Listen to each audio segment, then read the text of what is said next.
Hello, Rimworlders. Hey, Killer. Hey, Laz. Hey, Barb. Let's do a shout out for Killer because Killer is here every day. Sometimes I am just eternally grateful for all of the people in my life. Thank you all for being so wonderful. It's just it's just nice to be a part of a good community. Good to have people to play games with and stuff. Had a blast last night playing Civ 6 with Killer and Barb. And, yeah. And then I stayed up late playing Palia. Okay, let me try and remember what we were doing besides killing Justin. Alright, so Justin is over here. Why were we killing Justin? They have a wake-up addiction. That's right. They have a wake-up addiction. And they're a nervous fast walker. What else is going on our map before we unpause real quick? We've got uranium, we've got plasteel, we've got ship chunks, we've got slag. I know that it doesn't give you anything, but I can't wait till I can afford to just send someone out here to deconstruct these razor wire fences and shit. It's like the map is totally clean, except for these like two worthless freaking things. Hailing? That's intense. Alright, so Justin is going to die. We have meals forbidden just in case Justin pops a metal horror. We've got our sun lamp growing rice plants. We have 46 steel. Hello.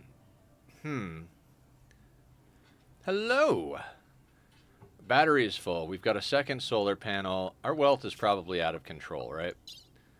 22K. 22K, and we're still working with 2 pawns. I mean, once Justin dies, that should be about, 2K worth of wealth. I don't even remember what was here. What was here? That was forever ago, wasn't it? We need to get more hydroponics in, and we need to get more super weapons. I'd love to send Justin out to go and get stuff, but I think what we were talking about last time is 3.4 days. Yeah, no, we're 3.4 days. That's 7 meals worth of travel time. 69 stream streak. Awesome. Okay, so 7 meals worth of food. We have very little in the way of clothing and stuff, so we don't really have anything to trade. We could smelt down this knife and this gun. We could bring in some slag. We've got a little bit of meat. We've turned on our freezer because it's summer, so we keep dipping up above the freezing point.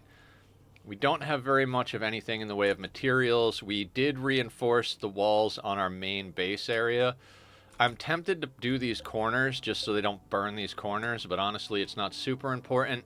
I'd love to get this built in with stone so they can't burn that. We've got a uranium wall here. Send me the rain. Hiya, Aya. Okay, we got stretch, hydrate, and posture check. Thank you, Barb. Let's do a little back pop.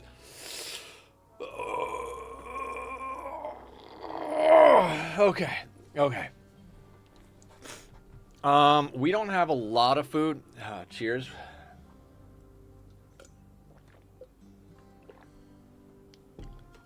Okay, so what do we got? We got 6 packaged survival meal, or 6 simple meals we know are good.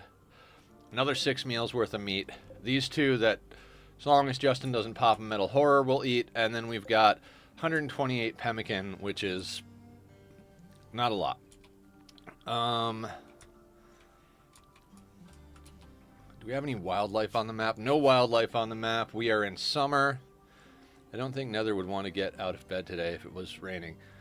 I don't want to get out of bed any day. I am so exhausted. My own fault. I've been staying up a little late playing games and stuff like that, and been doing a lot of stuff.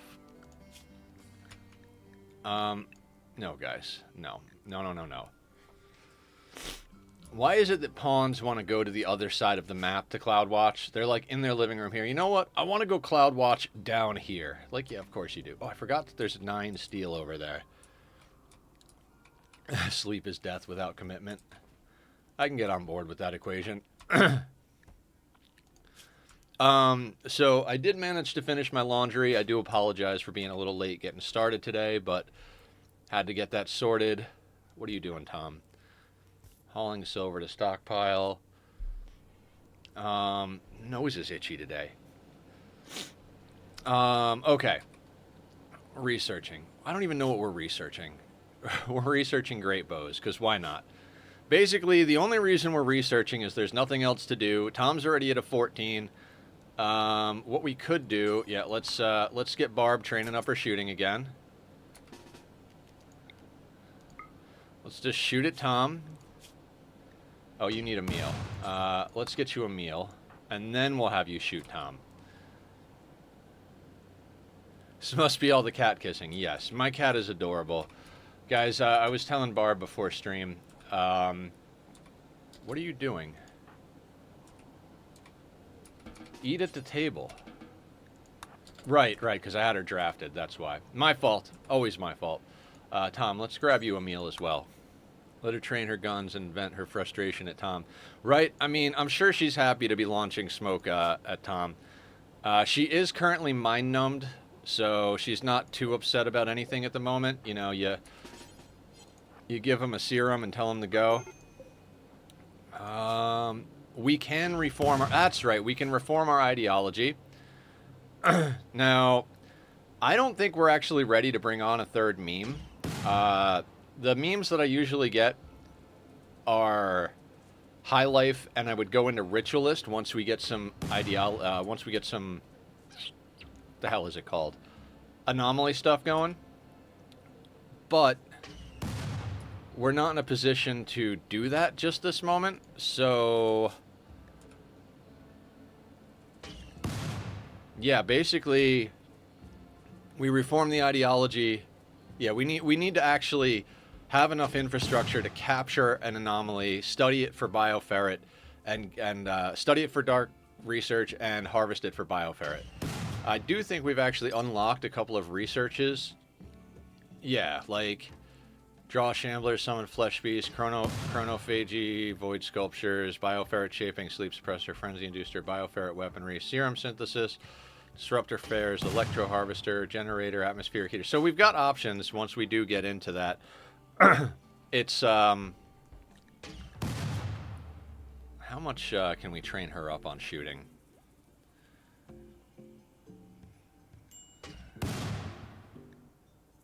How much? 3 hours on the Mind Numb serum. Alright, you know what? Because of that 3 hours, let's do a ritual. Well, actually, yeah, let's reform our ideology so that we can do more rituals. That's basically what we need to reform for. We've got the production specialist, we've got the bullet slinger, we have Neil pillows, which we haven't made yet. Maybe we should make those. We have a relic we can go get eventually that's got pretty good persona and stats. So I don't think we're going to add a meme this time. Let me just look around, see if there's anything I'm missing here. Theoretically, we could add collectivist, but since we don't have a leader, we can't even use the work drive thing. If we added High Life, we would have to have drugs. We don't have the means to make sure that we have drugs constantly. So even though that's great for mood late game, not something worth doing right now. We could go transhumanist eventually. I think I like the idea of being transhumanist on an ice sheet. We can't do it now because we don't have the infrastructure to support it. So we'd have to get to the point where we're generating lots and lots of power, either from chem fuel or bioferret generators or whatever the case may be, set up a massive solar array and battery box, but can't do that now. I think the only thing out here that might work in our favor is pain as virtue. Let me go back, actually. Let me cancel. How much pain do we have on both people? See, Barb over here, flesh tentacle. This doesn't give pain. It gives minus beauty. This doesn't give pain. This gives pain. So that stab scar on Barb's neck, if we took pain as virtue, we could turn that pain into mood. You know, good mood. And we wouldn't have to worry about comfort. I don't think Tom's shattered nose is causing him any pain. That no Wayfinder is going to go the moment Justin dies over here. We've got 2 boring parties, but then we've got 16 for unforgettable party. Fun party's got us 8. Yeah, all in all, I don't think there's anything we can go into that's useful. The problem with Pain is Virtue is that you have to scar your people, and it's random where they get the scar when you do the ritual. So if we go into Pain is Virtue and go to scar up Tom, I mean, Barb's already scarred up in a couple of places, so she'll be happier than a pig and shit, but Tom would have to get scars. Tom currently has 0 health problems, which is insane considering he's our first pawn and he's got larger age. And if he gets scarred on his eye or his leg or what, anywhere he gets scarred is going to be problematic for us. Nudism can't do that in the Arctic. Inhuman is not the worst, but given that we only have 2 people, we can't afford to lose skills. When they have a break, they get inhumanized, which means they don't need a lot of the comforts that humanity needs, but it also means that they can't do certain labor, so can't really go that way. We could go into loyalist or collectivist or individualist. We could do any of the top ones here, but none of them are actually going to give us any type of bonus because of the size of our colony.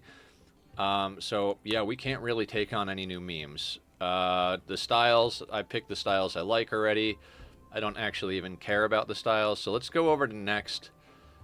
We've got our precepts set the way we want. We've got the specialists we want. So I guess legitimately we're just removing our dance parties and adding them back in. I'm tempted to build a speaker.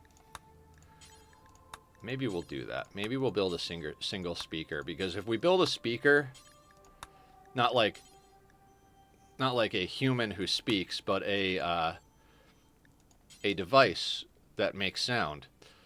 If we do that, then we'll get a higher quality festival chance. You need 6 of them and a light ball to get perfect quality. We already built a light ball because I thought at least we could start it at the light ball, but you can't start it at the light ball unless you have at least 1 powered speaker.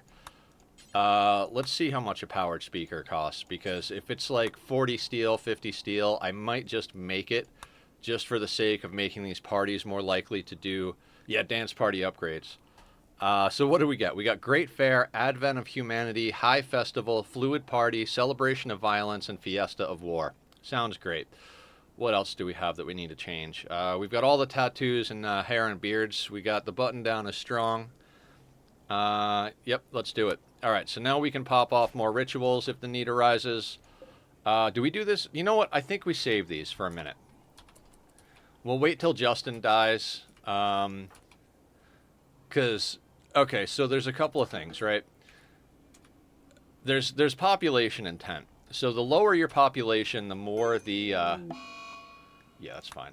The more the storytellers try to give you more pawns. They want you to have pawns. Early on, it's pretty easy to get 3 to 5 pawns going, even if you start from a single pawn. You guys have noticed we've got several drop pod crashes and all that stuff. It's like, I think 3 is that first spot. It gets you that crash landed location of like, all right, you have 3 pawns. That's a good starting spot. And then like, I think somewhere between 3 to 5, it's still pretty ramped up. And then 5 to 12, you've still got a really good chance of getting people, but not nearly as good as on that lower level. Once you get to about 10, 12 pawns, you really have to be proactive about taking on recruits. You got to shock lance people. You got to like stun them. You got to like punch them so that you've got to actively do it. You got to do festivals to get people. It's not something that the game is just going to throw at you once you get to like 10 to 12 pawns. So even though Justin would add to the party because, up until about 10 people, adding more people helps the quality, I think given population intent, it might be better to just wait for him to die to do it. Because then with 2 people, the game will be like, well, you've only got 2 people. We'll try to send you more. And then we could eat those people for food, or we could use one as a mule. See, when Justin dies here, we'll be able to chop him up. That'll get us some more meat. That'll get us some more leather. And then that meat and leather can be turned into things. I could have chopped up the Sight Stealer and then turned the Dread Leather into something to sell, but got to eat your leftovers before getting more delivery. Exactly. That's a good way to put it, Aya. Thank you very much. How you doing today, by the way? How goes the Fallout playthrough? I had named a gun after Barb, which I thought was super freaking cool and just adorable. I love our community. All right, Tom's cooking. Bad brain day in general. I hear you on that one. Okay, so we've got a little rice to cut our meals with, which is nice. What are you doing, Tom? Are you making pemmican? Excellent. So the pemmican is going to get us through. It's going to have it's more calorie efficient from what Sparta was saying. Pemmican is going to be substantially more calorie efficient than making packaged survival meals. It doesn't last forever, but even inside without being refrigerated, it lasts 1.1 years.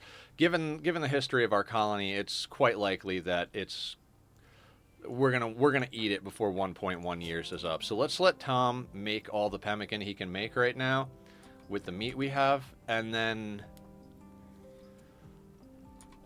when that's done, we might have him go and haul a few things in. I'd like to we'll definitely have him haul Justin in here once Justin passes. But I'd like to snag these slag chunks and get them in. Oh, I was talking about speakers. It's probably not a good idea. I'm not actually going to do it, but what do they cost? 80 steel and 2 components. Yeah, no, we can't do that. Our components are down to 11. We could definitely grab a couple of more, theoretically. We've got this thing. Actually, yeah, that's what I might have Tom do. I might have Tom go out and deconstruct that.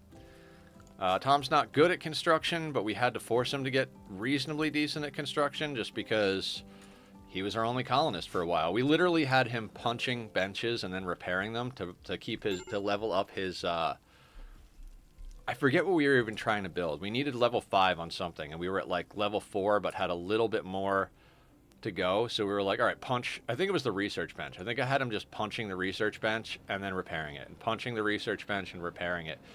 It eventually got us where we needed to go, but broken up with by Tom. 5.5 days. Her mood is tanking out again. We're going to have to keep an eye on her. We've got more mind numb serum, so if anything major happens, we could always give her some more mind numb serum to get her through. Mind numb serum lasts 2 days. We've got 4 of them, so if we have to, we can use it to get through her entire angry situation. This no wayfinder, like I said, this is going to drop off almost immediately because Justin's about to freeze to death. Wearing tattered apparel, that's the cloth face mask. I mean, we could probably just ditch that, right? Oh, and the Devil Strand toque. Oof.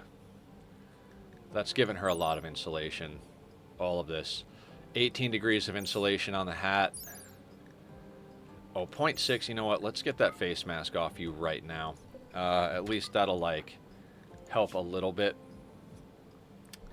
Thrumbo fur, tribal wears at 70, sash at 80, cloth parka at 70. We've got a human leather parka. We need to get a little bit more wool or fur or something like that. We've got a human leather tail cap as well. What's the stats on this bad boy? 10.8 for cold resistance. And I already forgot the Devil Strand. 18. So we'd lose 8 degrees of cold resistance switching over to that. I'm going to let her wear that a little bit longer. All right, she's not quite getting the tattered apparel debuff yet. It was so perfect. I always name my guns Fem B names, so yeah, nice. Do you have a gun named Broomhilda? The like Nordic Viking, Norse Viking name? Is it from Norse mythology, or is that... Or am I thinking something else? I know there's an opera that Bugs Bunny sings, and he references Broomhilda. I feel like that would be some sort of, like, you know, surface-to-air missile rocket launcher type situation. I do not, but I could name a nuke launcher that would be perfect. A nuke launcher named Broomhilda. I think that would be right on point. All right, we have a knife And I think we have a poor revolver in there. Let's get those smelted down. Knife. Revolver. I think we have a normal revolver in here somewhere. Alright, we're gonna forbid the normal revolver so that she doesn't smelt that down. We're gonna do that. And that should get us somewhere, I suppose.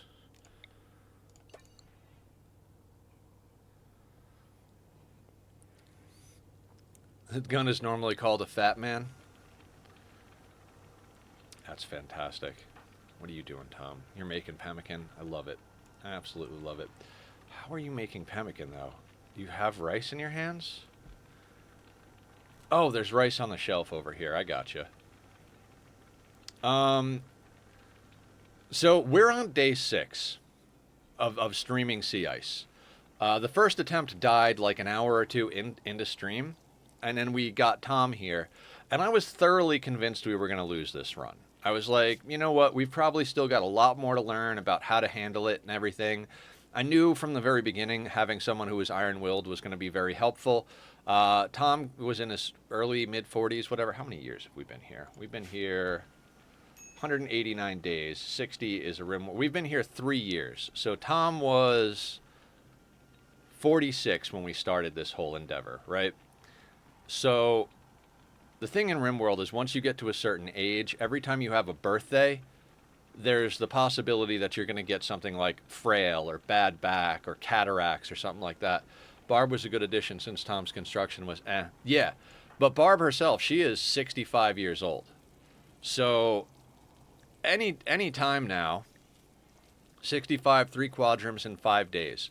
So what happens is that on their birthday, the game rolls. A little bit of RNG, right? And the older they are, the more it's weighted towards them getting some sort of ailment. So Barb, in 10 days, Barb's going to have a birthday. At 65 years old, there's a pretty good chance she's going to develop some sort of problem. And she's already pretty beat up just from having combat and stuff going on. Her manipulation is doing pretty good because we've got the flesh tentacle, but you'll notice that manipulation is at 100%, meaning that because of this gunshot thing and this neck scar, it's below. So the 20% boost from the flesh tentacle is just getting her back to baseline. We've got a raid. They are attacking immediately from multiple angles. And Justin is not dead yet, so the raid is not small at all. So Ben over here. Oh, good God. All right, let's see what we got before we start this up. Tortured artist, kind, staggeringly ugly, and psychically dull. No health problems. This guy... Slowpoke, psychically dull, no health problems. Iron-willed, psychically dull. Gunshot, itchy. God. See, this guy wouldn't necessarily be a bad addition to the colony, actually. They're good at art. They're good at social. We don't have those two things in our colony. We don't really need animals. They're not capable of skilled labor, but we already have the skilled labor done and dusted. They're melee. The psychically dull means nothing's going to hit them. So, like, theoretically, this wouldn't be the worst pawn, but they're also unwaveringly loyal, so we wouldn't even be able to get them. Underground or great memory, psychically dull. No health problems. So I'm just kind of looking in here to see who we got to take out first. Ben over here is right up our butts already. Wooden foot, so he's going to be walking a little bit on the slow side. So first and foremost, Barb has got to take a Mind Numb Serum. Absolutely. Yeah, window shopping. Well, not just window shopping, but also trying to figure out who we need to deal with first, right? We do still have one charge of our Insanity Lance and our Shock Lance. I'm not going to lie, it's kind of likely we're going to have to, I don't want to say waste, but I kind of feel like we're going to have to waste some charges here. I'd prefer to use the Insanity Lance. I think that's how we're going to have to deal with this crowd. I think we can pop Ben as he gets closer. He's going to be a little slow. We'll put our people in the doorway. But these guys down here, we're probably going to have to hit one of them with an insanity lance, and then third party their little their problem. I don't really see any other way around this, which is why this playthrough is getting problematic. We're getting to the size where we're getting to the state where it's not easy right now. I'm gonna flick that switch. So Barb, Mind Gnome, Tom, flick the switch, and then we got to get into position. Okay. Let's get Tom in the doorway. Let's get Barb behind him. I'm going to hold this door. And we're going to take a couple of pot shots at this this guy coming in slow. Hopefully we can knock him down before these guys get in the way. What's our range? Okay, Shock Lance goes and Insanity Lance goes out to there. That goes to there. Wait, I didn't even check. All right, you have a bolty. This guy actually outranges us. That's going to be problematic. He's going to stop the shoot, right? Yeah, we gotta go in right quick. We gotta pop out when we're ready to hit him. Oh, this is going to be bad. Okay, I think we're gonna have to burn the Insanity Lance. I'm not gonna try and be stingy on the weapons. This is what we got it for. I'm gonna send Tom out this side to try and Insanity Lance them. As soon as this guy gets within range, I'm gonna pop Barb into the doorway. He's almost there. What do we got weapons down here? We've got a knife, axe, knife. Okay, so let's get Tom into position here. Let's start moving Barb into position right here. Now, Insanity Lance. Okay.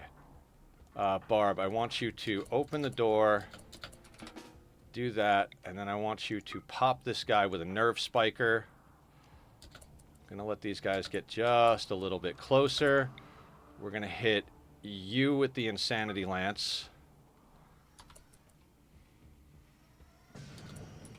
Then we're going to bring you back inside so they aggro to that guy.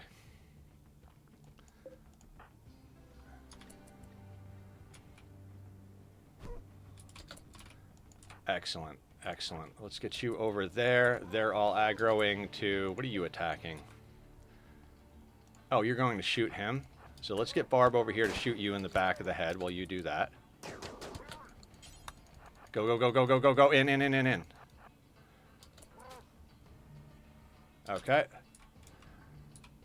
Okay, so the problem is the Insanity Lance guy went down first, I think. So, yay. We've got... You are bleeding. You are not. You are not. So, Tom...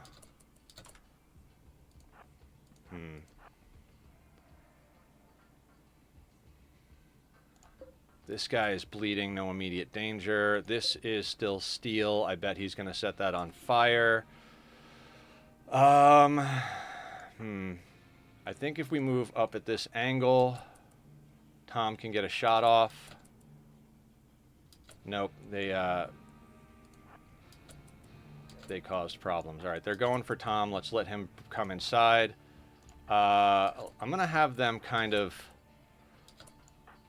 We're gonna game the doors a little bit here. Like we're just gonna drag them in circles is basically how we're gonna deal with this. No, don't go there.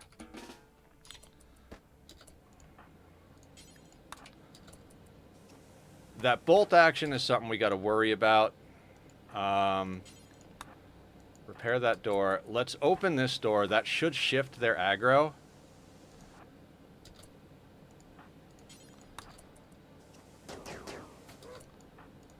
And then let's get you back inside.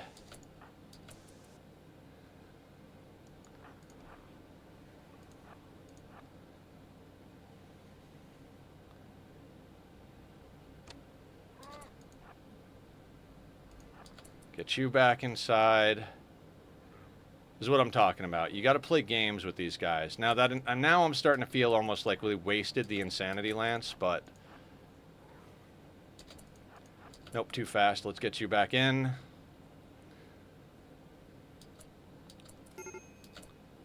All right, Tom, I need you to go and extinguish that fire. Barb, I need you to get in the doorway to act like a distraction.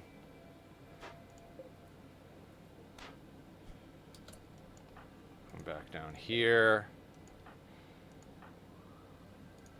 Come in here. Repair the door. All right, they all lost aggro, so we open the door again.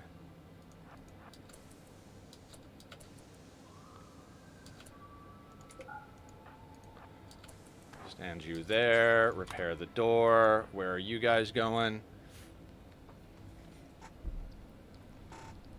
So at least we're coming into some excitement, right? Now the thing is we got people bleeding out here. So where is Ben? Did Ben die? Or is Ben still... So Ben is actually...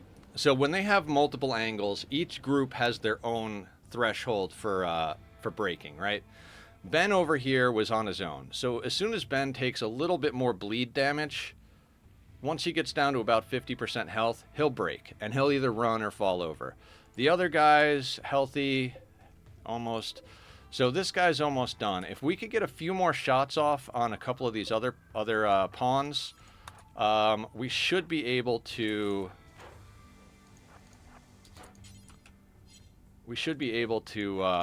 just kind of outlast them, which has kind of been our strategy this whole time, right? Just outlast the assholes.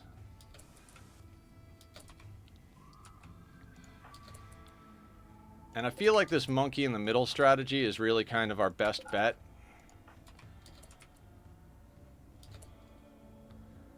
Now, they lost aggro again, so we're going to do that. Hopefully they pull just a little bit more aggro. There they go. So we're going to send Barb down here to... Oh, nope, nope, nope. Can't do that. Thank you, Doppelganger. Base is looking good. We're in a little bit of a stressful situation. We don't have the firepower to deal with most situations right now. So our main strategy is to wait out people. We've been using the two-door system here to kind of game the AI a little bit. You know, play monkey in the middle. Like, we keep doing stuff like this. Like, let's open the door. That should re-aggro some people.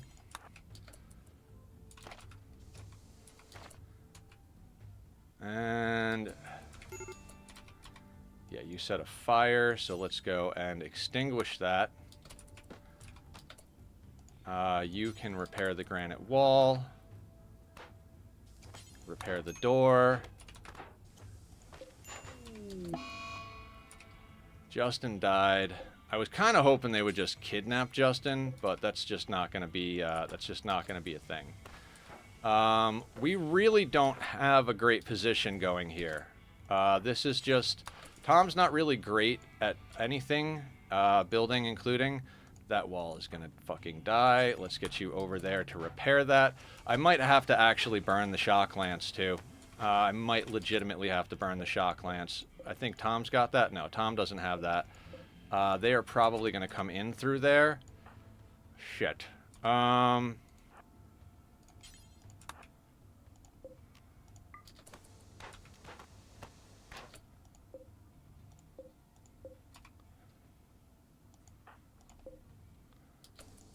Now, she has the shock lance. She should be able to out-repair him, breaking that, but Tom is not going to be able to do that. So...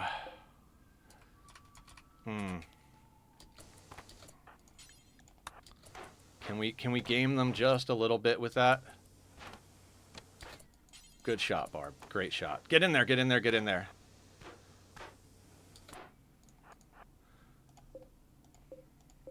Okay, we're going to have to get Barb out here. They're going to come through this wall, so we really don't have any other options. We're going to have to let them come through the wall, which sucks, and then we're going to have to shock lance one of them. unless we can actually get them to de-aggro from the wall, which is not reasonable at this moment. I'm going to try and do that. Let's move, Tom. Move, Tom. And, okay, so let's shock lance this guy. So that broke that team. Ben is still about it, though. So let's, we're just going to have to, take a few shots at Ben. There we go. All right, so we survived. Surviving is great, but let's see if we can get some food as well.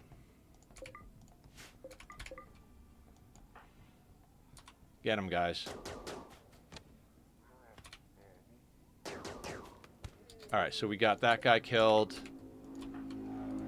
I don't think we're going to be able to catch up to this guy. We might be able to get one more shot off. No, not really. Okay, fair enough. Cool thing is, even though those walls got destroyed, we have granite to replace it instead of other materials, so let's do that. We're going to schedule everybody's on work. Work is good.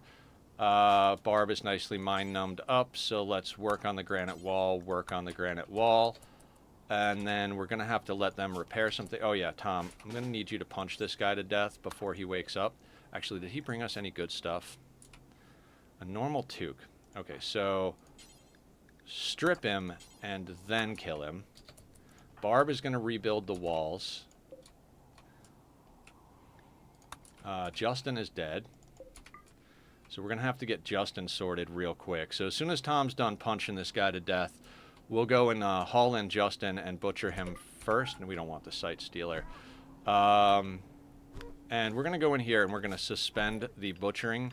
We'll try and keep everybody frozen for a while. In fact, I'm going to take corpses out of this stockpile. Barb, not the time. We're removing corpses from this stockpile so we can put them in the room that's more or less our freezer. No corpses here, but we are going to put corpses here. You are cloud watching. Truly not the time for that. Now, Randy has a half-a-day cooldown, so we have just a hot second to get ourselves sorted. We're going to send Barb out to haul in Justin. Ahoy there, Captain Beardlord. What is on the horizon today? Snow. Endless snow and ice, as far as the eye can see. Forever, and ever, and ever. How are you doing, Crow? What's the good word?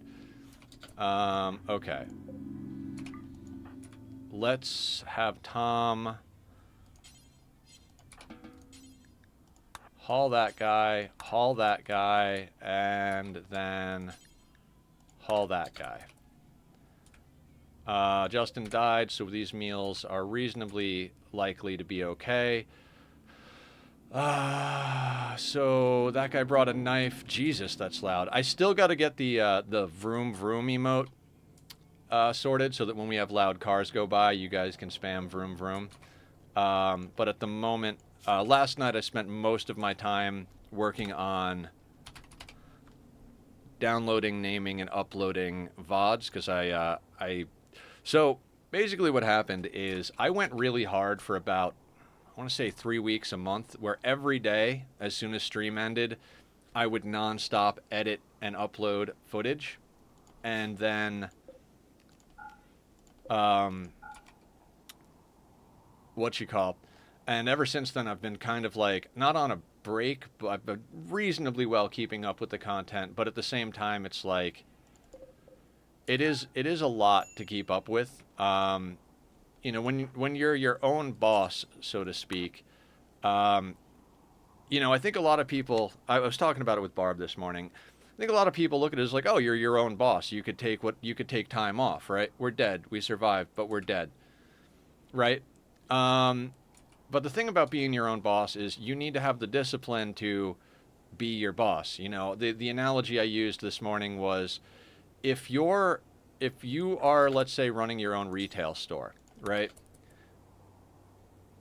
Ahoy, Captain Beardlord. Enjoy your lurking adventure on the high seas. let's say you work in retail. Like, let's say you own a retail store, right? And you're dead tired, you're not feeling well, but you're the owner of the store. And it's the holiday season. You know, obviously the big season for retail is right before Christmas and stuff, at least in, at least in the States. Now, you could say, "Oh, I'm my own boss. I'm exhausted. I'm going to take the week off." It's like, well, yeah, but it's the week before Christmas. It's going to be the most sales. You chug some cough syrup. You know, you drink a cup of coffee, and you go stand on your feet and get the job done because there's nobody else to get the job done.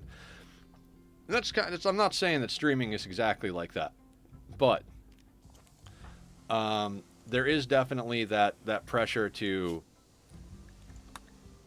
get things done for yourself. Oh, you haven't eaten any food in a while. Let's consume a simple meal, and then let's butcher. Barb probably needs food as well. Let's have you consume that simple meal. So I am very happy with streaming as a job. It's going to take a long time before we get to the point where it's my only source of income. I still have to do some other things on the side, but it's definitely going in the right direction thanks to all of you guys. I appreciate all the new views, all the support, both here and on the YouTube. We hit some major goals on YouTube. I've still got a little bit of work to get done on the back end as far as setting up all the paperwork so that they can actually do payouts for me. But because all of you guys' help, that's going well. We're already well on our way to the next goal that they have set. New people have been coming in, subscribing, hanging out, asking questions, engaging. All of that is helpful. Even if it just keeps me going, running my mouth, it's all good, So yeah, basically streaming is work, but it's good work. That old saying of "if you do what you love, you never work a day in your life." That's not true. It's kind of true, but at the same time, it's not. If you're always going to work. Now, it might be, if you're doing what you love, it might be rewarding, but it's still going to be work. You still got to, like, I'm not, I don't love getting up. I don't love being like, okay, I have to spend the next, 3 hours editing video and scheduling things. And luckily, Barb has been helping me with thumbnails. So loving what you do can make it so it uses smaller spoons, but it's still spoons. Yeah, I love your spoons analogy, Aya. That's a perfect way to put it. Absolutely, the spoons are smaller, but they are still spoons. All right, so we brought in 46 human leather just from butchering Justin. What did I say we needed? We need a few things, right? Her Devil Strand Toque is gonna degrade. That tail cap is not the most amazing thing, but we can't make toques out of human leather, so we might want to make another tail cap just to see if we get a chance to get an excellent, a good, excellent masterwork, whatever. Park is at 70%. We've got an excellent human leather one on deck. We've got an excellent t-shirt. I'd really love to get Barb into something other than the tribal wear. Just because putting a button-down shirt on her will give a +2 to mood because of our ideology, but putting her in a human leather button-down and human leather pants really isn't going to cut the mustard as far as insulation is concerned. You know what? I'm going to have her make a pair of pants. Can we get this bolty in? Yeah, let's get that bolty in. Normal bolt. How is this thing? This is 18 damage. I believe the nerve spiker is also 18 damage. I'm not sure though. No, it's 14. The masterwork great bow is 18. 18, stopping power of 1, aiming time, cooldown. So we're looking at about a little over we got 2.1 seconds between shots with the masterwork bow.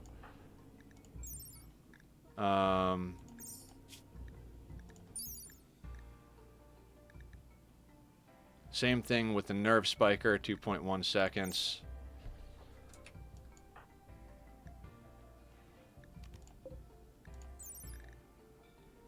A little bit longer cooldown. So overall, I think the DPS So this thing's got how much range? 37 range. I think that's really where the bolty shines, is in its range. Nerves, so that had, what, 37? This has got 30, so yeah.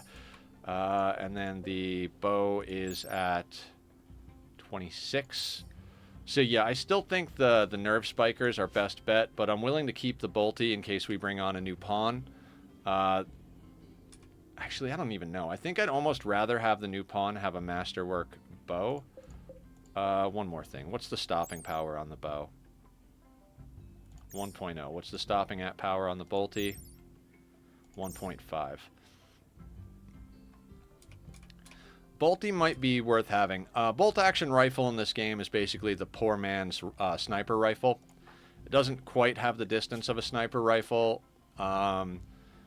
but early game, if you need to hit something at a distance, your best bet is a bolt action. We'll probably keep it in our repertoire of weapons, but we can't go crazy with it. Now, we got enough granite to make 3 more walls, but I think I want to keep that for these situations. You know, we'll wait for our walls to get broken before we, you know, I'm going to have her prioritize repairing the electronics real quick. Okay, Justin is chopped up. I honestly, like, I'm not really sure what we should be pushing towards. This is very different than any other playthrough I've ever considered doing. I'd love to take on another pawn, theoretically. Like, would absolutely love to take on another pawn. The issue is... oh no, I forgot to restrict them again. The issue with taking on another pawn, like I said, is once we hit that 3, I don't know if you guys remember the mech cluster, we're getting just humanoid raids right now with 2 pawns. The moment we hit 3 pawns, we're going to wind up getting stuff like sieges, mech clusters, all that type of stuff. So we basically have to be ready to deal with all of that before we can go up in population, which puts us in a different spot, because to get ready to deal with all of that, we kind of need an extra pawn. So it's a situation. I remember the mech cluster flashbacks. Yeah. Now, in the end, we wound up dealing with that quite well. Thank you to Aya for nudging me in the direction of getting the EMPs instead of food.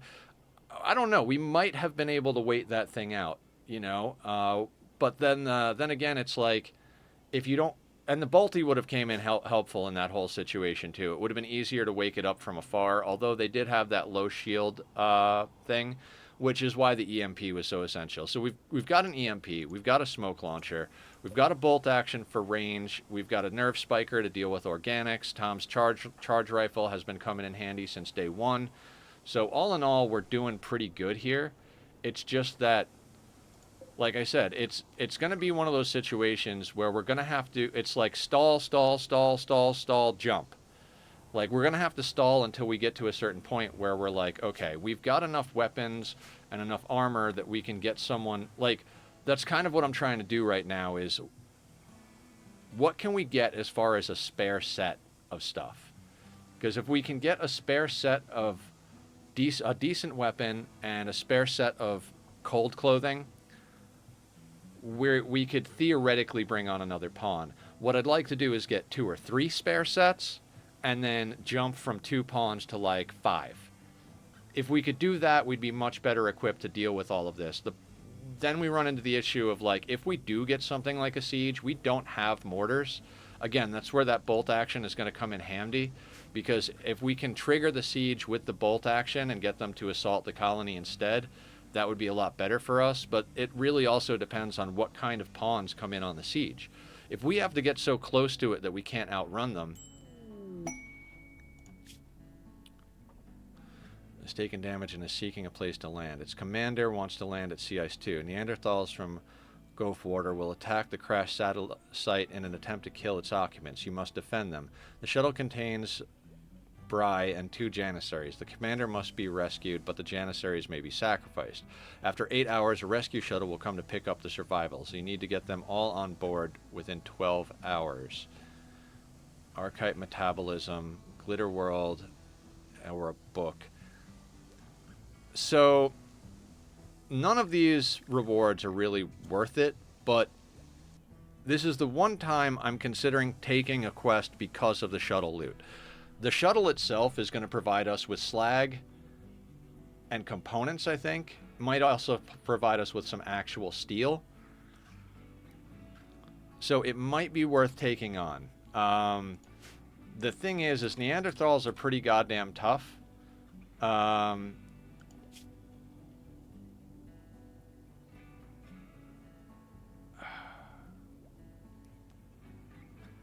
Genesis. So my concern is if we take this and they kill the people that we're trying to help, then they might come at us. Right? And if they come at us after that, that's not going to be good. So it really does, like, it's a crapshoot. And then the other risk reward calculations. That's pretty much this entire playthrough, right?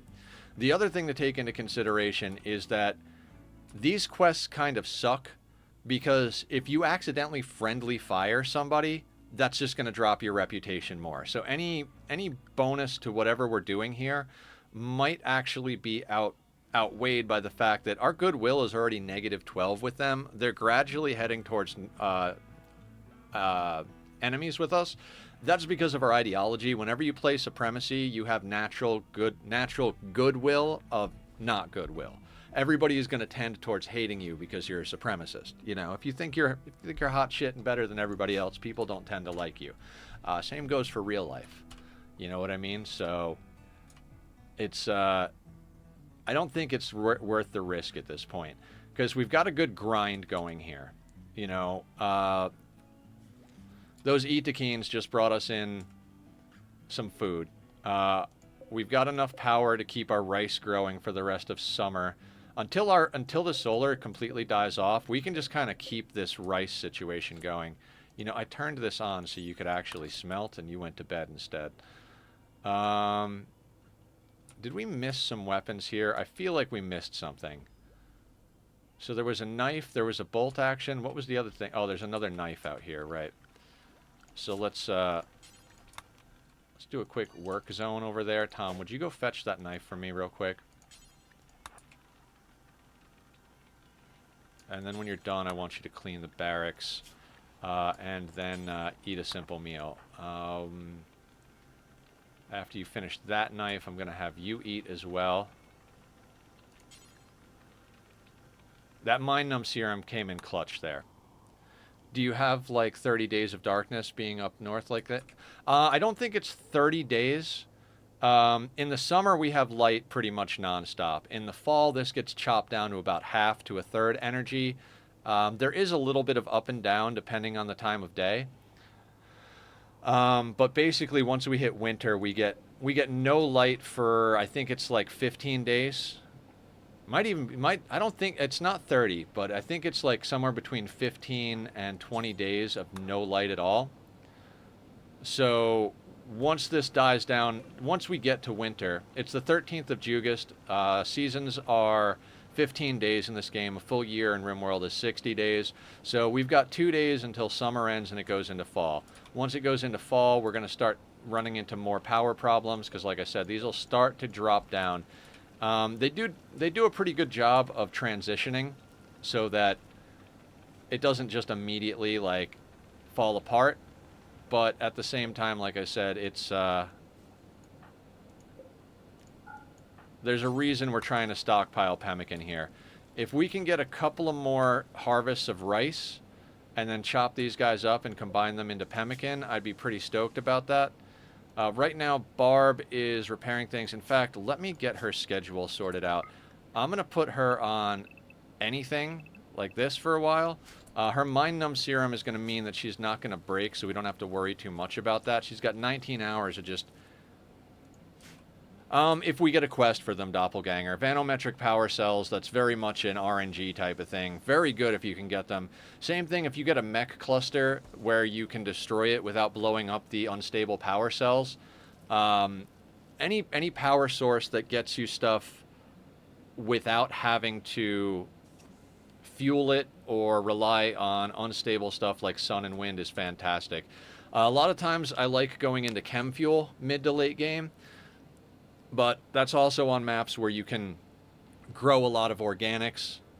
So it's not really a realistic thing. I think our best bet for power is going to be getting to the point where we can capture and keep anomaly stuff, and that stuff will then provide us with bioferret power. We could use an electro. I've only seen Venometric used in TTK streams, so I wasn't sure how it worked in game organically. Basically, you have to get a quest. Someone offers you a quest, the reward is a vanometric power cell. I don't think there's any other way to get it. There's several items in the game that are like that. I don't even think you can find vanometric power cells if you go out to like distress signals and stuff like that. So they are very rare. I mean, given enough time in any game, you'll eventually wind up seeing every event and every item. But like last playthrough, we did quite a long playthrough. By the time we got to the end of Anomaly and we were triggering the ending, we had 30 pawns, and I think we'd already like lost between all the different interactions, probably like 10 of them, and we had 5 ghouls. I think we all actually lost 1 or 2 of those as well. And they were all like fully armored up. They weren't fully bionic. They had a lot of bionics, but not fully. So you can imagine, I don't remember exactly how many in-game years that was, but it was a long, long time, and we never once saw a Vanometric Power Cell or a Resurrector Mech Serum. And I'm pretty sure, I'm trying to think here, I'm pretty sure we never saw Healer Mech Serums, Psychic Emanators, although I might have turned down the quest for the Psychic Emanators. And that's the other thing about quests. A lot of times you get quests that are just impossibly difficult for what you're doing. And that makes it difficult to actually come up on those things. If you're late game and you like if we were to just stay in our Anomaly playthrough and just stay at 30 pawns and get them like full bionics, 2 arms, 2 legs, 2 detoxifier lungs, 2 immunoenhancer kidneys, splice them with all the best genetics, all that, blah, blah, blah, blah, blah. And we took the time to actually do all of that. We would probably be in the game long enough to see every item pop up on a quest, and our people would have been badass enough, and we would have enough of them to actually engage with those quests. But I don't think that's something you can really rely on in games. And playing up here on Sea Ice, this is going to be a very different playthrough. I usually get to the point in a playthrough once I have my main job slots sorted. Anybody who comes on that can hold a gun, I'll bring on the team. Like, I don't even care if they have a passion for shooting. I literally oh, you're not incapable of violence and you're not absolutely shitty traits. Come on in, grab a gun. Let's get you on the front line. We're not going to be able to do that in this playthrough. We're going to have to be pretty particular about who we bring on. And if you do the math, I went online and looked stuff up. A lot of people do the math on like the food and stuff like that. It's not direct, and then you have stuff like blight that can happen, but rough estimate, it's 1 1/3 or 1.5 hydroponics basins per pawn. So if you take into account stuff like blight and like cold snaps and problems and raids and stuff like that, you're looking at about 2 basins of rice per colonist. You can fit 24 basins around a single lamp. Each basin requires 70 watts of power, and each lamp requires 2,900 when it's active. If we can get enough materials and put up 2 or 3 solar panels for these lamps, I mean, honestly, during the summer, it doesn't matter. On a normal non-sea ice map, if you can get 2 or 3 solar panels up per light, then they basically offset each other. But up here, we literally can't even rely on that because in the winter, we have 0 light. So it becomes a matter of like, we might be able to support 12 colonists on a full hydroponic setup, and that's like, we won't be planting any heal root, we won't be planting any drugs for mood or for trade. So we're going to have to go smaller population, but we're going to have to actually spend the time to invest into making every one of them badass. We're probably going to wind up going into bionics, like real heavy. Like before we trigger endgame, we're going to have everybody have like full suite of bionics. We're going to age reverse everybody using chronophagy once we get there, down to like, their 20s.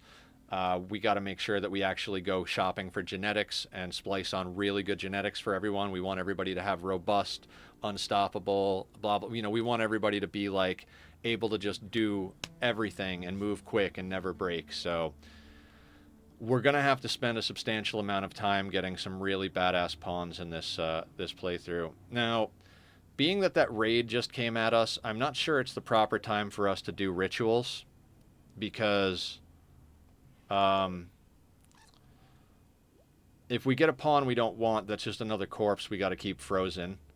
And if we get a pawn we want, I don't think we can take them on right this second. Okay, let me look at what we got. We got a pair of pants, a shirt, a sash. So long as Barb gets one for her B-Day. Right, she'll get a vanometric for her birthday present. Okay. What do we want to put down? I think theoretically what we want to do is grab some of the steel that we have lying around the map here and get ourselves a third hydroponics basin. No, a party. Right. Party for her birthday. Okay, you're putting on the...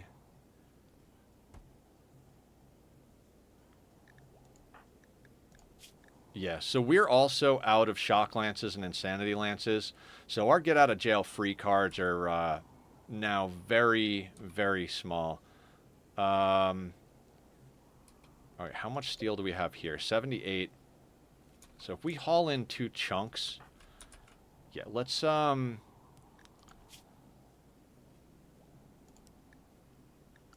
Now, the reason I always send Tom out, even though his construction is not good, is Barb has a movement hit from the scars she has. Tom is the most likely to be able to get away from a bad situation if it hits him while he's out here doing stuff. So we have him go out and do this stuff all the time.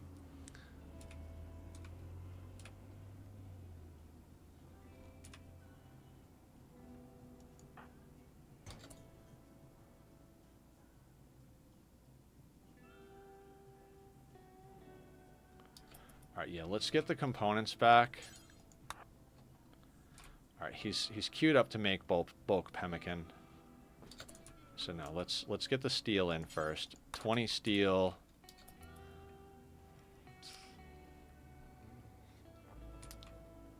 That's not going to quite get us to 100. I need to have him also go and haul in one of these chunks up here. All right, Tom. I'm going to look down here.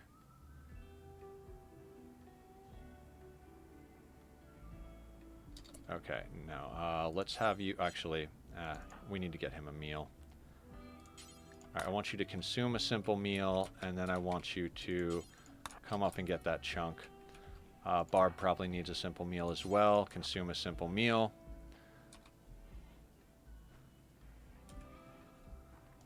And then I'd like you to haul this after you do that, so it's in the freezer area. Now, with that slag that Tom... We're like 2 short of a hydroponics basin here, so him bringing in that slag, that's going to be another 15 steel. That 15 steel will get us another basin. We should be able to get another crop, or we should be able to get a couple of more crops in before we lose too much power. And with the Itakines that we have here, that should get us enough meat and rice to make pemmican for the winter.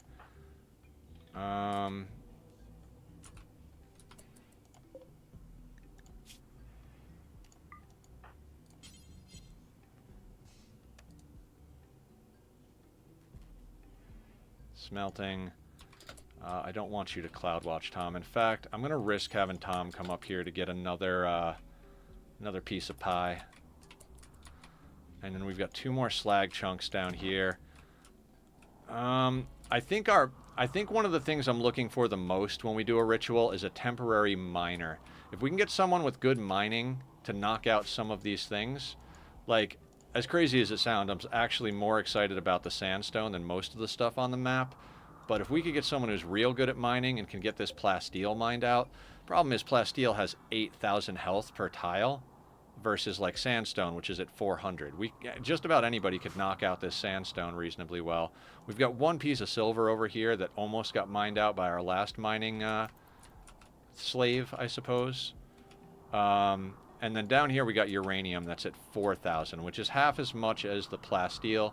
The jade over here, 1,500, we could mine out a lot easier, but jade's also a substantial amount of wealth, and I don't really want to deal with that. So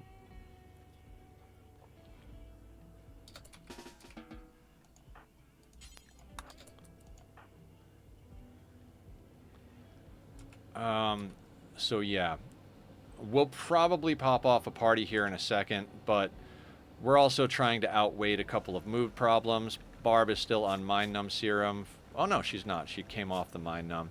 So let's get her schedule back to a mood-based schedule. I think Tom can kind of get on a normal schedule again. You don't have any major mood debuffs currently, right?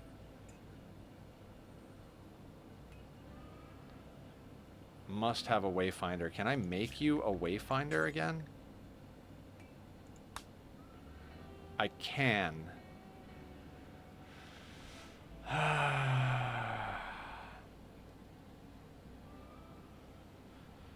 Alright, let's make Tom a wayfinder real quick. I don't know why we can do that with 2 people. I thought you had to have 3. Might be a little bit of a glitch, but at least that'll get rid of the -5. But I do think we can switch Tom back to a biphasic schedule. Barb's going to stay on a triphasic all recreation for a little while longer, but...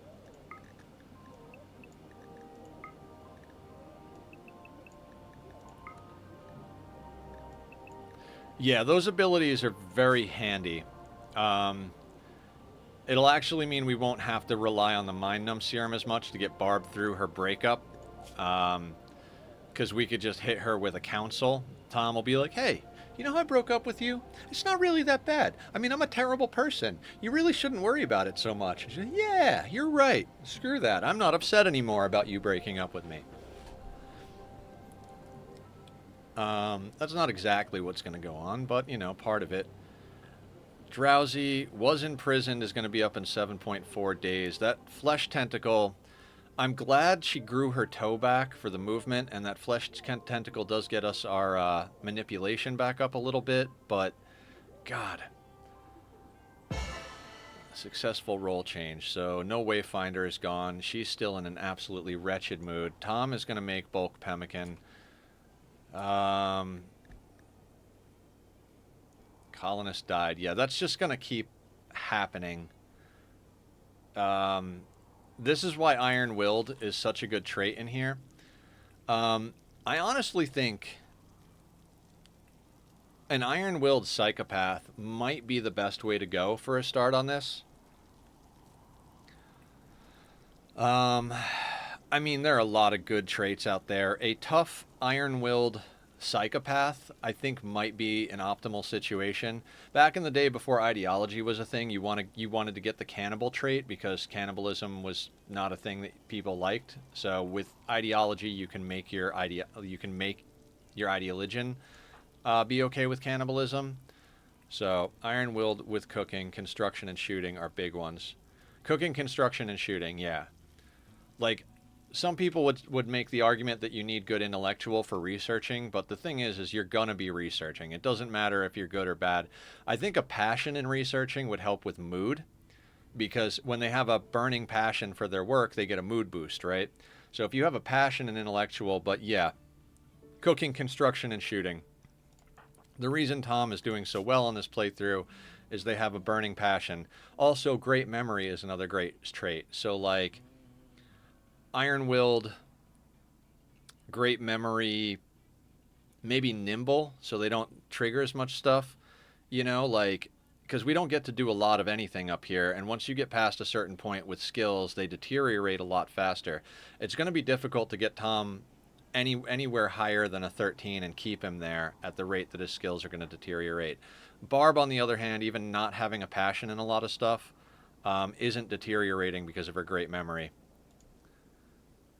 She will lose unused skills at half the rate of other people, which is fantastic.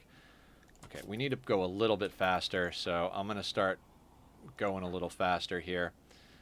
When they wake up, I'm going to have them get a meal. So, Tom, you're about ready for a meal.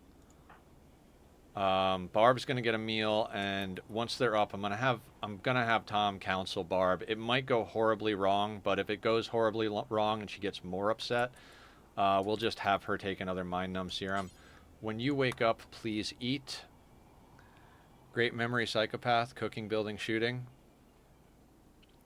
You know, so here's the thing. Yeah, I mean, I say the psychopath thing.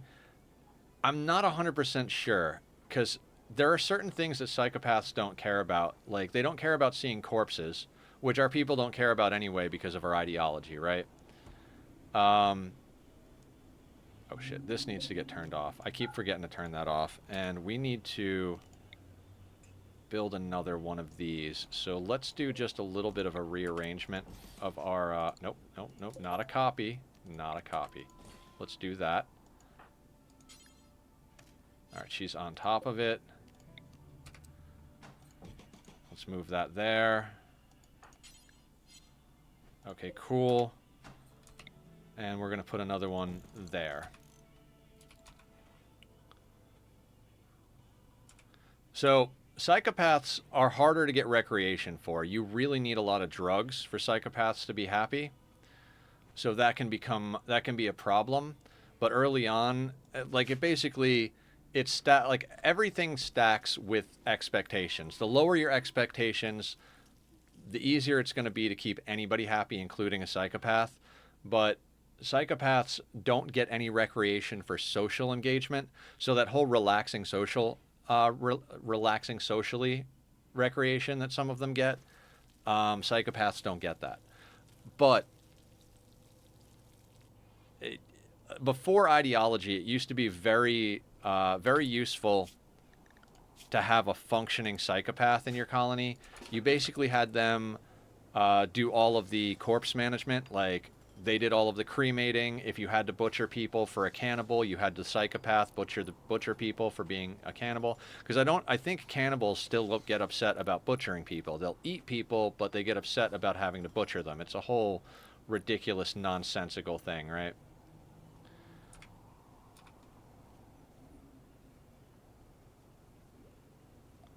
But, you know, again, with ideology, everything... I don't want to say everything got easier with ideology, but it got a lot simpler to craft a run the way you want to craft a run.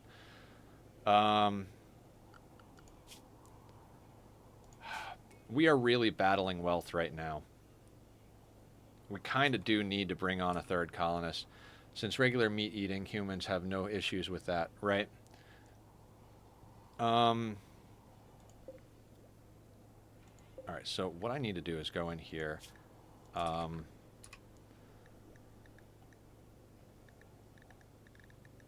Basically, anything can go here. And then rice as well. Mostly to just get it out of the barracks. It doesn't need to be frozen.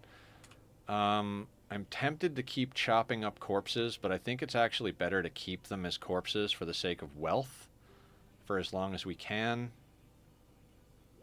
See, right now we're up to 35 degrees outside, so that's problematic. Because if we just rely on the natural weather, we're eventually going to have problems with things spoiling. So we do have to keep this this thing cooking. Barb has become upset. Your ex tried to console you about him breaking up with you, and you got upset. I totally understand that. That's absolutely reasonable.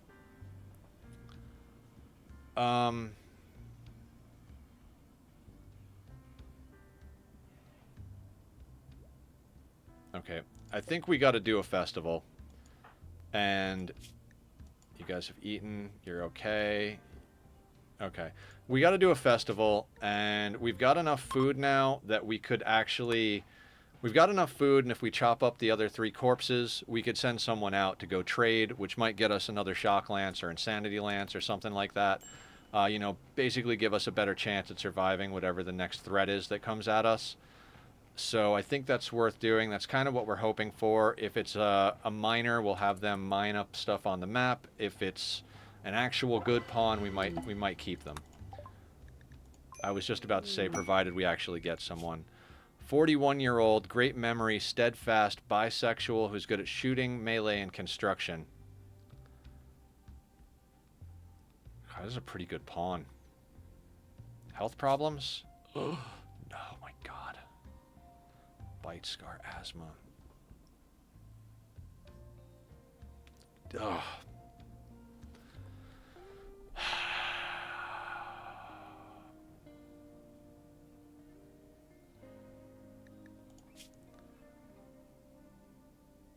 See, I feel like that's shooting, like the combat abilities on this guy, plus the great memory and steadfast. Honestly, I think up in the Arctic, the bisexual thing is going to cause more problems than anything else because everybody's just going to... Steadfast is like a mini Iron-willed. So steadfast is -9 to mental, 9% to mental breakdowns, and Iron-willed is -18. So it's not as good. It's half as good as Iron-willed, but that does help with mood a lot. So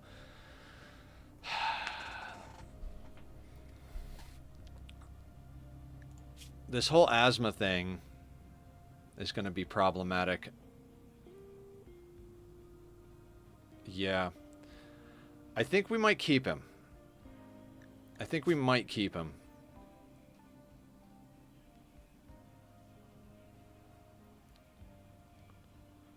We could give him the bolty or the masterwork. Who's a what's-its? Recurve.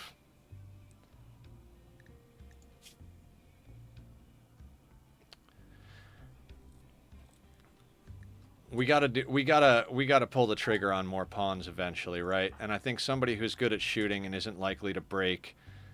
We just put down a third basin. Can we afford to feed him becomes the question. That really does become the question. That's the question we've been asking this whole time. I think we did the math on this. And each pile of pemmican is a little bit more. It's like 2.5 meals. So that's a day, 2 days, 3 days, 4 days for a person. So we got about 5 days worth of pemmican for one person. Fuck. And you are one Tom Scar from being able to switch the mood for scars.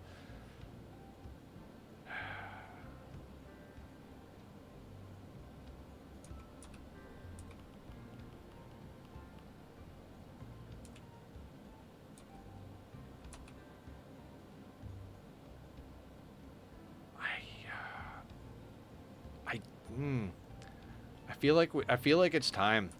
I mean, we can't stay two people forever. I mean, we can stay two people forever, but we can't stay two people forever. Also, I'm fucking up real hard. We have electricity right now, right? Why am I not researching advanced stuff? God damn it. That was my bad. I think we can, actually. Yeah, okay. Let's keep the newbie. Aya's right. Let's keep the newbie and make him a shooting specialist.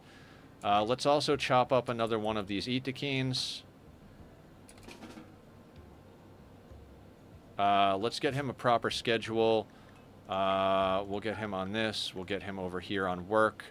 Let's do working for him. I mean, what's the worst that happens? You know, we have him around for a while, and then we have to send him to the unwanted zone.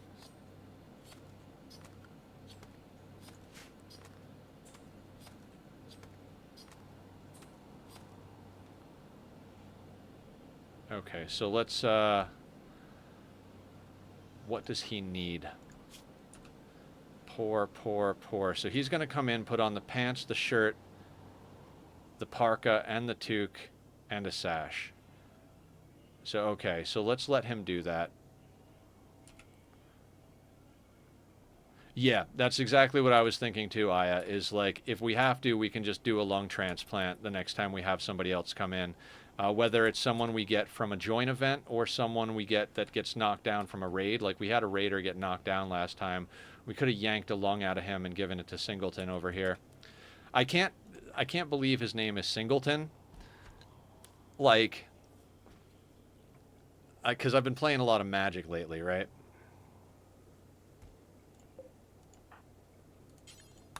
Let's get you into those pants too, bud. Hydrate, thank you, Aya. I think I've got, yeah, I forgot to go get a jug of water, so this is the last of my water. Future hydrates today will have to be lemonade, and then I'll make sure to get water later tonight.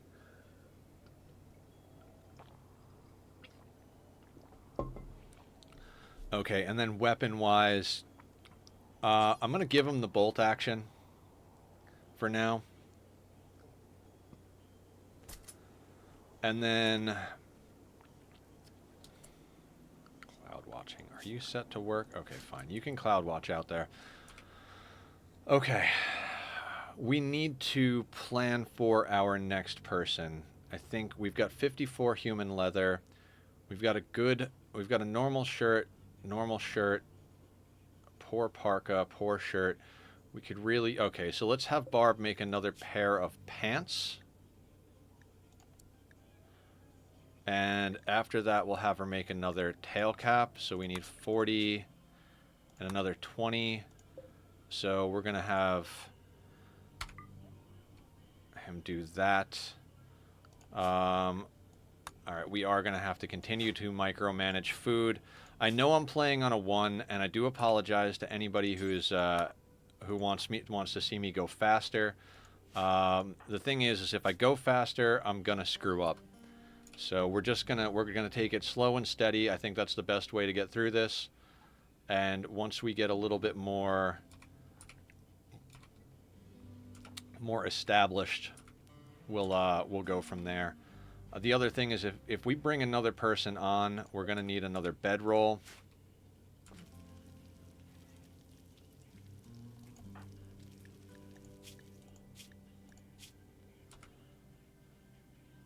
Okay, so how's everybody's food? All right, we're going to get Barb a meal, and then we're going to make Singleton a shooting specialist. That marksman command is going to come in handy.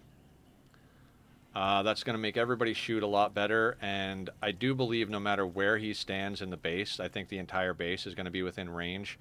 So we can do our little door tricks and make that work somehow. Cooking a simple meal. Barb has eaten. Okay, we'll let him finish cooking the meal, and then we'll do the role change. We just got to remember that...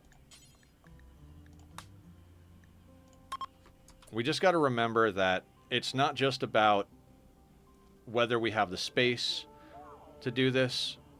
Singleton offered his thoughts on her strengths, and how to leverage them. Singleton spoke about the future of the colony. So food is the big thing for us. It's going to continue being the big thing for us for quite some time, right?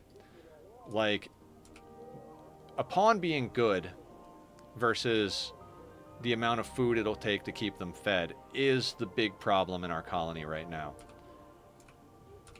And there's Nightbot being a good streamer for me. Royal Tribute Collector. Okay, let me check something real quick. Man, I would really... See, whenever we get something like a Royal Tribute Collector on map, my first thought is, do we have any Thrumbo on the map? Do we have a Polar Bear on the map? Because if we can aggro an angry large animal and let our guests deal with it, we don't take a reputation hit. And, you know what? I'm going to actually put the backyard in the home zone, just so, like, at least they clean up some of the blood and stuff. Checking since New Pawn, is there still a name queue? Oh, that's right. There is Killer. I think Killer said he wanted Julie to come in before him. So Killer and Julie are both on the list. So I think Killer redeemed for both himself and Julie. So I think technically Singleton here is going to be Julie Pixels. Steadfast, bisexual, great memory shooting specialist, Julie Pixels. Thank you for reminding me of that, Aya. It's too bad the Royal Tribute Collector doesn't take other stuff. They will only take slaves and gold. So, not much we can do with what we have right here. Ooh, sirens. Scary.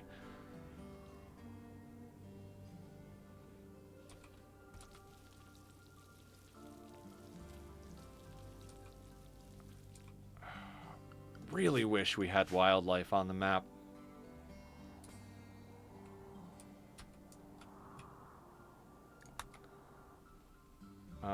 Might be a good time to just knock out another festival, though.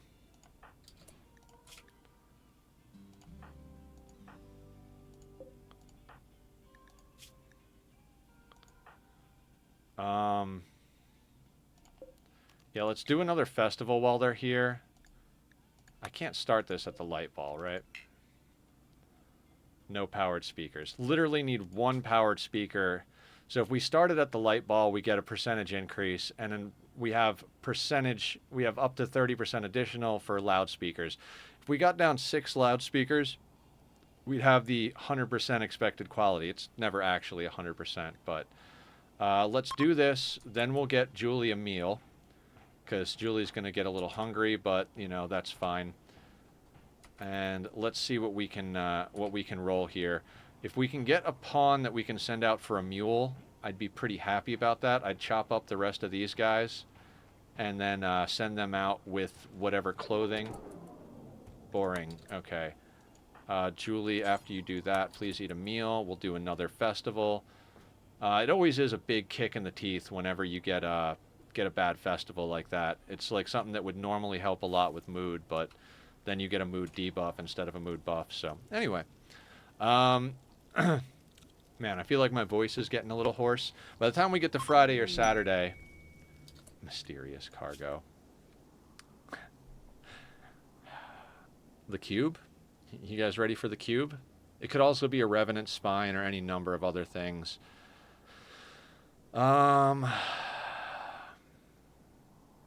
If any of this was good, I might take it because we could just dump the cube off map. But nah. Nah, we're good. Not the cube. I hate the cube event. And at this point, I don't think we could afford to take the hit. Okay, so we've got 3 people now. We're going to bump this up to 9. Same thing here. Let's take packaged survival meals off the list. All of that can stay the same. I'm going to suspend making Psychite tea. Just because once we make the leaves into Psychite itself... Yeah, they're already leaving. God, I wouldn't mind having those assault rifles. And by not mind, I mean I would love to have those assault rifles. Another thing we could do, we might want to get down a chair for our new buddy here.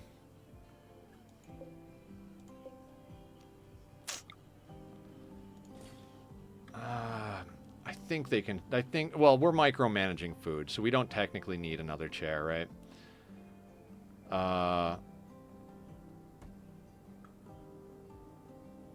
Okay.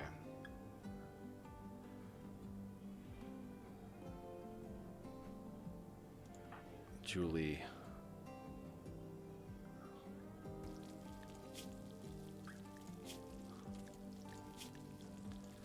Yeah, so what we're looking for out of these joint events is a pawn to either pull lungs out of for Julie, go off and trade, or be food, theoretically.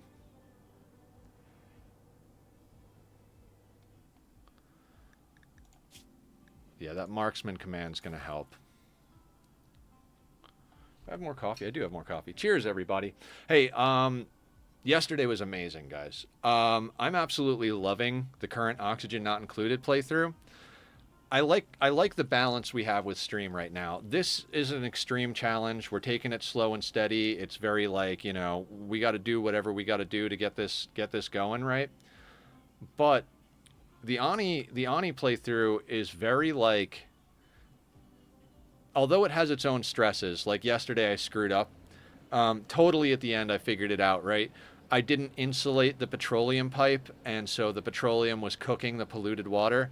Once we split up our cooling grids and I fixed that problem, everything kind of sorted itself out. We had to go a half hour late to make sure I got that done. The base is coming together nicely. I don't think I've ever been as happy with an Oxygen Not Included base as I am with this one. The first long-term playthrough I did, loved that base, but it was kind of a shit show. I took on a lot of dupes that were not really that great just because I was trying to get up to that 50 dupe, 60 dupe mark. It became a lot to manage. There was so many problems, so many things I hadn't learned yet. So, and the map was huge. I wanted to play on a more classic size map. I tend to like to stay on my home planet map quite a long time. For those of you who play Rimworld but don't play Ani, you could take that as like making a second colony out there in the world, right? So going to a second planet type of thing. How long on this breakup with Tom? 1.6 days. All right. We'll get you through, Barb.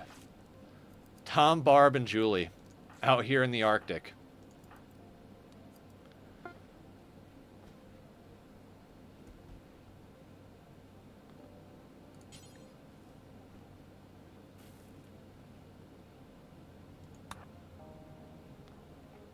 You can get a meal. Tom can get a meal.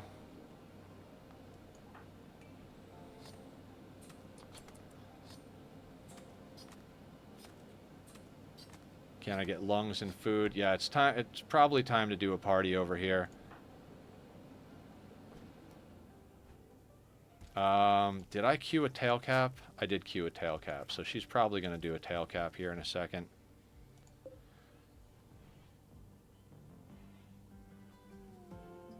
Yeah, she's on her way to make a tail cap right now. Julie needs a meal in a second. We need to do this other party, I think. All right, let's do another party. Love how Tom just moonwalked into the freezer.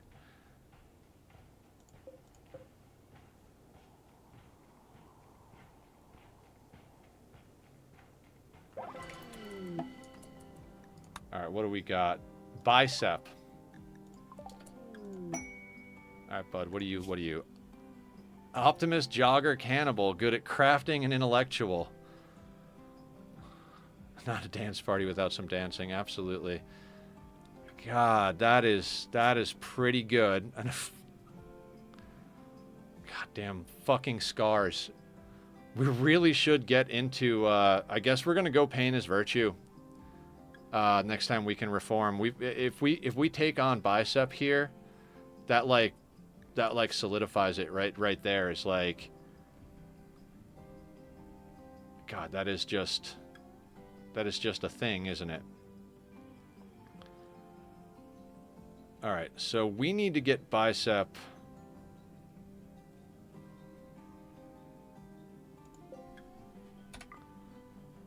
Now we officially need to get, yeah, we're going to take bicep.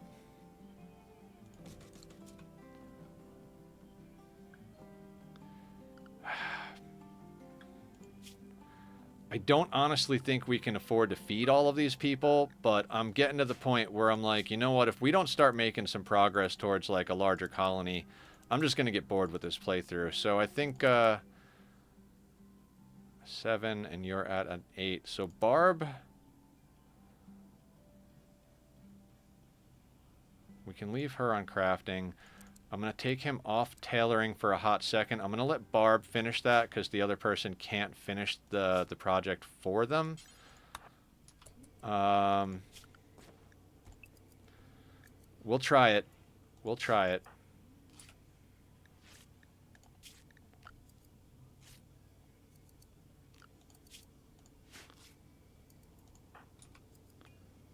But we're going to need to get some more clothing.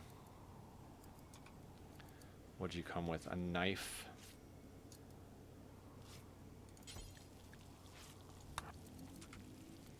I do Optimus compare with Iron Will. Okay, so if you look at Iron Willed, you'll notice that these hashes are the breakpoints, right?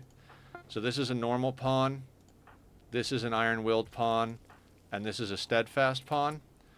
An Optimist has the same breakpoints, but they have a permanent +6 to mood. So they're less likely to break than your average pawn, but rather than having a lower breakpoint, they have a higher mood. So a couple of different ways of getting things going. All Okay, now that Barb finished that, we're going to have her not tailor anymore. And we're going to have Bicep do our tailoring from now on. We are going to need Barb to work on building this. And then, what does Bicep need most of all here? That, oh man, everything is terrible. We've got a shirt, we've got pants, we've got a poor parka. His bison wool pants are probably, oh, okay, so we've got a tail cap for him. Crazy enough, I think a sash might be next. Absolutely not. Absolutely not. 3-star quest for that. No, thank you.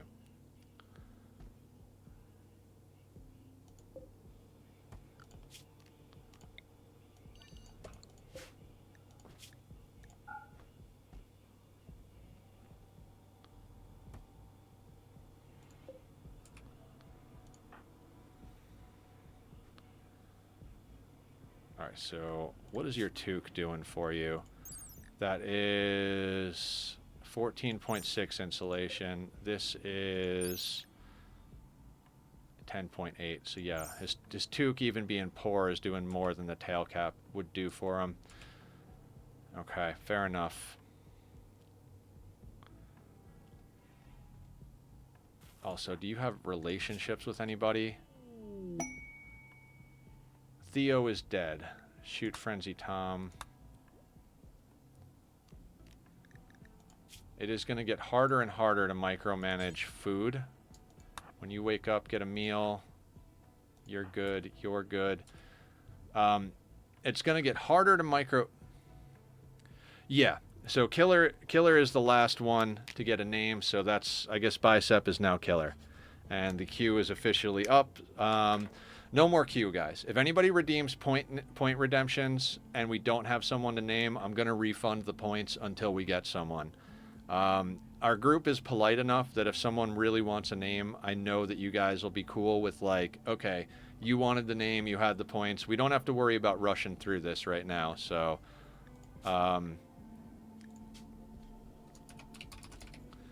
Killer, you're officially in the colony. We took on a 4th pawn. We just got pawn 3 and 4. So you, Julie, Barb, and Tom are all on the ice sheet.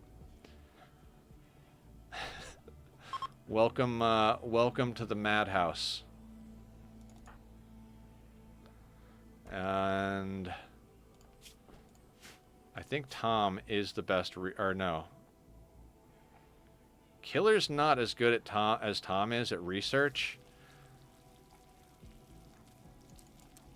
Alright, I want to do something real quick. I want to shift Killer and Tom off of the same schedule real quick.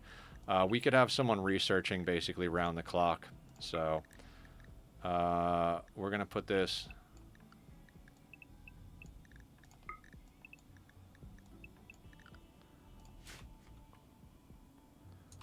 Taking a break to lurk in the shadows. Enjoy your time away. So we really kind of need these next summons to be food.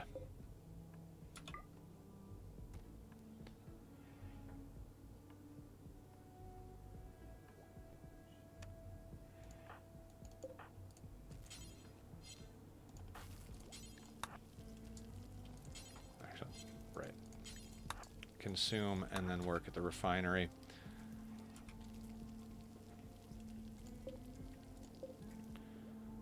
Barb, are you almost done being upset about this? I need you working more. Yeah, you know what? We're gonna put Barb and Killer on the same schedule. No. Barb and Killer on the same schedule. That way she's not awake near Tom as much, but I need Barb working a little bit more.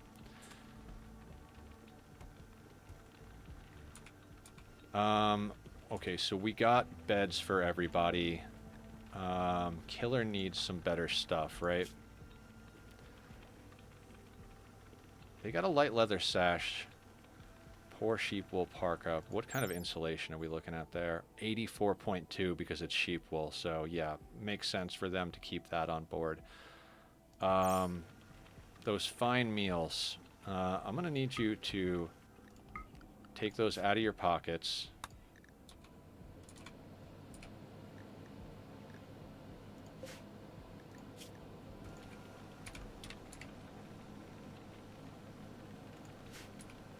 So we got some fine meals to manage mood. Now, it's always a scary thing taking on new colonists now that anomaly is a thing. Any of these two that just came in could have a metal horror in them, and with this few colonists, that's basically the death of our colony. So we got to just kind of hope and pray at this point. I need you to get those plants in, Barb.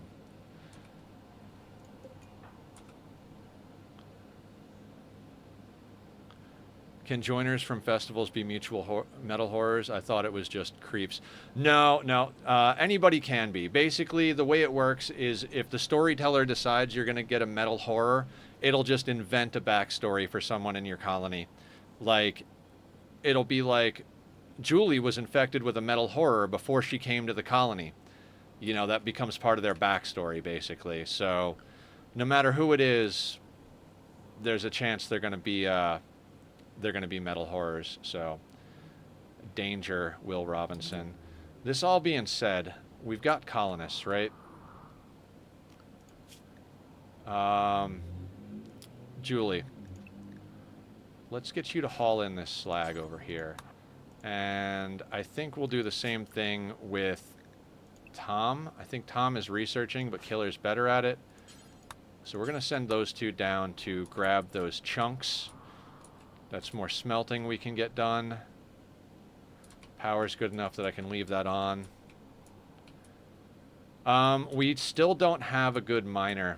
I'm not willing to send a colonist we want to keep out to mine. I really want a disposable miner, someone that like is likely to, you know, not likely to stay with the colony.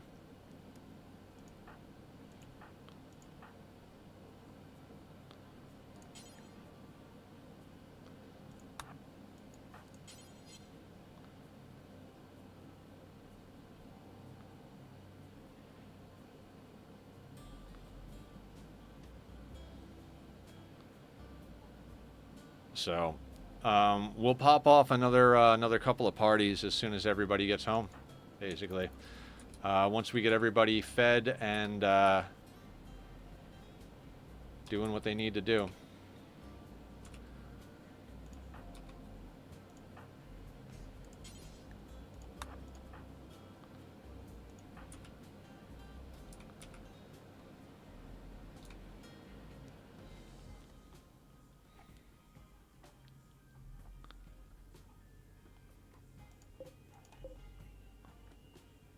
For harvest. Barb.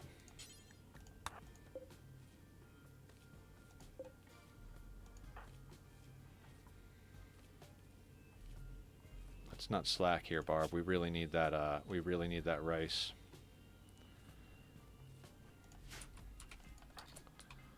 Every friggin' time I unrestrict them, they go cloud watching out in the middle of nowhere. Thank you, Aya. Thank you for lurking, hanging out.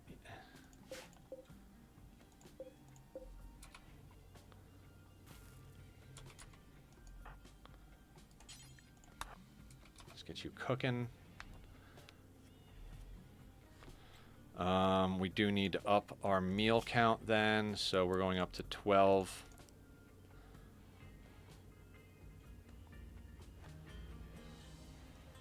Barb is going to go smelt things down. Killer's sleeping. Julie is idle.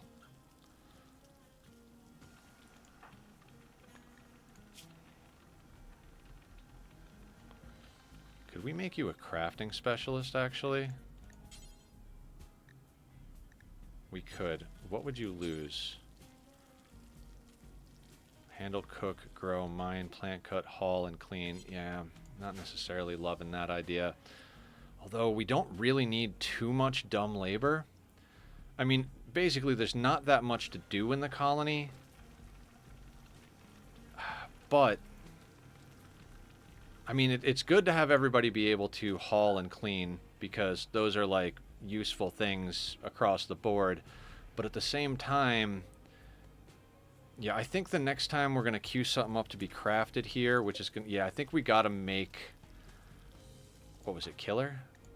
Yeah, I think we got to make Killer a production specialist. Because that's going to make it a lot more likely that we'll get good quality stuff. It's the whole reason we went into human primacy. So, gear-wise, what do we need a good shot at? Parka is going to be better. The poor sheeple is going to do better for the cold than anything else. Can't make face masks out of leather. Excellent, normal, excellent, good. Nothing is deteriorating. Julie, please don't sass me with your carrying of meals here. I'm going to drop this down to 1 so that everybody carries one.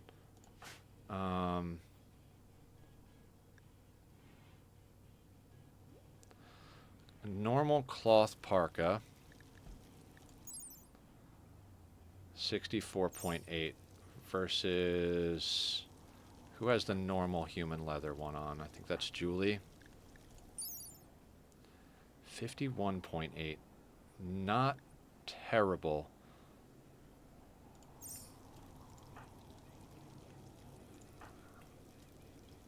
Because I think Barb's parka, 68, 69 on the Thrumbo fur.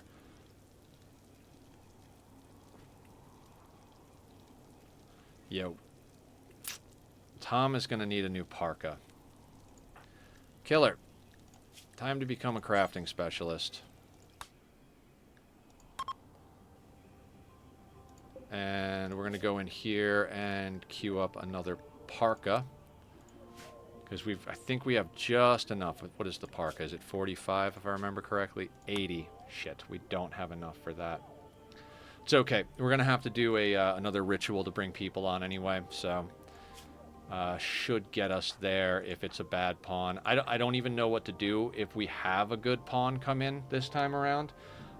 We legitimately don't have space meal-wise. We don't even have enough food to feed the people we have. I think if we'd have pulled them like first thing in the spring, it would have been a different story.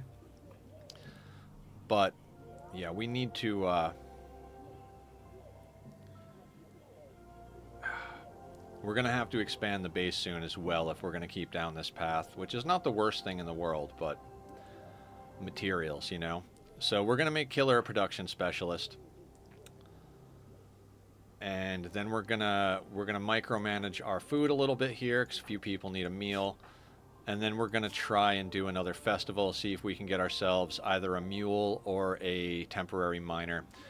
I'm not gonna lie, we are in a very, very dodgy position right now. There is a really good chance that the next threat can take us out now that we have this many people on the team. But like I said, at a certain point, you gotta pull the trigger on the risk and make something happen. We could literally stay 2 people forever. Like, legitimately, like, we could keep this our base and just gradually improve the walls and gradually improve the walls and, like, reshape a few things, make our food a little bit more stable and just stay 2 pawns and make them badass over time. Basically trade our way into getting better armor, trade our way into getting better weapons, and get to the point where... Well, goods trader. Good timing, Budski.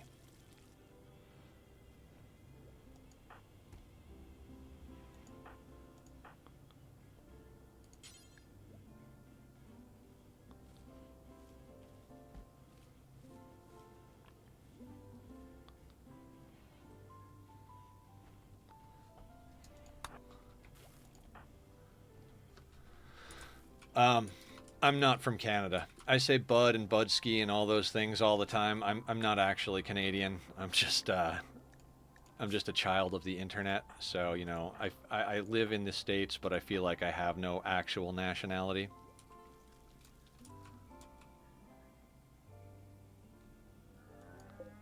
Alright, we're going to wait for them to get a little closer because they shouldn't run away immediately. The temperature's not in the negatives.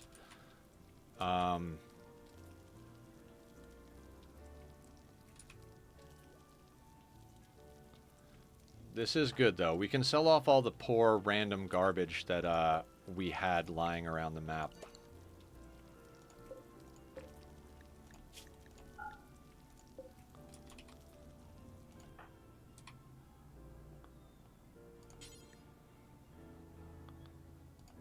Let's send Tom out to talk to them, because Tom is still our best social pawn.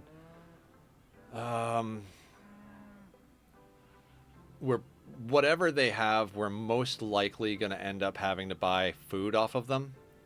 Whether it's raw food we can process ourselves or whatever the case may be, because we don't really have much in the way of options for food at the moment. So what are they willing to take? I don't want to sell them the human leather because we kind of need that. We're obviously not going to sell them the steel. I'm tempted to sell them the cooking book because we've kind of gotten Tom to the level he needs to be. Wouldn't mind picking up this one, but not the best. Yeah, I'm gonna... because I don't think this book gives recreation. I'm not 100% sure. So, all right, let's see what kind of budget we're working with. Let's sell them the junk that we have lying around.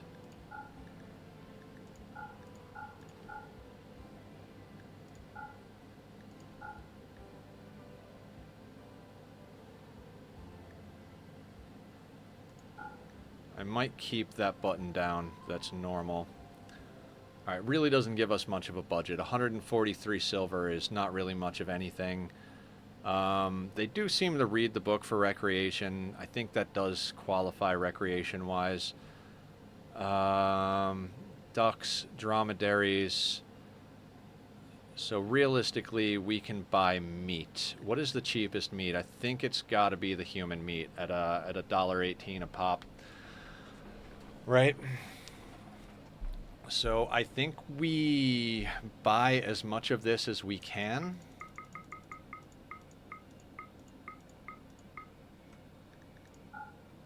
$129 meat. It's almost 13 meals, which for 4 people, we're talking about like a day and a half of food. I'm not opposed to this. It'd be nice to be able to buy some more building materials, even some cloth, but with 4 mouths to feed, I think we have to grab the meat.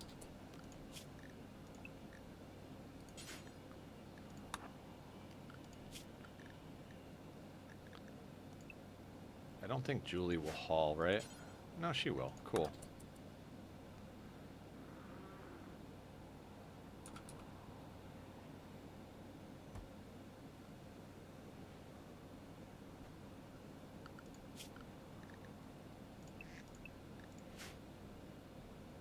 All right, now with these guys on the map, do we have any wildlife? No wildlife. We are really getting hosed on wildlife this season. There is that steel. Who's the fastest moving person in our group? Tom's at 4.6. Barb is at 4.23. Julie is at 3.53. And Killer is at 4.45. Hey, Killer, I'm going to have you go and snag us this steel that's down here. We'll never do hauling, right, because we made them a production specialist. My bad. Absolutely my bad. So that puts it on Tom. Let's get Tom. And do you need a meal before you go? No, you can have a meal when you get back. Let's send Tom over there.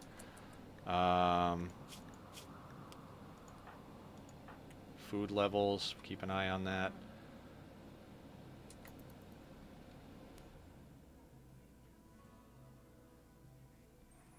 Come on, get in a social fight and knock somebody over so that we can get a gun from you guys.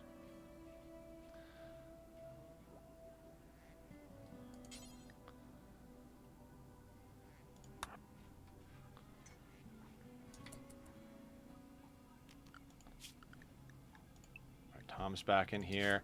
I guess let's do a party while they're here.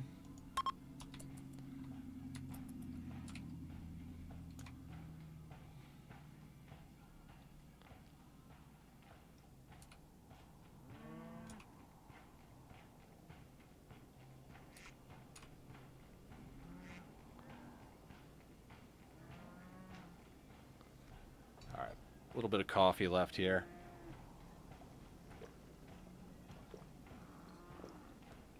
Get it in there.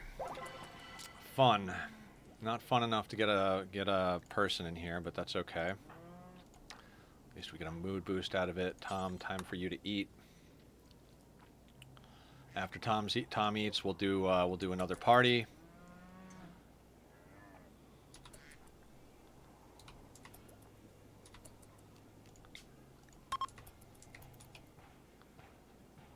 The parties are one of the few times I feel okay pressing the 3 button, because there's nothing that they're gonna do. They might get into a social fight, but even that is difficult to deal with at a social party. You'd have to like cancel the party, arrest somebody, you know, that whole thing. So so Tom needs sleep.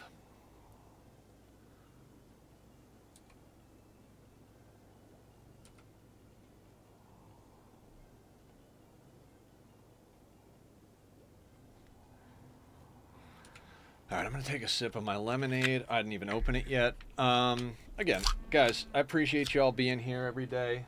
Today is Friday, and as the week goes on, I get a little bit sleepier. You know, bones are a little older than they used to be, so I do appreciate everybody coming in. Tomorrow, we're going to be co-streaming with Squiddy WTF. We're going to be playing on the Netherland SMP, which is our community Minecraft server. If anybody wants to join us, I'll do the good streamer thing and put up the links over here to both my Discord and the YouTube. YouTube's going to have the VODs of all of these Rimworld runs and Oxygen Not Included runs, as well as a few other treats here and there. I've been uploading some Magic Arena content. I might, if I'm going to continue to do Magic content, I'm likely going to start a second channel, even though the first one isn't fully where I want it to be just yet. It doesn't seem like Magic blends well with the other stuff I've got up there, like Minecraft and Rimworld and stuff. So if I continue to do that, I'm either going to switch to just doing highlights from Magic games, or I'm going to start a second channel where I can do other stuff.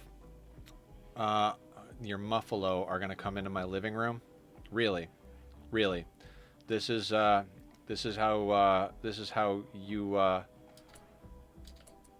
you deal with visiting people. Like, hey, I came to visit you. I'm gonna bring in my absolutely filthy, disgusting animals into your place. We don't need more chairs because we're micromanaging eating. So we never have someone.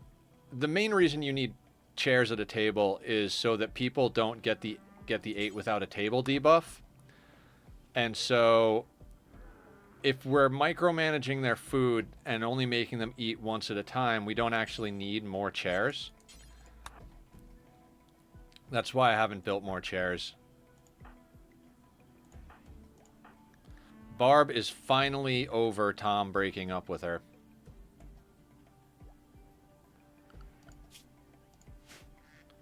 I mean, for 4 pawns and us being at 24,000 wealth, that's a lot better of a position than I would have thought we were in. I'm going to have Barb get up and eat a meal. Julie still kind of needs the sleep. Killer kind of needs the sleep. Same thing with Tom. I do want to get a party going. I've tried to do the parties while we've got on-map help here. I pretty much try to do anything outside of our ordinary day-to-day work when we have visitors or traders or something. Just provides an extra layer of safety. Excuse me.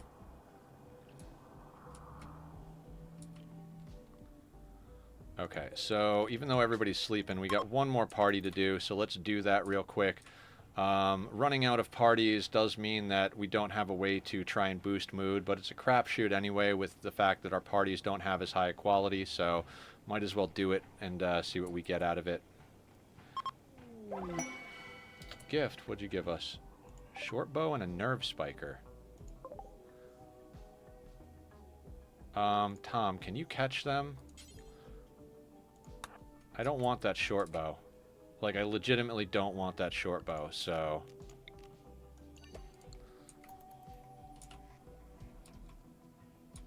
I don't think Tom's going to be able to catch him, though. Nope. Well, there we go. That nerve spiker might actually come in handy. The nerve spikers have been doing us some good.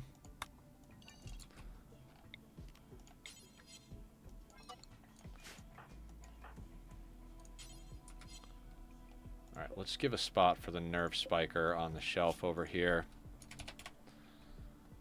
I guess we'll bring the short bow in.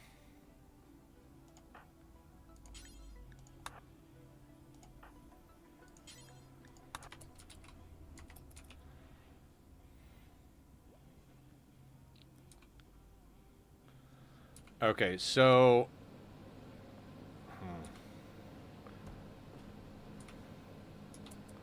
we need to get through the winter, so that's why food has been our biggest concern. But right now, Killer's researching precision rifling, and they're a production specialist with an 8 in crafting. So we need to start making assault rifles as soon as possible. I forget how much they cost. I think it's only one component. We need to get this researched before our power goes low again as well. 60 steel and 7 components. Never mind. It's a lot more expensive in components than I thought. We have 16 components. Okay, so we got a couple of nerve spikers. I would like to...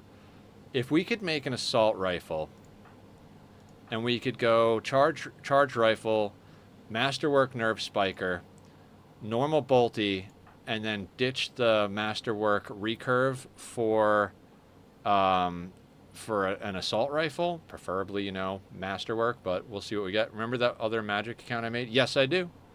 What happened? Did you get some good stuff on it? Did you find a way to merge the accounts and cheese your way into some more cards? Because that would be sick.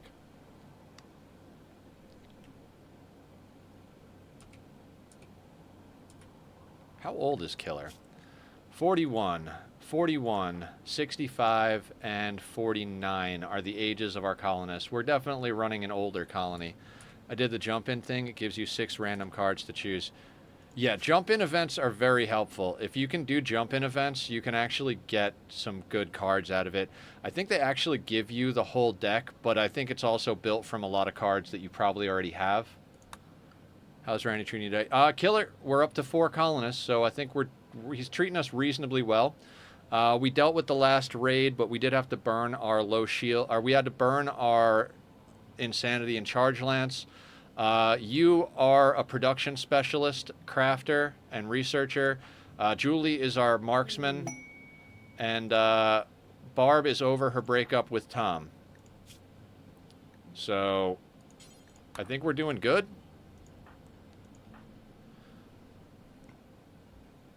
Yeah. Sorry, I should have told you about that, Barb. I knew about that. I try to get into jump-in events often. I just think I think it's been a little while since I've had the jump-in tokens or whatever they are.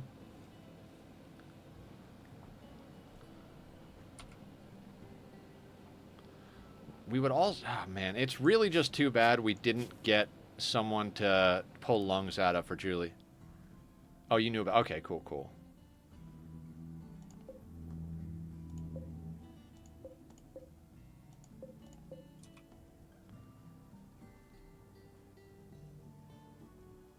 Is there any way we can squeeze some more steel out of this map? I don't think there is, right? No, we do not have any steel anywhere on this map. Oh, wait. Slag. That's 30 steel. How much steel do we have? That gets us another basin. That gets us another basin.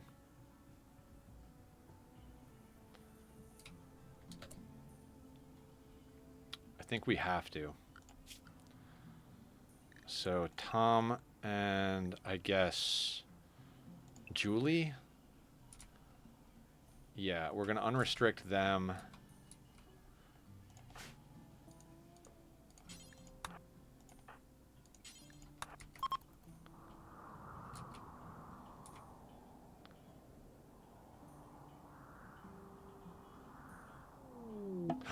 Animal migration. Excellent. Absolutely wonderful. Let's get those chunks in there. In fact... Alright, we'll get the whole team together. I wish it was something a little bit more substantial than snow hares, but that'll get us something. They're migrating that way. We're gonna have to come down here.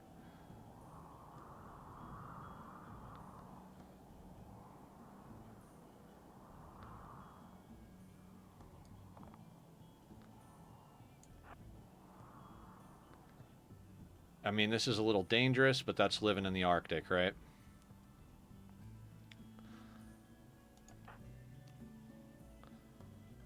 Alright, so what we need to do is realistically target one apiece as they go by.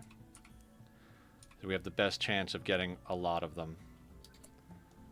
Also, let's get everybody kind of in a close diagonal here. Okay, we're going to wait for them to get just a little closer, just a little closer. Alright, Tom, I want you to hit that one. Barb, I want you to hit that one. Julie, that one. And Killer, let's have you hit this one. Let's see how everybody does.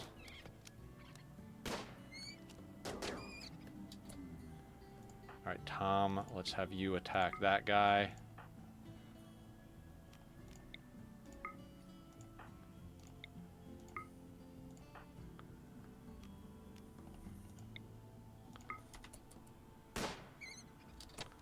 Friggin' Julie, dead shot over here.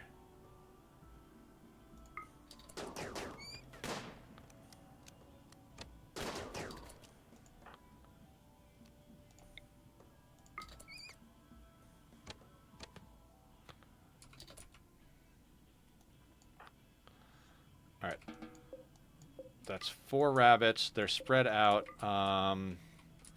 Let's try and bait some of the remaining ones over with a stockpile of rice out here.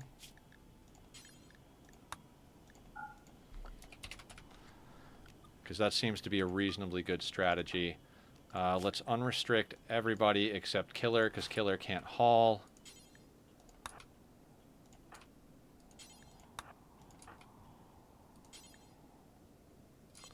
No empty accessible spot. Really?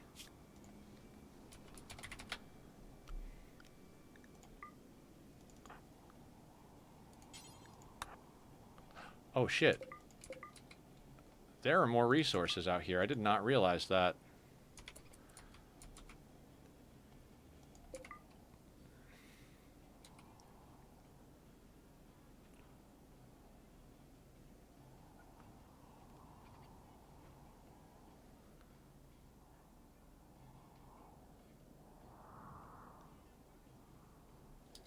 Alright, so we're actually going to drop the rabbit there. And here, because it's closer to base, because these things are coming in, so I want to make sure we get as many of them killed as possible.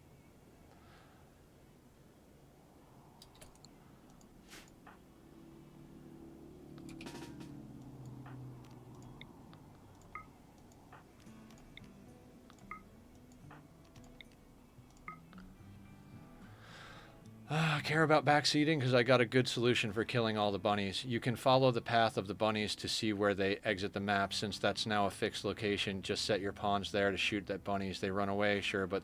Oh, that's nice. I don't mind minor backseating, Blue. Especially on Ice Sheet.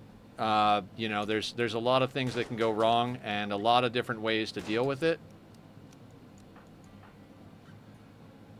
So, it's just more like, you know, as long as people respect the fact that at the end of the day I'm going to make the decisions that I'm going to make, you know what I mean? If people get upset that I don't do what they say, that's when backseating becomes a problem. But yeah, out of sea ice, so I know the struggle. Awesome. Yeah, I've done several 500%. Well, I've done several 500% runs, but I've also done the last 2 were no trap, no killbox runs. But what got me into playing Rimworld was actually watching Ambiguous Amphibian Sea Ice playthrough. Before, like, I had a lot of people telling me, and welcome in, good to meet you, I'm Nether. I stream Rimworld on Monday, Wednesday, Friday, and on Tuesday, Thursday, I stream Oxygen Not Included.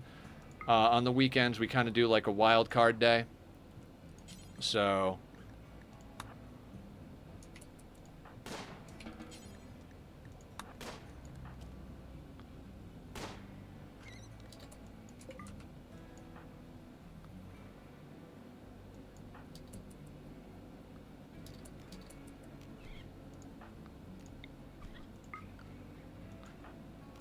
I don't want Julie to accidentally hit Tom, so let's move Tom a little bit. And then Julie, let's pop. Shoot at that guy. I think less likely you'll hit Tom if you shoot there.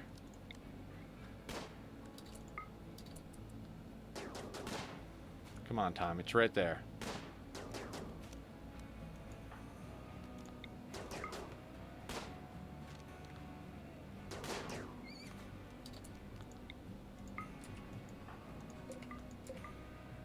Man, this is some good stuff here.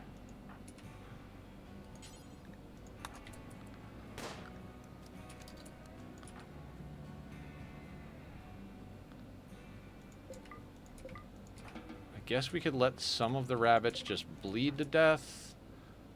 Let's try and grab the farthest out ones sooner rather than later.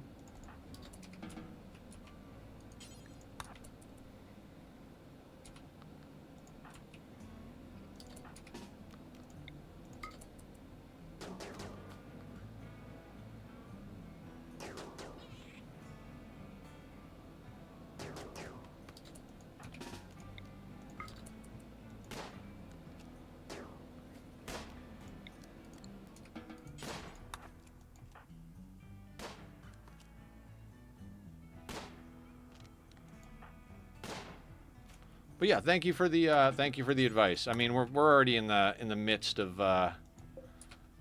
doing the deed, so no, don't haul the Arctic fox. My bad.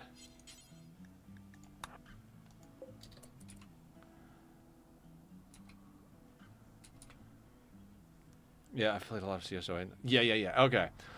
We literally have been working with 2 pawns up until today. We finally took on 2 more. None of it is optimal, of course, you know, because sea ice and whatever. But, I mean, some of them have problems. Some of them...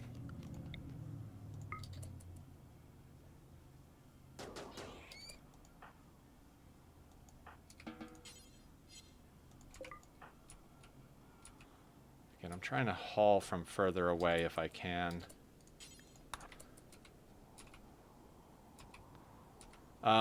Like Julie over here could use some new lungs. Everybody's got a scar or 2 except for our starting pawn, who's got a shattered nose. 49 years old, 65 years old, 41 years old, and 41 years old. We kind of had to take Barb here on because she had a relationship with our starting colonist, and we were struggling with mood at the time, and she was way better at construction. Best advice for Cheese is to rush to tier 2 Void Monolith, then try to spawn the pit. As long as you don't find the boss, you can just mine out all the stone. Ah, interesting. Interesting. We turned off the monolith. It's we're on ambient anomaly, so we still get anomaly threats, but we don't get the we don't have the monolith turned on. So it was like I was trying to decide what to do. The last playthrough we did was full on like anomaly, the whole deal, you know, so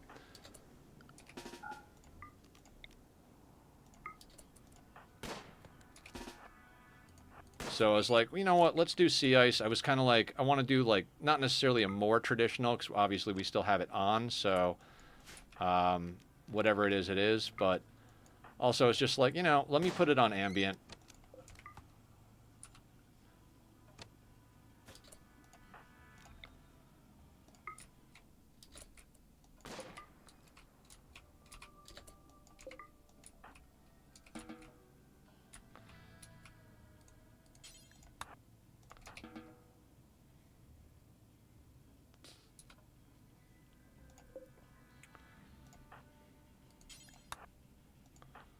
How are everybody's needs? Okay. A lot of people need to eat. So after you haul that, snag yourself a simple meal. I think you can still get the pit, but I also don't know if the pit even spawns in sea ice anymore. I'm not sure. I know you can still do like void provocation and everything like that. Like we've already had to deal with sight stealers a couple of times, had to deal with a couple of flesh beasts. So you can still definitely get the anomaly events. Interesting history on when the DLC was first out. Yeah, I love what anomaly added to the game, but some like uh did you ever play Ark Survival Evolved by chance? Because Ark had something built in that they really didn't make great use of that they called do you remember Primitive Plus, the total conversion package for Ark? I feel very much like Anomaly has that vibe. It's like a total conversion package. It's a part of the game. It's built, done by the developers, all that stuff. But at the same time, it's like it's so close, but also slightly off base that you kind of feel like that's the way I kind of think about it. Is like, oh, it's kind of like total conversion in Ark.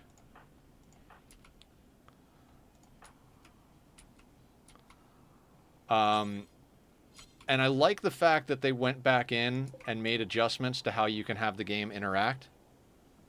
Yes, it does feel like the first optional DLC. The other three very much feel like they all joined together, and it's like this is Rimworld with ideology, royalty, and biotech. It's just like they just kind of all added and upgraded to the already existing. Oh, I made him eat the rabbit. That's not what I meant to do. Sorry, Tom. Sorry, Tom.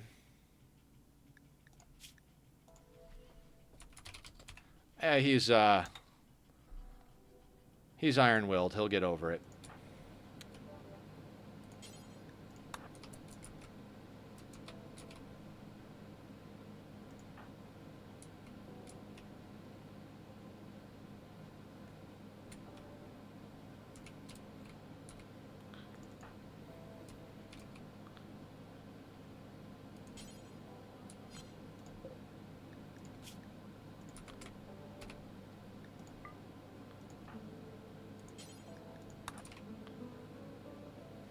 But yeah.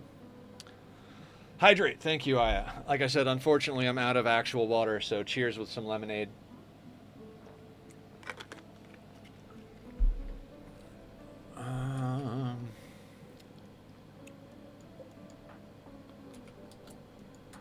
Before you cook, Tom, let's get you to continue hauling stuff in.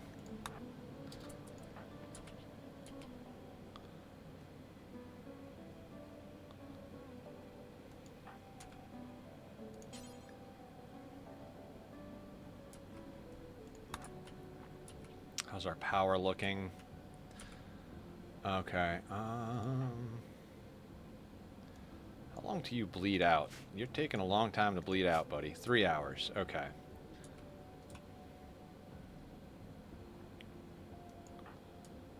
After you're done that, haul that one.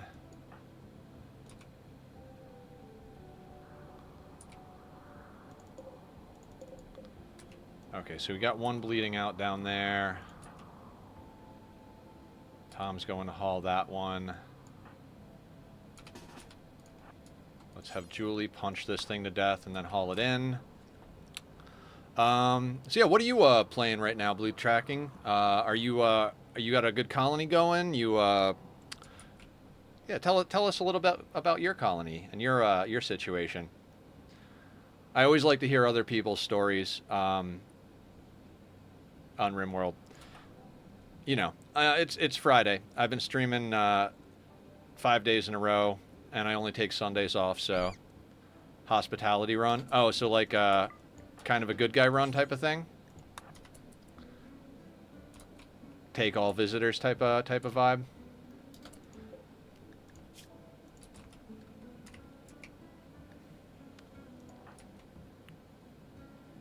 A few quality of life mods, with the primary mod being the hospitality run. Right, there's no place for wake up there, so let's add that over here. Just I want to get that in. I don't want anybody binging on it, but I would like to be able to sell it. Um, yeah, I don't play a lot of mods. With the mod, you can set up basically a hostel for guests to stay in. You know what's funny? So, I mean, you know, it seems like you know quite a bit about the game, given that you've got all the knowledge on sea ice and stuff like that. Um, there are so many different ways to play this game. I actually did a peaceful run. It was my off-camera thing, so like I was doing my stressful, challenge playthroughs on stream, and then in the evenings for a little bit of like, just relaxation, I did a peaceful run. I didn't set it on full peaceful. What I did is I set it on custom, and then custom losing is fun. So all the sliders for like crops and everything were that level of difficulty, and then I just turned off all the threats, right? And so I found that really enjoyable. And when you don't have major threats, you get so many refugee quests or someone wants to visit quests that I literally set up like a hotel, like a hostel, basically a guest barracks. Made it super nice, put in a pool table, put in a card table, put in chess boards. And so people would come to visit all the time. And it was really cool. It was a good one. I put up a time lapse of it on YouTube. I'll do the good streamer thing and put up the links to the YouTube and Discord in chat if anybody wants to go check them out who hasn't before. And basically, the story was married couple retired from the military, happened to roll two pawns that had military backgrounds, and I was like, ooh, that's a good place to start. So a couple retired from the military, decided that reintegrating with society was just not for them. It wasn't what they wanted it to be or remembered it to be, and felt out of place. So they took their three daughters and went out to strike out on their own and start a new life out in the wilderness. Um, the story went really cool. Eventually, the wife's brother dropped in a drop pod, so we took him in, and it was all about the story. He was a pessimist. He wasn't necessarily a pawn I would take on in a normal run, but given that it was more about the story and we didn't have threats and stuff, we brought him in. Wound up doing a quest to make some clothing, and an impid joined, and the pessimist and the impid wound up getting married, which I was like, that just makes total sense. Genetic pessimism plus the pessimism trait, like they were made for each other. They wound up having three kids. The eldest daughter fell in love with one of the guests that came along. He was actually going to leave, and we were with that whole like loyalist, we take care of our own thing. We weren't out to be like, it wasn't like this, like, cannibalism, do anything you can to survive. But I kind of pictured it, ex-military people, ex-military father, loyalist, looking after your own, plus he's protective of his daughter. So we had to arrest him and convert him and recruit him, full on shotgun wedding style. Like, you ain't gonna break my daughter's heart and then go live off map somewhere. You're gonna marry my daughter or you're gonna die trying. You know what I mean? So that story got to be really fun. I greatly enjoyed it. But at a certain point, I wanted to move on to something else. The story played out. There's a lot more stuff, and I put a full breakdown of the story in the Discord and in the description on the time lapse. Oh, we got to get you some food. But I had a really great time doing that. You know what? Let's chop these guys up first. And so we toy with doing a lot of different settings, and I think I got this here because we were talking about anomaly, right? Like, anomaly gives you the option of doing things a few different ways, and I think that's cool. There's some stuff I kind of wish, like, I kind of wish it was just that little bit more integrated, like that, like, it feels, like you said, it's the first DLC that feels like an optional DLC.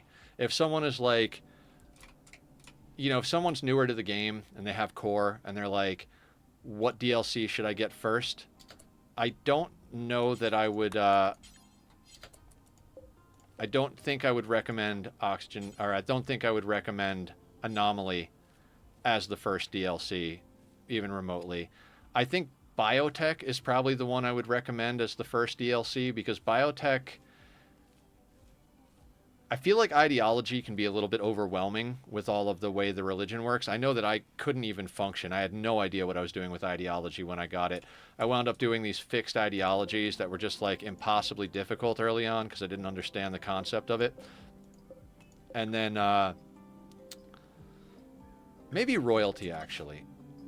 I feel like royalty kind of adds a lot of stuff, but in a very digestible way. So I would say if someone said what order should I get the DLCs, my first response would be like get them all. Just buy the whole suite. But if you got to buy them one at a time, I think my recommendation would be to go royalty, biotech, ideology, and then anomaly. Unless of course you're a full-on like horror trope aficionado. If your thing is gore, then absolutely get into anomaly. I don't I don't know how I'd be able to handle anomaly threats without the stuff from the other DLCs as far as weapons and psycasts and stuff like that. One of the things I feel like Manhunter Pulse is overpowered as fuck in Anomaly. Like,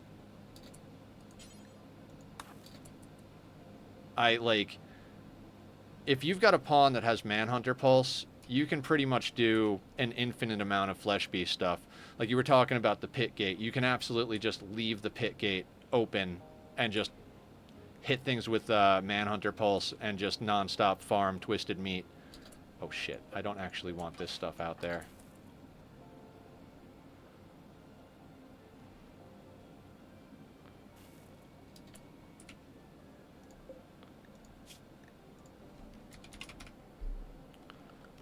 But yeah, the only thing I didn't like in my Anomaly run, I was really not fond of the cube event.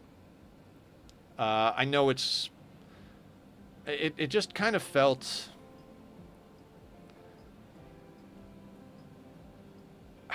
boring? I don't know. Anyway, I digress. Blue, quick question. We're not. I think we can do ground penetrating scanner, right? We got deep drilling from a schematic, but we can we do ground penetrating scanner on sea ice? Do we get resources if we do that?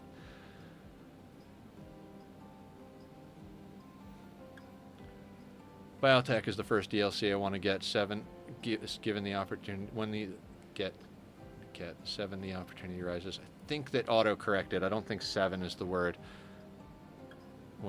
For me, royalty is the weapons, armor, and magic DLC. Ideology is the mood DLC. Biotech is the genetic child and mech DLC. And anomaly is the throwable turret DLC with horror included. Yeah, those throwable turrets can be really amazing.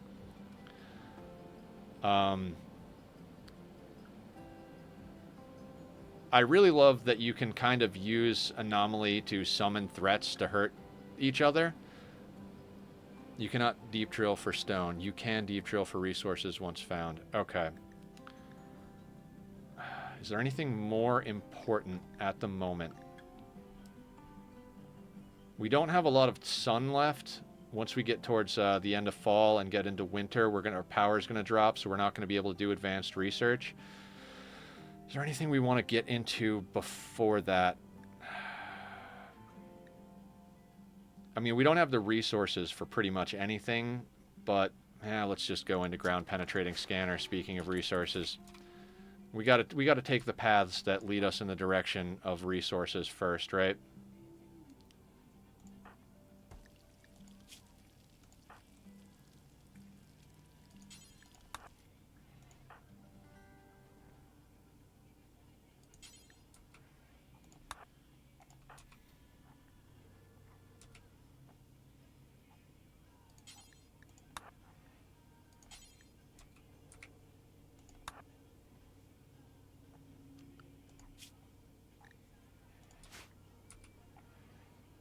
Whereas once you finished with the main research, yeah.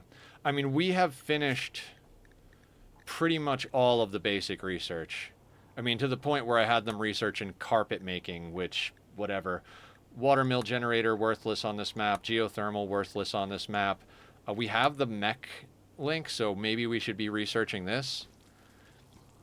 But it's one of those things where I don't want to get too into this without the power and the means to deal with the waste packs when the opportunity arises. I thought so.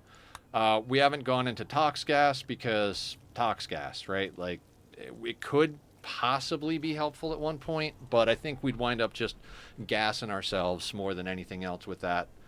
So at the moment, I think deep drilling we got from a book, ground penetrating scanner we get. At that point, it really comes down to, like, I think transport pods and then getting to fabrication so we can make our own components would be important.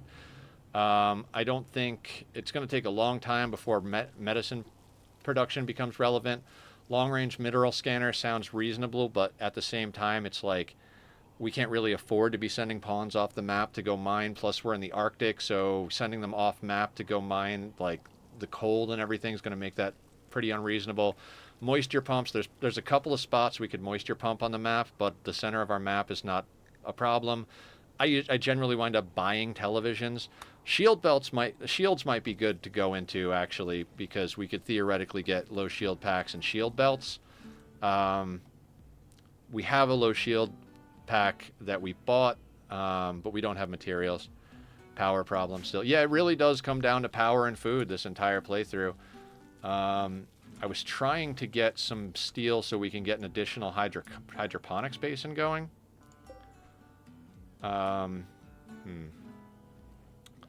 Let's do a little reconfiguring of this place. We're gonna move you there.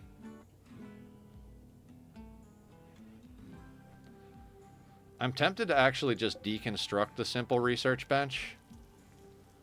Maybe after this winter. This winter we'll finish out the last couple of, like, I just want to have them keep doing stuff to keep their intellect up. So we'll actually do all of the basic research just so that whoever's doing research can actually get some experience, so that when we do get the ground penetrating scanner up, we can have people doing it. If your room is big and warm enough, you might be able to remove the roof above the hydroponics, letting you turn the sun lamp off. We're at 65 degrees.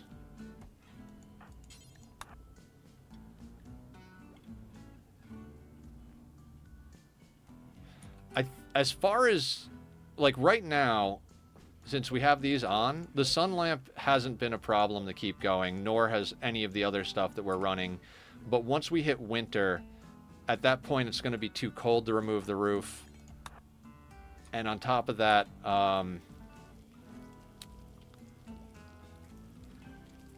we're not going to even have the power to keep the basins on, I don't think.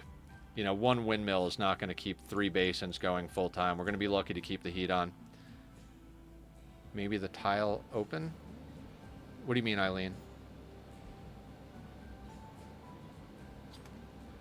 I mean, one tile open really isn't going to make... Like I said, right now we don't have a problem keeping the sun lamp on because it's full sun. Once we lose sun, we're not going to be able to even keep the basins themselves on. So I'm just kind of trying to rush into grabbing another basin to try and snag a crop real quick.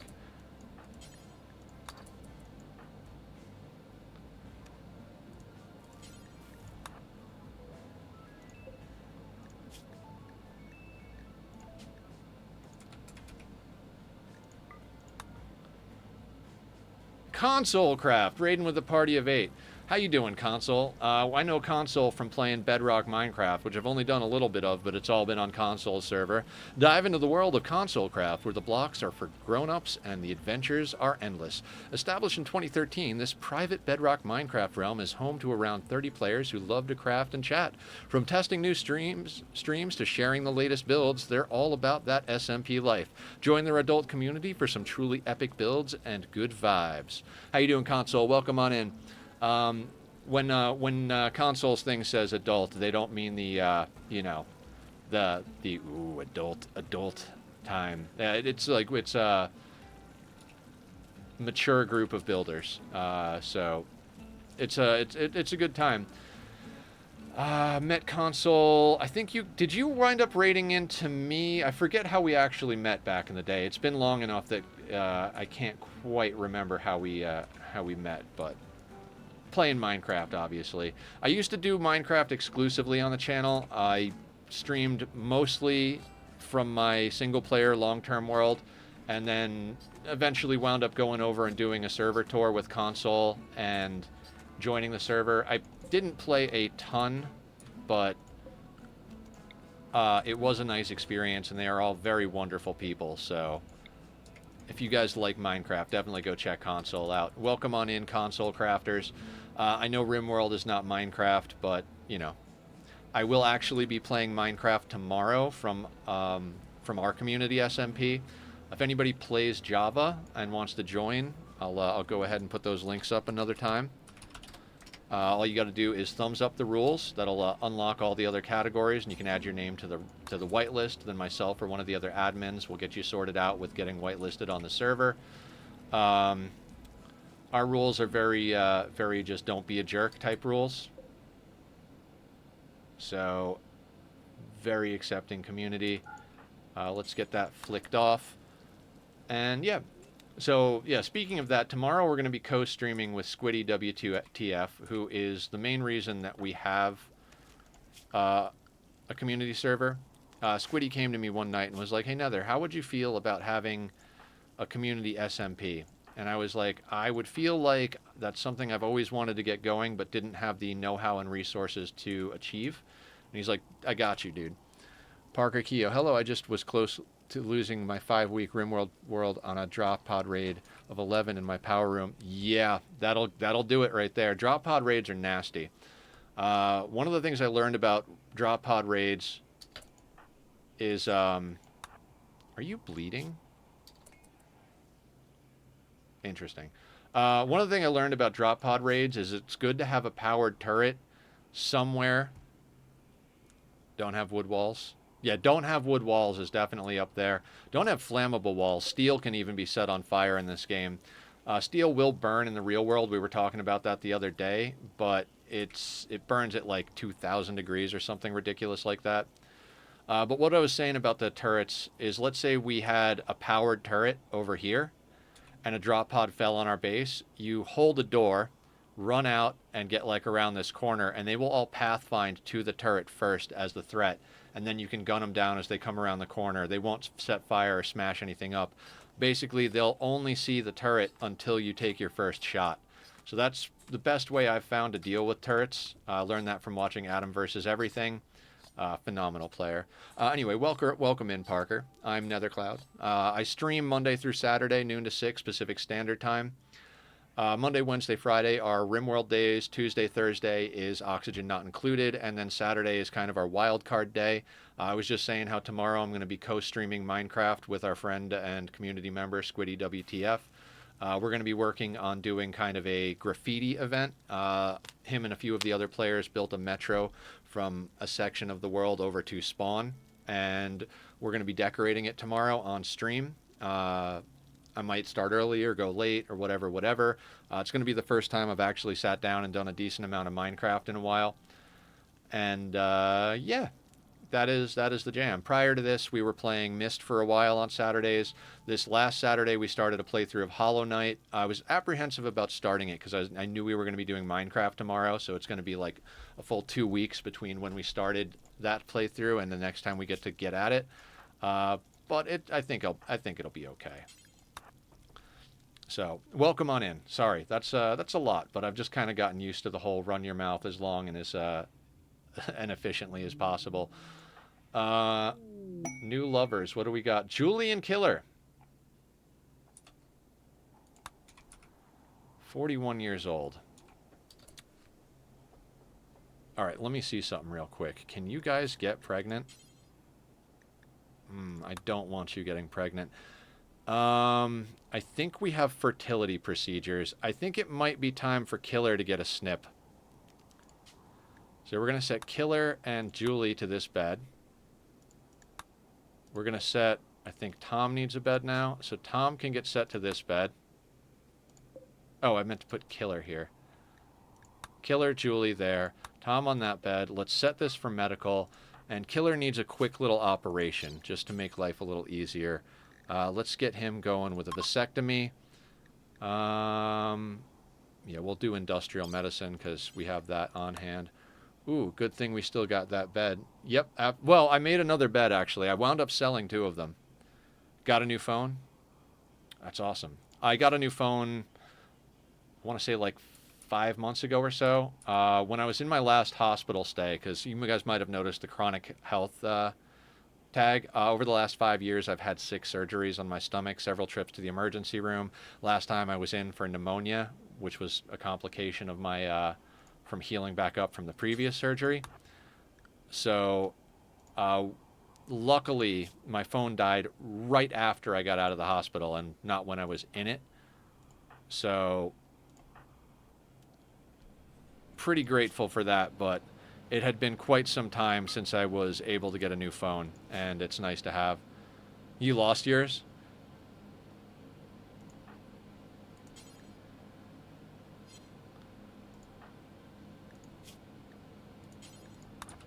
Let's get you a meal, and then we'll have Killer. We're going to have Killer rest until healed. After you do your meal, let's have you operate on Killer. Hopefully this surgery goes okay, because I'd like the mood buff from them sleeping together, but at the same time... Actually, hang on. Let's get you a meal as well, and then you can rest until healed. And that doesn't replace their phone until there are like 5 upgrades out. Oh yeah, I went from a 6S to a 13. And I'm not one of those people who's like a diehard Apple person, but I do like the iPhone over most things, so... I was at 8, kind of needed upgrade, got a 15 Pro. Nice, nice.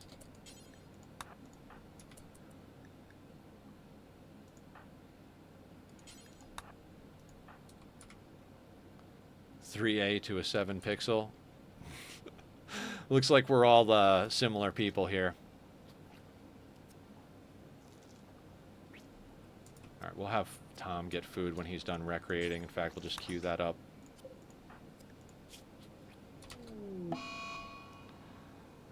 Really?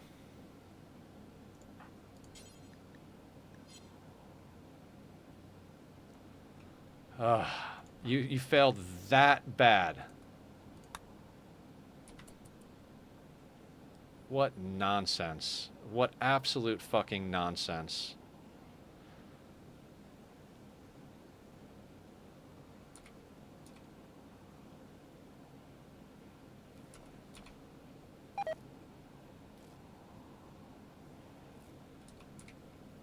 I'm sorry, it's my fault. I was about to go AFK, right? Don't worry, Aya.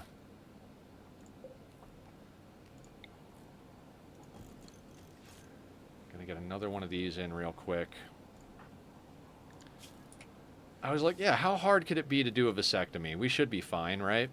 Nope. Right, we are low on medicine, so as much as I don't want to do this,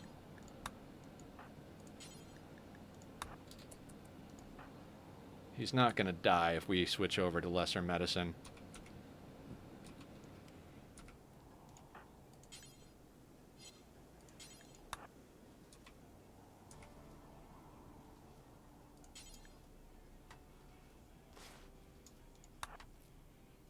One of my men got a vasectomy by shotgun in a raid. I mean, that's one way to do it.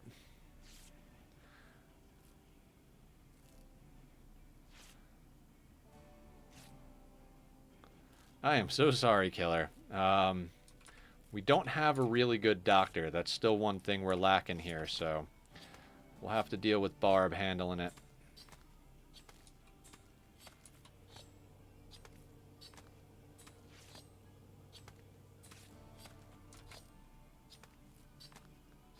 It was 1,000 for the phone and the SIM card and 76 gigs of data, so we'll take it and got a nice phone case. Yeah, I can't remember how much I spent on mine, but I definitely spread it out over, you know, monthly payments because did not have the cash on hand.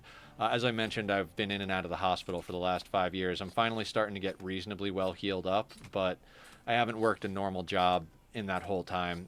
Most of my work before going into the hospital was freelance work. I did a lot of music production, and when music jobs weren't around, I was definitely the guy who would just pick up random jobs like, oh, you need me to file paperwork? I'll file paperwork. You need me to paint a house? I'll paint a house. It was an OtterBox, and yeah, I'm doing month payments. Yeah, I think most people do that with phones now.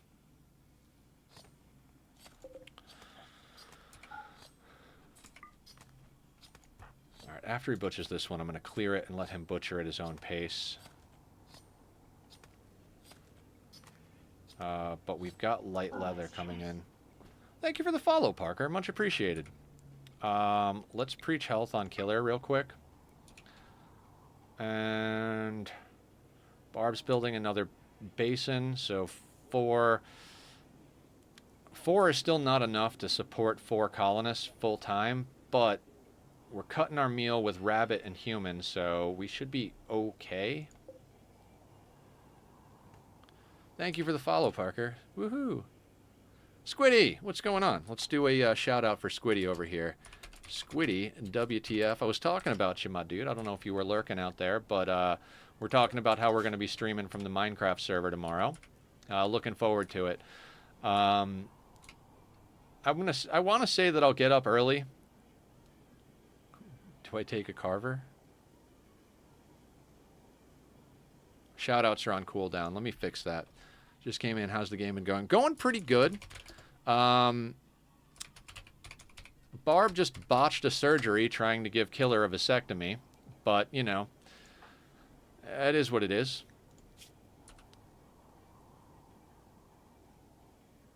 Other than that, we pulled in 2 new colonists. So Julie and Killer are officially part of the team. One of them's a crafting specialist. The other's a shooting specialist. I streamed the server today. Got some things ready for the event tomorrow. Hell yeah. Killer's no longer incapable of walking. Perfect. What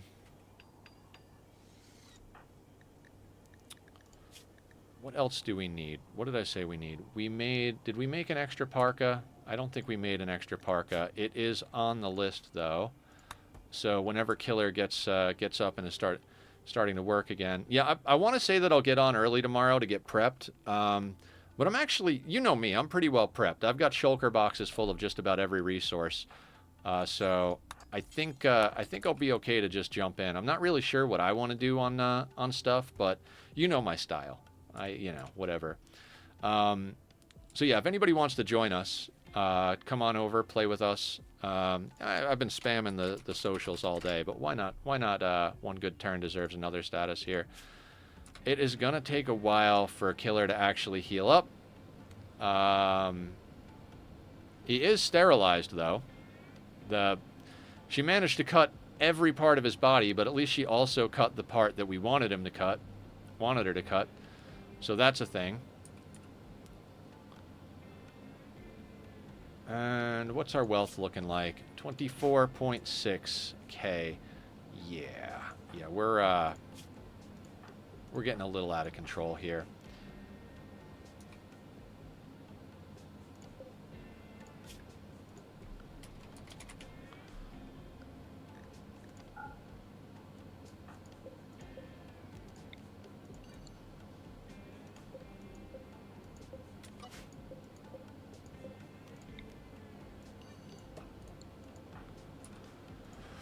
Okay.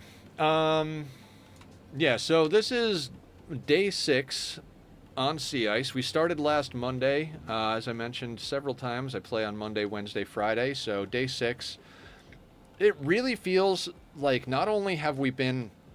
It feels simultaneously like we've been doing this playthrough forever, and like we haven't done it for any amount of time also. We've got such a low colony count and so many things that, you know... We've got so many things that we haven't been able to do, but we've got tons of research. We've been super low colony count, and now we've got 4 people. We doubled our colony size this morning. It's such a weird playthrough playing on Sea Ice. I'm enjoying it, but I'm telling you right now, I'm never going to do Sea Ice again after this playthrough. With the okay, so here's the thing. If we lose this attempt, I might take a break and then we'll come back and do sea ice. But once we've done a full through of sea ice and hit a victory screen, I'm not going to be coming back to it for an additional playthrough. And when we take a break, we'll make the determination of whether we come back. Again, provided that we don't actually get through this. But at the moment, we're doing pretty well. It really comes down to RNG and what gets thrown at us. So many events you just end up saying no to. Yeah, we say no to a lot of events. I mean, that's kind of my MO in general. Quests, I feel like most of the time are just bait to get you killed. Like, oh yeah, we'll take that quest, and it's like, I don't really wind up taking quests until I get my colony pretty far along and better established. I'm going to speed up to a 2 here for a hot second, just because we don't have any crazy stuff going on. We just want Killer to heal. We'll even go just a little faster. I just don't want to miss micromanaging the old food, so...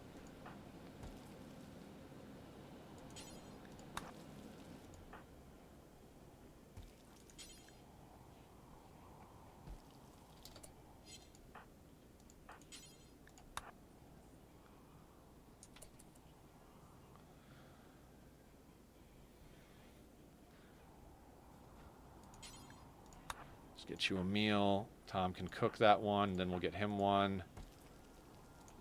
Let's get Julie a meal.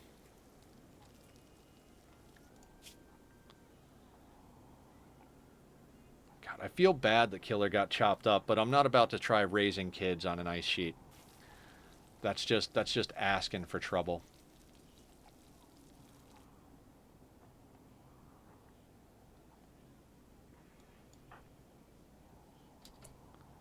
You know what? Let's suspend that. I would rather you make that into pemmican. So let's have you actually do some butchering.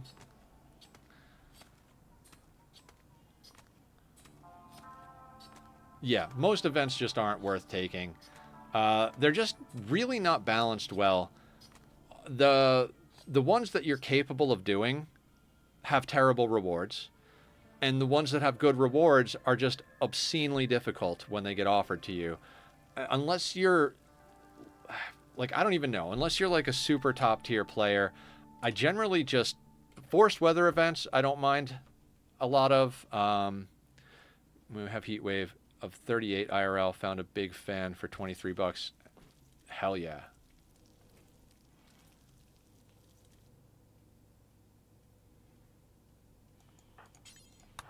Just all clean.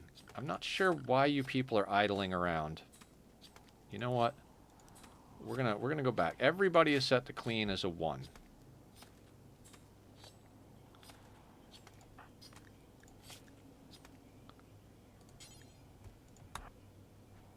Get you fed before you do that. We have them set on nothing, and we're micromanaging food just to make best use of our calories. Sparta explained to me, because I didn't realize this until we started doing Ice Sheet and had new people coming in, they will consume a meal when they get down to 20%, but the meal will provide 90% calories. You're actually wasting 10% of the calories if you let them manage themselves. It's another reason why pemmican is really good. It basically, they only eat enough to fill their bar, so you actually wind up being more calorie efficient, letting them do their own thing. But, you know, we've got 4 people, and we're going into winter theoretically here momentarily, so... I'm going to turn off the advanced research bench. Killer's our researcher, and Killer is going to be down for quite a while.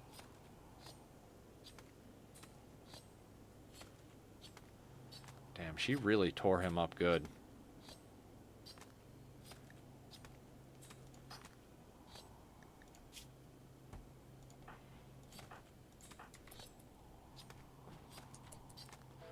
He's also our crafter.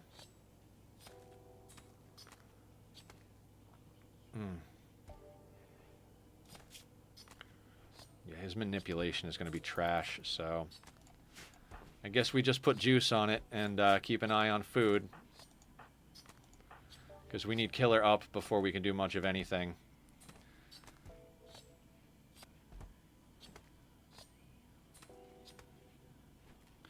Oh, Tom and Julie are hitting on each other.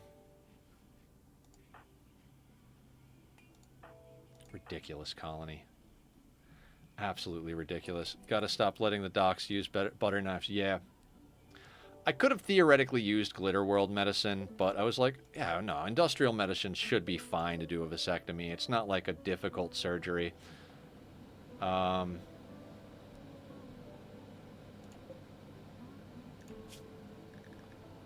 Okay, so we've got meals. We've got a little bit of food on the table. Rice is coming in gradually. It would really... Okay, while Killer's down, let's just take a look at what we need to have him make when he gets up. We can't make face masks because, you know, leather. I think we have a parka queued up because Tom's going to need a new parka soon. Cargo pods. What's that about? Holy shit! I said face masks and Randy was like, oh, you need face masks? Shit. I mean, we've got hyperweave, we've got bison wool, we've got freaking sheep wool.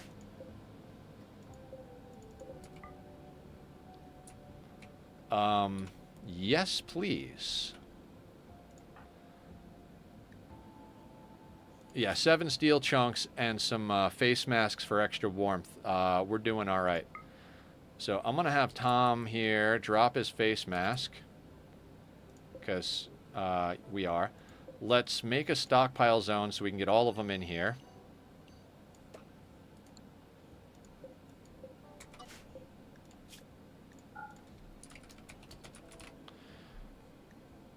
Right. Let's unrestrict everybody. Let's double check people's needs. Make sure we're not sending anybody to haul that needs to eat right this second. Killer can't haul and he's down, so fantastic. Julie and Barb both can grab one. Randy was so happy you took new colonists, he gave you a gift. Yeah. Or is trying to bait us to die one way or the other. Alright, Tom, let's get you into the hyperweave one. Barb, let's get you into the bison wool. Julie, sheep wool. Then each of you, Julie, I want you to then haul this one. Barb, you can haul this one. And then Tom can haul that one.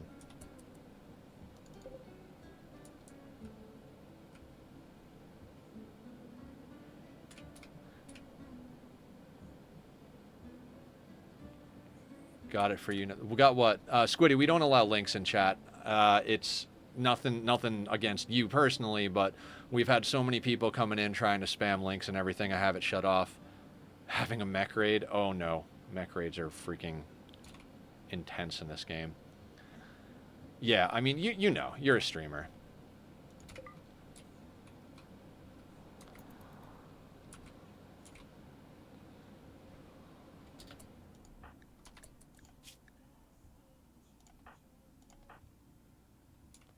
I'm going to have Tom come and grab the other one. You clipped the face mask thing. Nice. Wanderer joins. Ugh. Low. Fast learning body modder. 77. I'm sorry, dude. I am really sorry, but you... We've already got people in their 60s. We don't need people in their 70s. Stab scar, blah, blah, blah. Gear. We got to check his relationships, though, see what we can do here.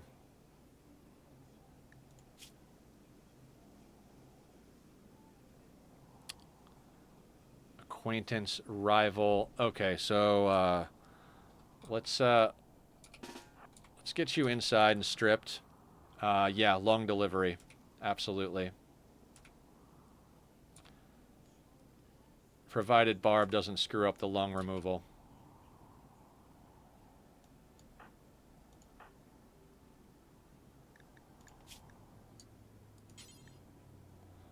Have Barb get a meal after she drops that off so she can be ready for surgery. We're going to have to move Killer. What temperature is inside? Okay, we're going to strip him first so that we can use/sell his clothing.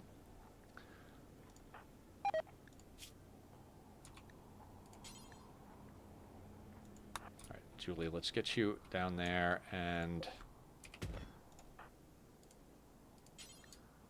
after that, haul that.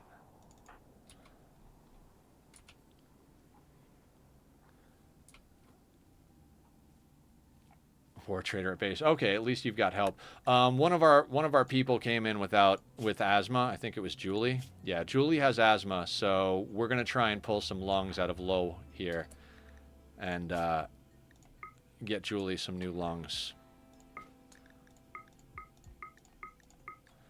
Now, before we do that, though, I actually want the whole team to come back. Yeah, actually, clear that. Oh, we've got another snow hare on the map? Oh shit, I didn't even realize that. I want to get everybody back into work area. How far is Tom? Alright, we're going to let Tom bring that back. I don't want to be doing surgery on this guy without the whole team here. You know, I keep saying in case of metal horror, but like literally that is the whole thing here. Alright, we're going to... I hate to do it, but we really need that lung, so we're going to do that. Yeah, just in case he has a friend. Absolutely.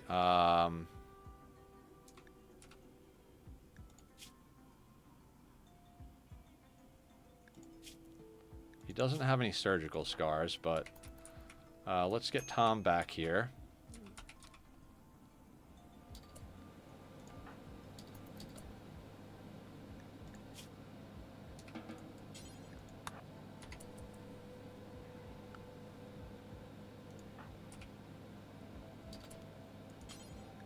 Actually, how much Glitter World do we have between everybody, right? We've got 3 on Tom, 3 on Barb. And we've got... You know what? Let's do Industrial for the removal. And then we'll do Glitter World for the installation.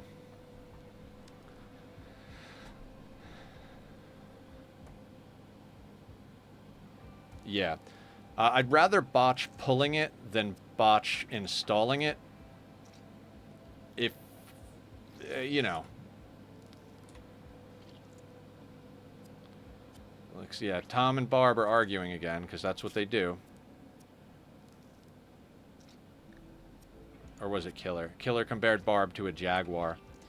Jaguars are elegant killing machines. They should take that as a compliment, not an insult.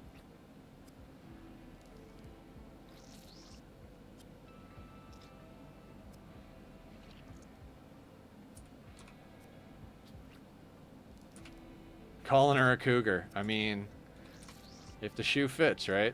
I mean, that tentacle can probably be a lot of fun in the right circumstances. Alright, we got a lung. Let's set Julie on Glitter World.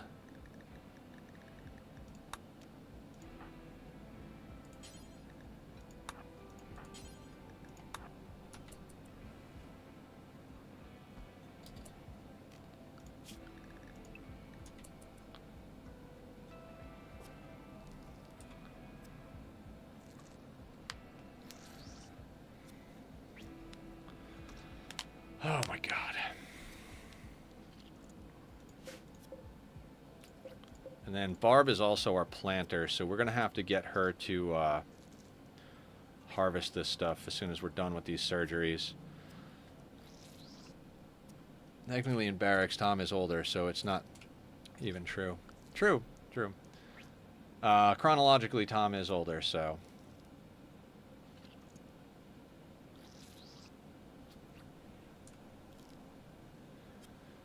Come on, Barb. Come on, Barb. I believe in you. You can do this. You can absolutely do this.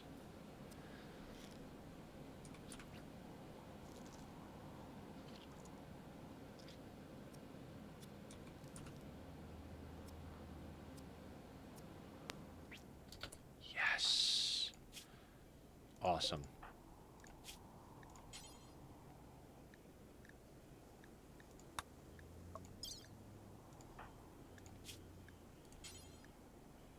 I have a woman with bad back, asthma, hearing loss, and cataracts.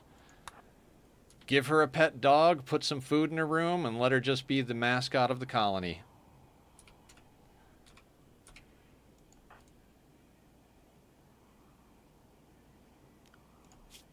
You know, I might as well give Tom his research back. Well, I guess there's... Oh, right, we have... we're not researching anything simple. Let's...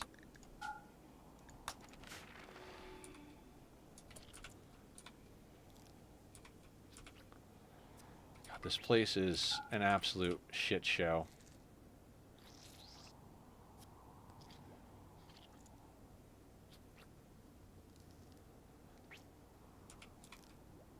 Yeah, we might have to... the thing is I'd like to make this stuff into things, but Killer is our crafter.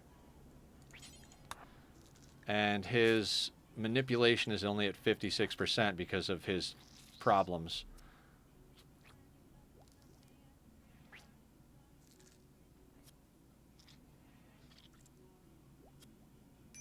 Okay, we got the lung. Let's get him butchered. You picked the wrong colony to wander into, my good friend. All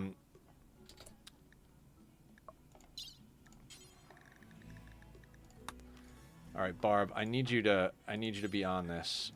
Let's go.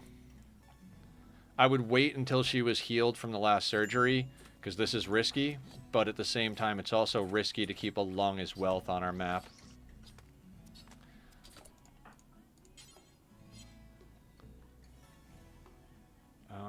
Actually, Tom, before you do that, let's clean the barracks because Barb is doing surgery.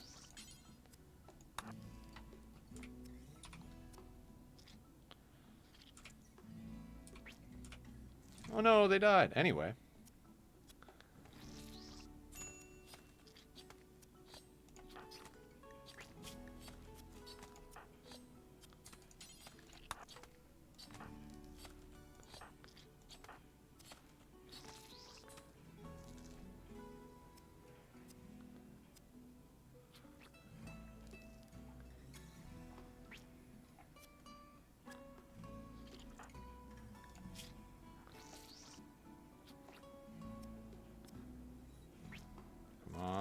Come on.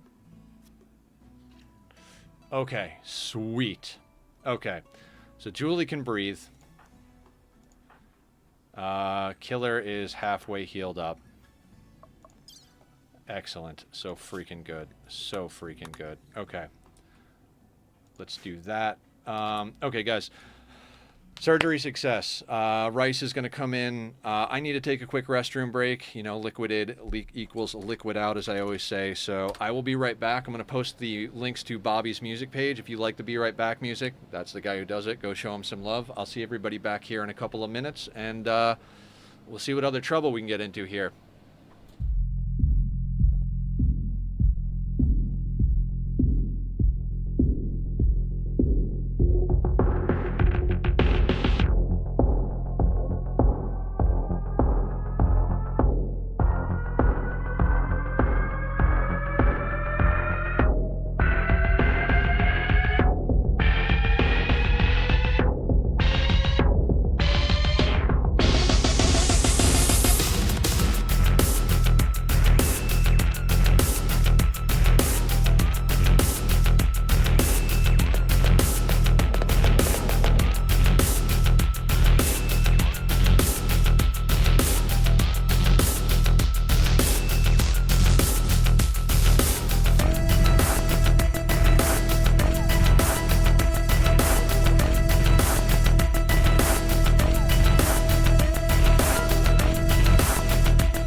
All right. We're back.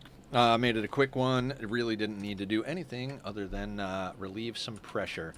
How is Barb's needs? Let's get you harvesting rice, actually.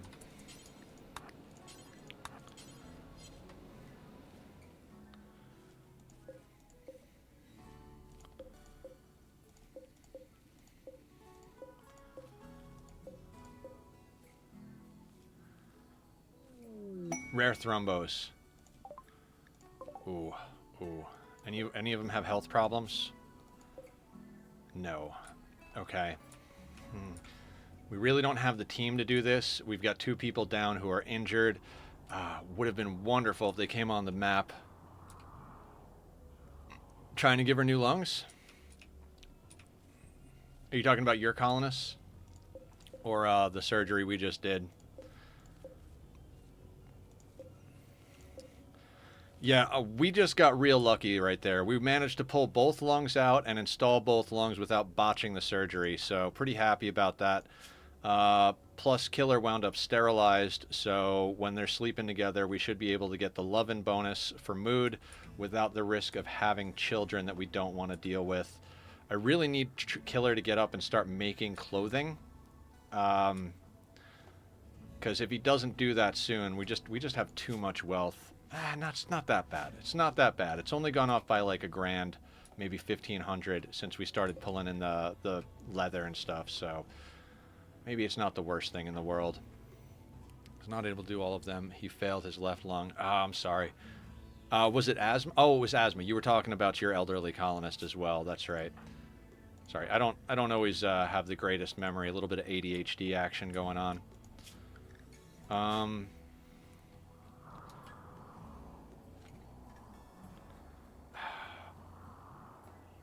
Now here's the thing, like, there's part of me that's tempted to try and take on these thrombos. If we get max range, take a shot at one once it's separated from the other, and we get it bleeding, you know, we could theoretically try to wait it out as it bleeds, but thrombo might very well just bash down our door and come in and fuck our whole lives up. So I don't think it's worth the risk. I would really love to get that meat and that fur for jackets and stuff, but I just don't think we can actually handle it right now. At the moment, the only people that are like up are Barb and Tom, and I just don't think we have the means to make it happen.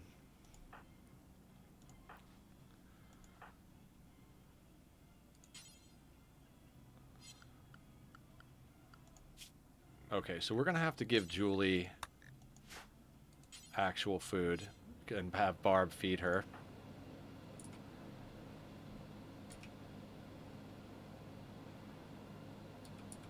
It'll be a little bit of a waste of calories, but once Julie gets up, what are you doing? Oh, Julie's getting up to handle it herself. Perfect. We'll let you do that, and then we'll put you back on nothing and micromanage it. I think Tom did get rebuffed by Julie. Twice. Yep. Julie and Killer hooked up pretty quick, and then Tom's like, hey, can I be a third wheel? I mean, it's a good thing Tom is iron-willed, because he just keeps making bad choices here.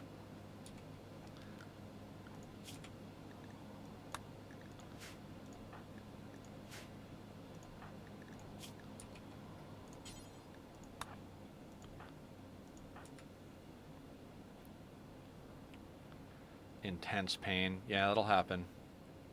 Tom is his own worst enemy. Very much so. How are we doing?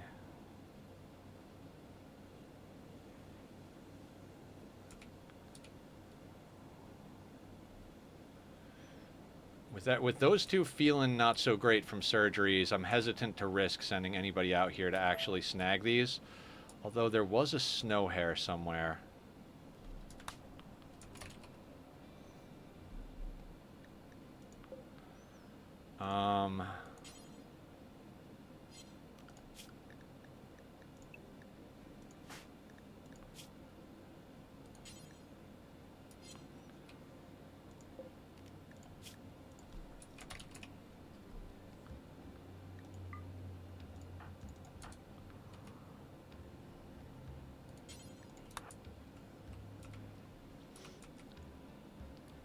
Sleeping thrombos. Sounds good, Parker. We'll be here. Tell us of your food when you return and what deliciousness you have brought.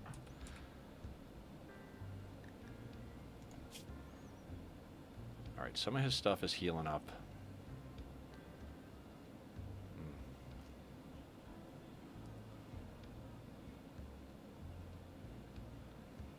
Yeah, we really are going to have to go into pain as virtue on the next reform. I don't really want to, but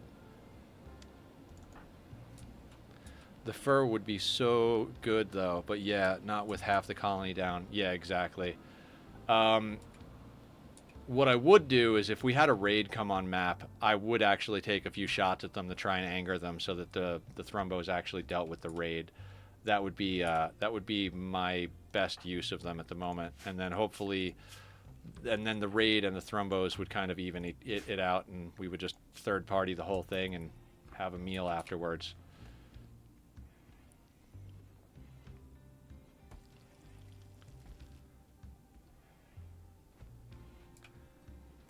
God, I cannot wait to play some more Oxygen Not Included. For anybody who plays Ani as well, the new DLC is going to be coming out in early access next week, or beta, or however they're calling it. Killer's our main researcher, so we could have Tom do some advanced research, I suppose, but he's kind of busy making food now.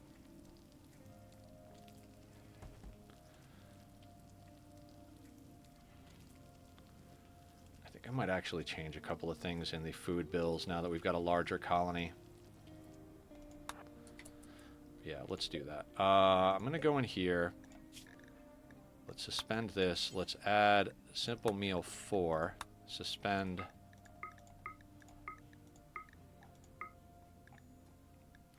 We're going to go into details. Do until you have 12. Pause when satisfied down to 8. We're going to go back to drop on floor. He's the only one set to cook, but we'll leave it as is. We're going to do straight up meat to start. Right.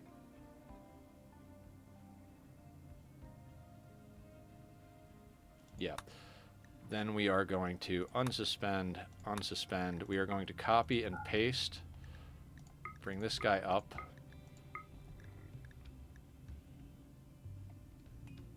To there. Go into the details. We'll allow vegetarian and animal products as well on that one. Okay. So now what Tom's going to do is he's going to cook bulk meals first. And then if there isn't materials to do bulk meals out of meat first. If there's no material to do that, he's going to do at least 1 or 2 of the simple meals. If we run out of meat, he'll go on to doing the vegetarian ones, bulk, and then single. And then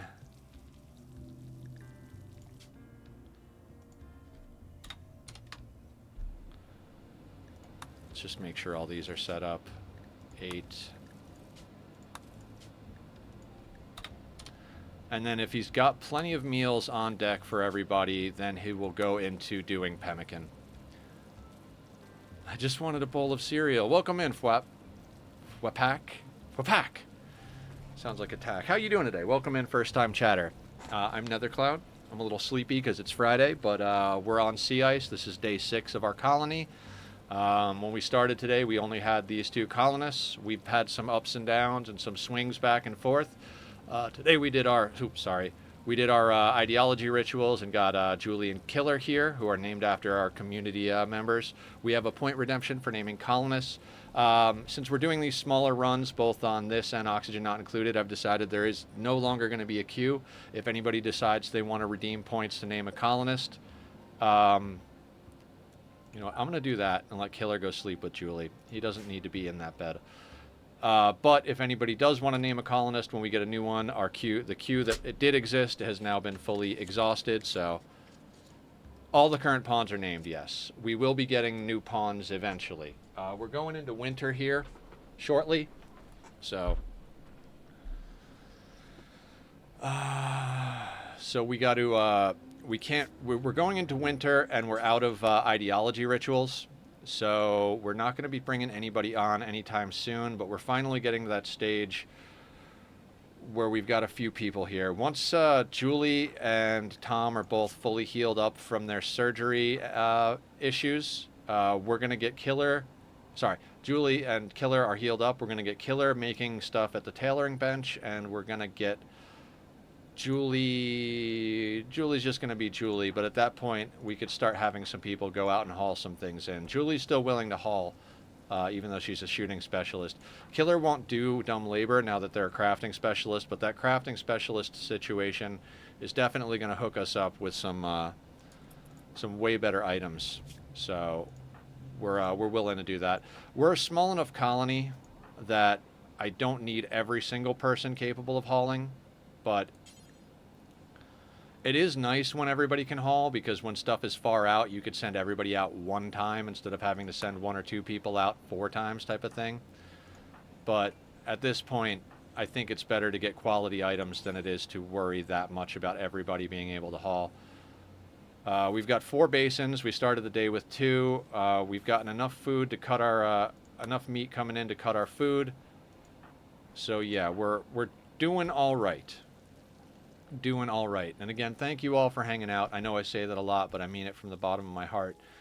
Streaming is the thing I love to do the most. I put a lot of effort both into streams and into doing the YouTube stuff. I keep mentioning that we hit one of the first monetization goals on YouTube recently. Funny thing is we're already 20% to the next goal, which is phenomenal. I've got to do a little bit more online paperwork to get it all solidified. Just got to, well, it's all solidified. I just actually have to set up the subscriber section and all the little details, like things that actually make a difference as far as the capability of earning money there.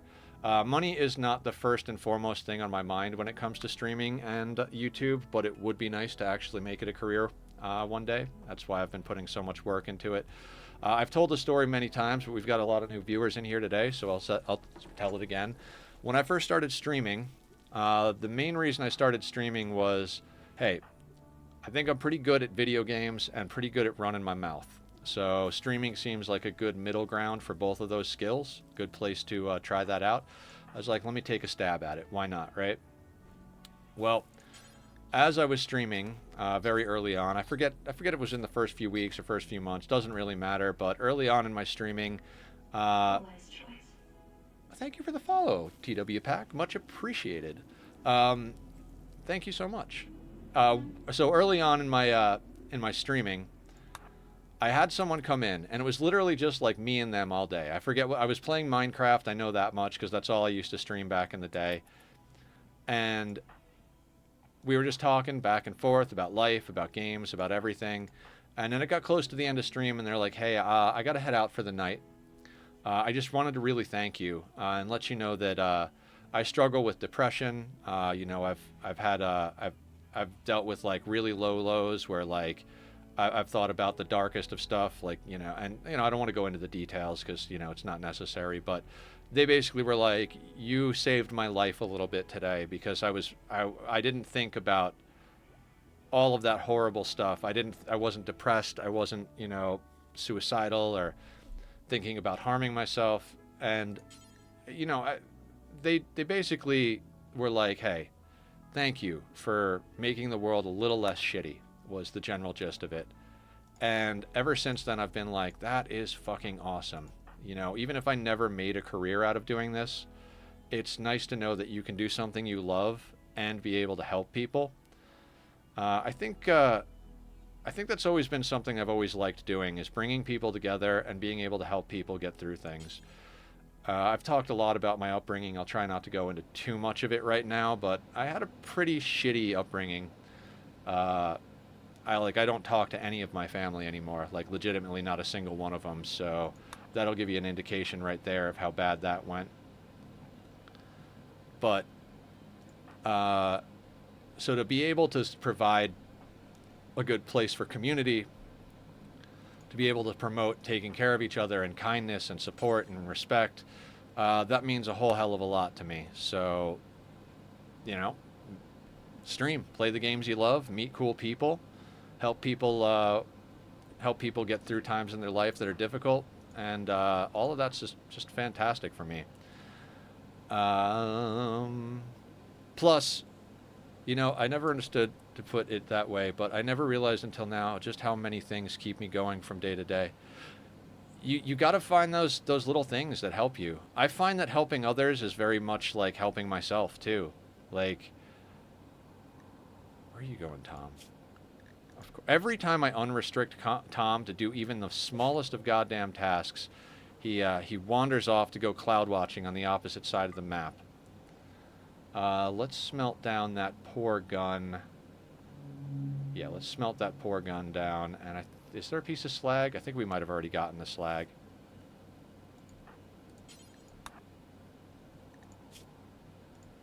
But yeah, it's good to have a place to go. Even if you're not talking about your problems, it's good to have a community to be a part of. So, I mean, I'm not going to say distraction, but it's nice to be able to put your mind somewhere else than on the bad things. If you're isolated and alone and you don't have a group of people or someone to confide in, or even just people to like hang out with who share similar interests, those things can get compacted in your head. Whoa, I just joined. What happened with the blood? Oh, I mean, we've just been killing things back and forth, BD. We've had raiders, we've had snow hares, we botched some surgeries. I'm just not having them clean outside. I probably should. You know, maybe I will have them clean outside. I don't really want to, but it is kind of an eyesore, isn't it?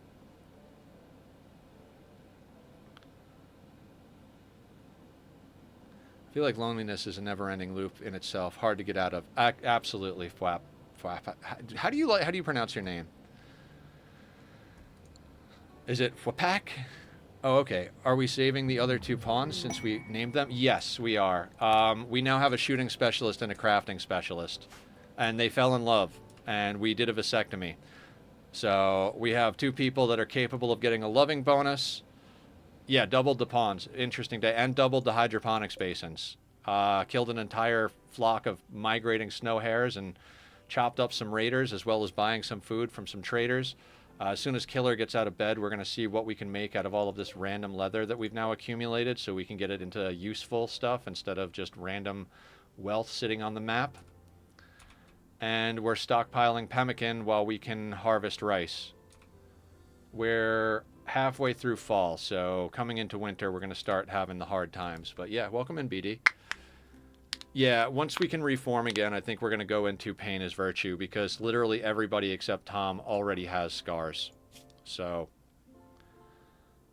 you know, we might as well lean into it a little bit.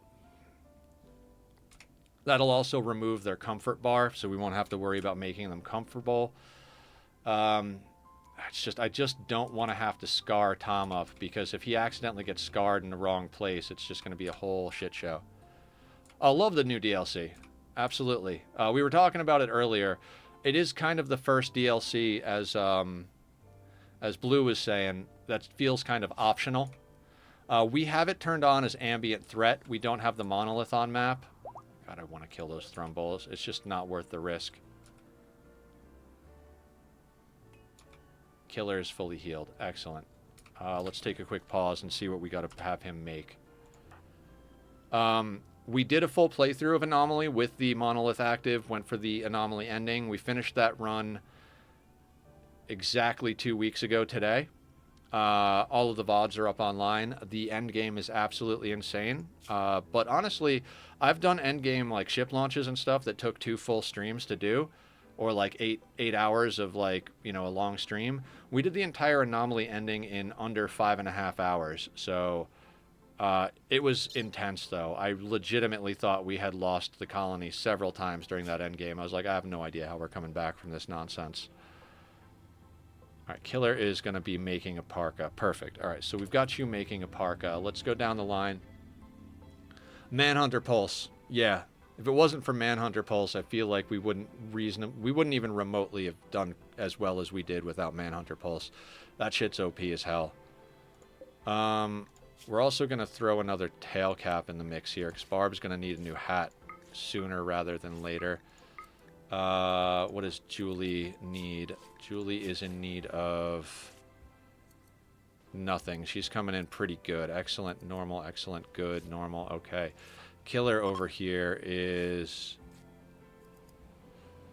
in a poor sheep wool parka, but I think that poor sheep wool parka is still going to do better insulation-wise than anything else. What about sashes, just for that little extra?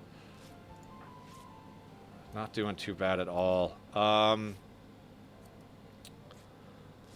right. Any suggestions on what we should craft this this light leather into? Because I think for the moment we've got a reasonable amount of clothing. I'm thinking maybe make another pair of pants, because eventually Barb's tribal wear is going to get pretty tattered. Yeah, let's put a pair of pants on the list, I guess.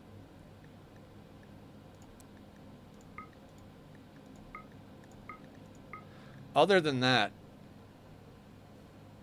Oh, if we could get better guns, yeah. Thrumbos are just very tanky. They're really good combat animals, but they're also very hungry animals.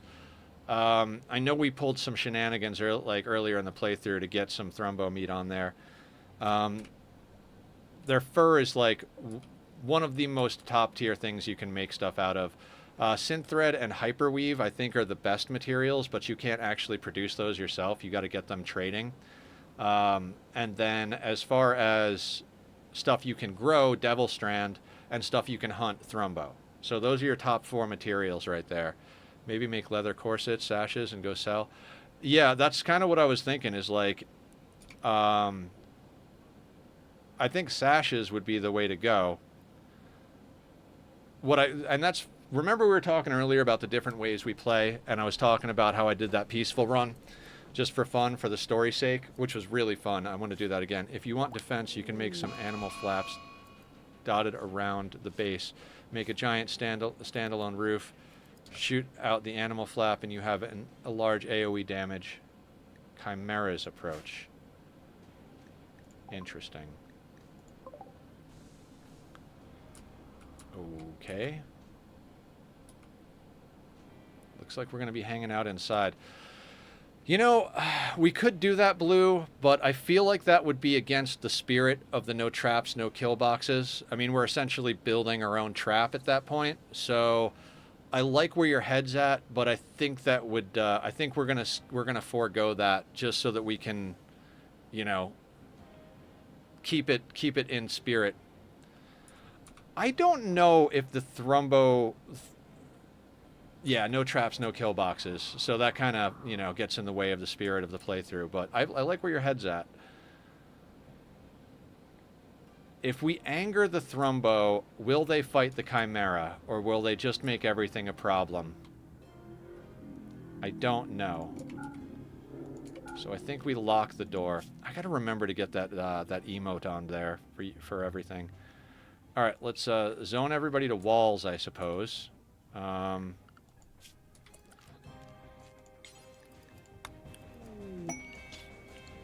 New research available. Juggernaut serum. Yeah, okay.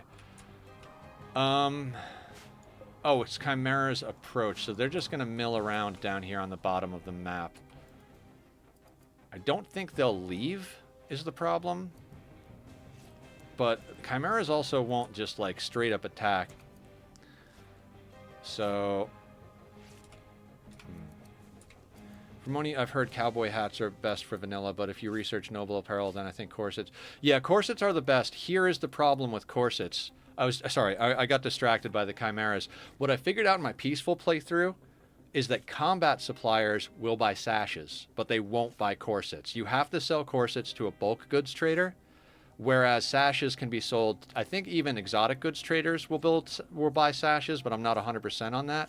I think sashes are the most versatile as far as selling, so that's why I was thinking sashes. Usually once I get to later game, I make corsets out of any leftover materials, strictly for profit and stuff.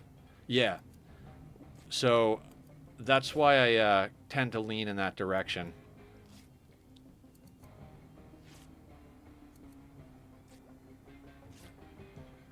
I'm going to take... I want to make sure that all of the core things that we need are inside. So I'm going to take Mind Numb Serum off of this. And we're going to add it to this. I think it works for combat because it's the bandolier style shot. Yes, yes. I think that is why that works. Then the question is how quickly you want to turn the leather into silver. Right. What do... I think it's 25 for a sash, right? 25. And we have 243, so that's like 9 sashes.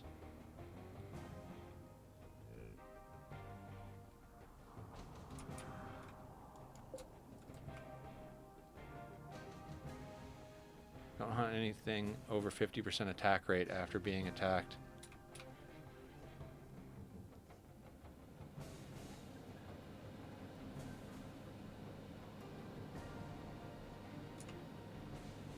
Are we talking about the Thrumbos versus the Chimera, Parker? Is that what we're talking about right now?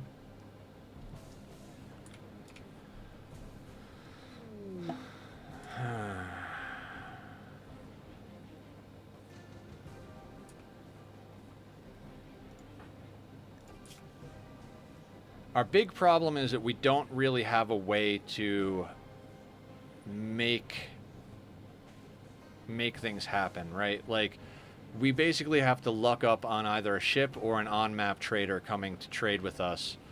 So I'm hesitant to do much of anything at the moment because I'm worried that by crafting things we wind up with more wealth and then we wind up with bigger raids. Yeah, we have a parka being made right here. I'm not going to queue anything else up until he finishes it, just in case it doesn't come out well. That way we can make another one. I've got a tail cap queued up because her toque is also going to go, and we don't have a cloth or wool to make another toque. I guess the first thing you need is to see if your colonists need clothes. Yeah, I've been going down the line. 85, brand new. 66 on the button down. So I guess we could make another button down. We've got a normal one in stock. All right, we'll add a good parka. Okay, so let's add a button down to the list.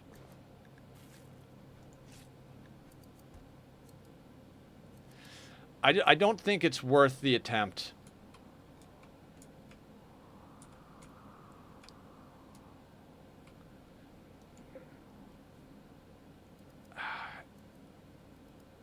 I would really love that meat and fur, though. And there is only one on map. I have a YouTube video on how to deal with Thrumbos safely. Oh, very nice. Blue, we have a self-promo section in the Discord, so if you wind up joining the Discord, feel free to post in the self-promo whenever you do YouTubes, and if you stream, feel free to post when you go live and stuff like that. Would love to see it. We also have a Rimworld section, so if you want to post any info there. We could, in theory, take a couple of cracks at it. I think even if it starts to smack our door, I think we could repair the door quickly enough.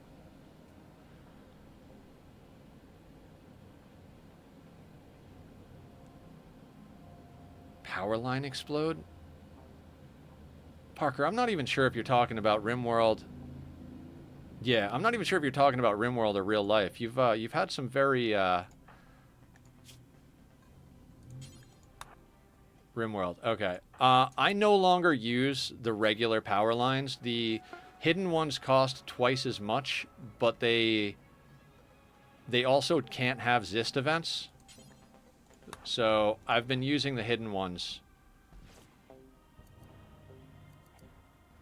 I've seen a powerful catch fire in real life. So yeah, I've seen some pretty hairy electrical stuff too in my life.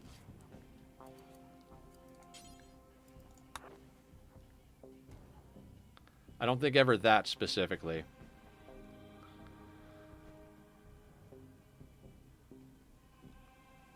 How far away are those Chimera? Okay. Once we get a meal, we'll go and take some shots at this Thrumbo.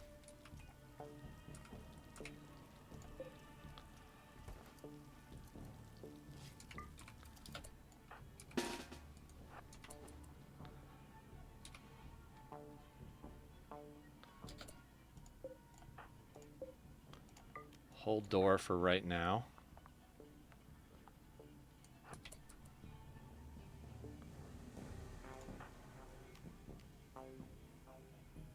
I think Julie's got range on it.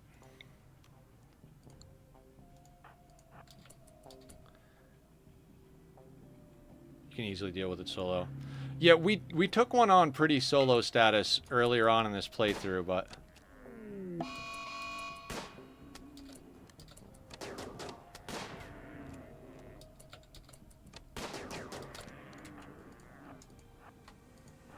Run, run, run, run. Run, run, run, run, run, run, run.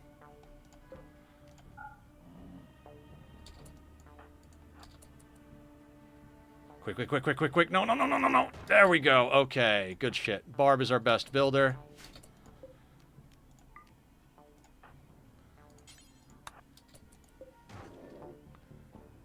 Come on, come on, come on.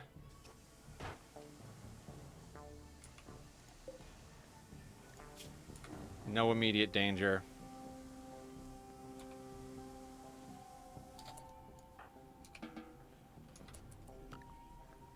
Yeah, nice start. Absolutely.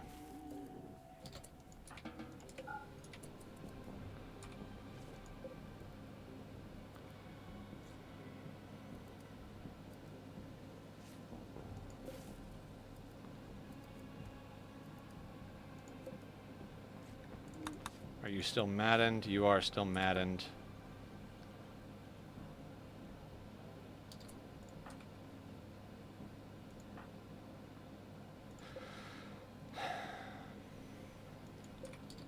Let's see if we can kind of let it get out of range a little bit, but still within range. Okay. Let's grab the team.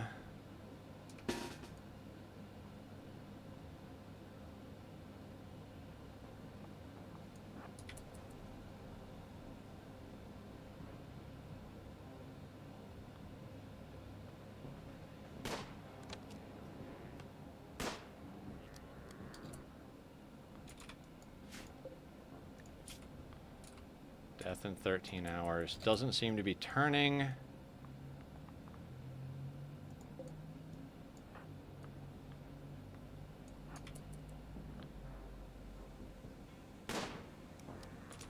Julie with the shots. That bolt action.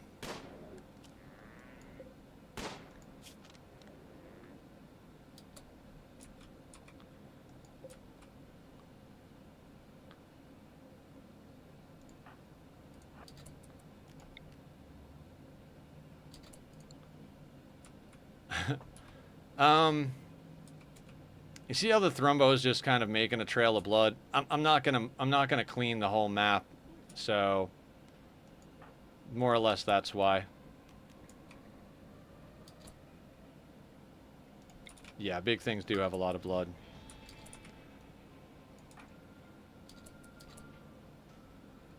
Alright, let's all just go inside, let that thing bleed out.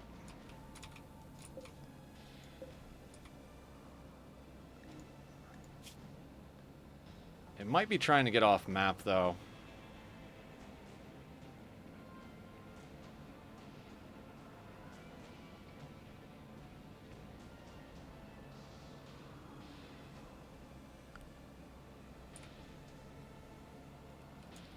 Of course, it's headed down towards the Chimeras. Maybe it's going to fight the Chimeras?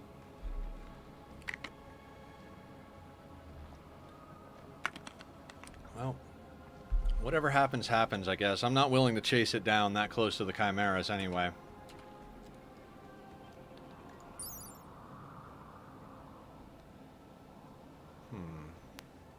Move speed is 3. Really hope it doesn't run off map after we did all that.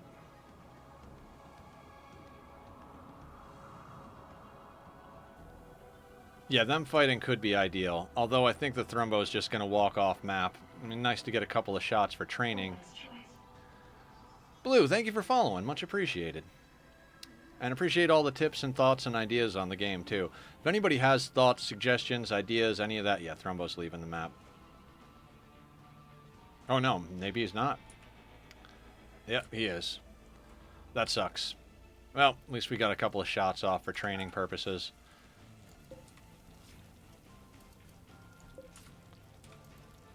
Yeah, disappointing. Surprised it didn't come back at us when we came outside. I probably could have managed that a little better.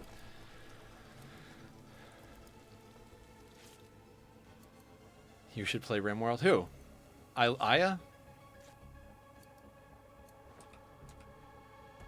Aya's got Rimworld on her, me? Aya? What do you mean, Parker? What do you mean?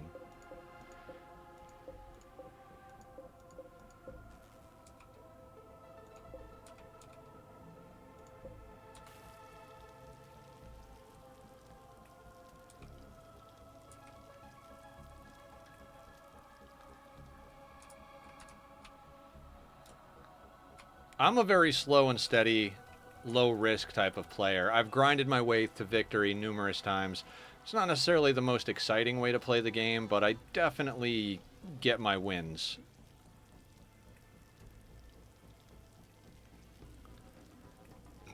Excuse me.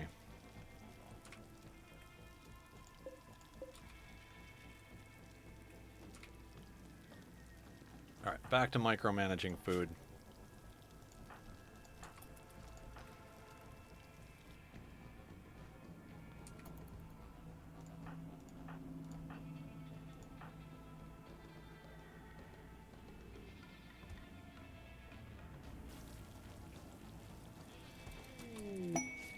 Rewarded combat. Yes, Nether and crew bullied me into putting Rimworld on my wish list. Right, bullied. 2 drifters, 2 gunners, 2 thrashers. That does not look like an equitable quest. No, thank you.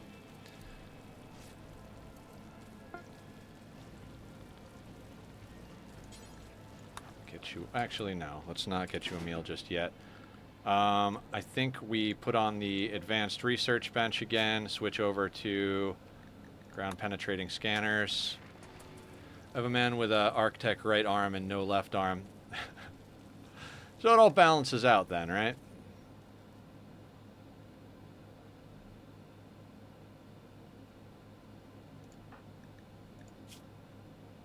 Got some lovin'. 8. Excellent. Opinion of my lover, +10. Extremely comfortable. Spacious interior. Wearing button down. Wonderful. Okay, we were going down the list of things we need to do. Good, good, normal, good. What do we have left? 138.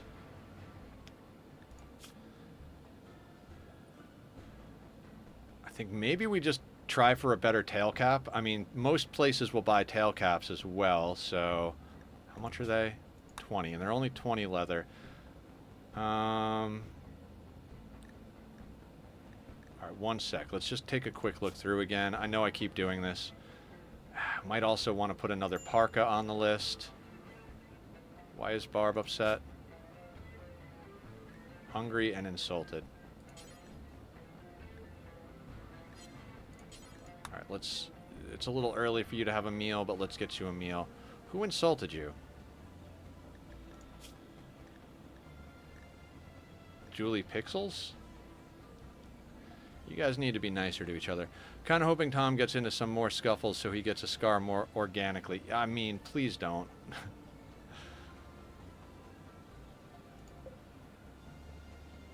But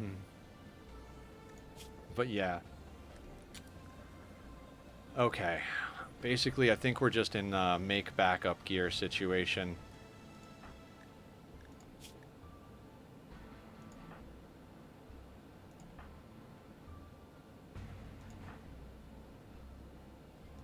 Okay, yeah. I'm going to queue up another parka, and I'm going to queue up another tail cap. Parka is going to be 80 fabric. This is going to be 20, so that's 100. We've got 138.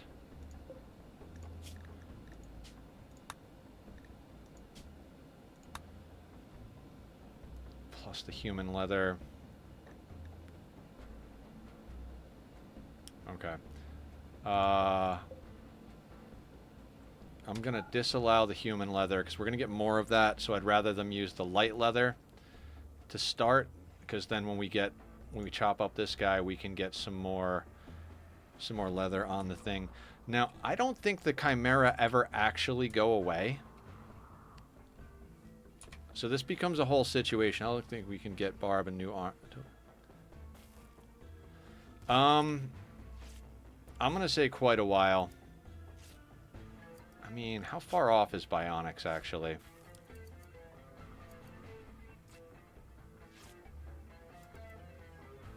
I never know where I can... Oh, I always have a hard time finding them.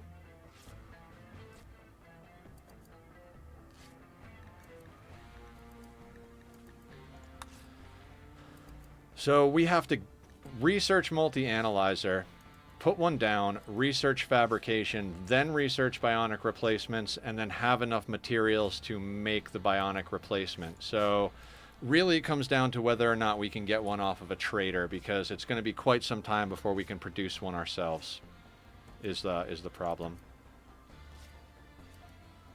If we can get one from a trader,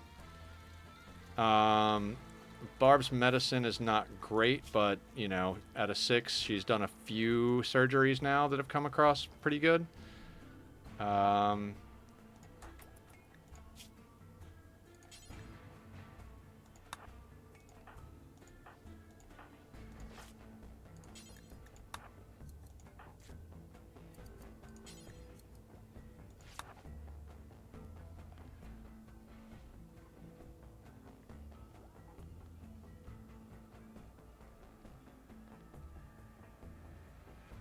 What's our wealth at? 26.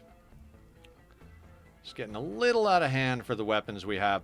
So one of the differences I feel like with anomaly events spawning like this, obviously it adds a lot to the event pool as far as things that can happen. And before Anomaly came out, a lot of my early game weapons and stuff came from dealing with early game raiders. That's how we got a couple of the pieces we have now, a couple of pieces of the clothing, a couple of pieces of the weaponry, I do believe. The Masterwork Nerve Spiker was, I think, for a forced weather event or something like that.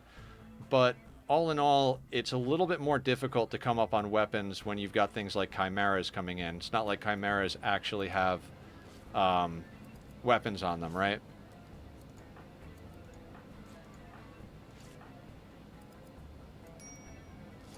Damn, my 2 pawns are having their 5th kid in 2 different colonies.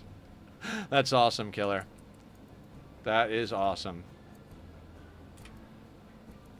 The 2 couples that I had in my peaceful playthrough each had 3 children before I called the playthrough finished, and I'm pretty sure they all would have had more. They were pretty young. Thank you for lurking, Aya. Appreciate you being here. Appreciate you lurking.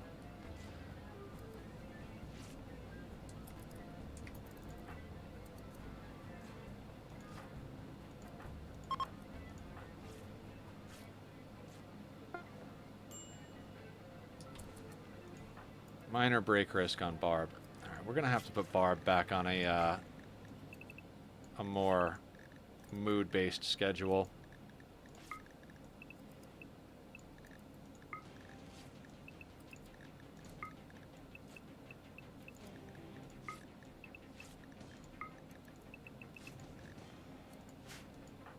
And we can give her the fine meals.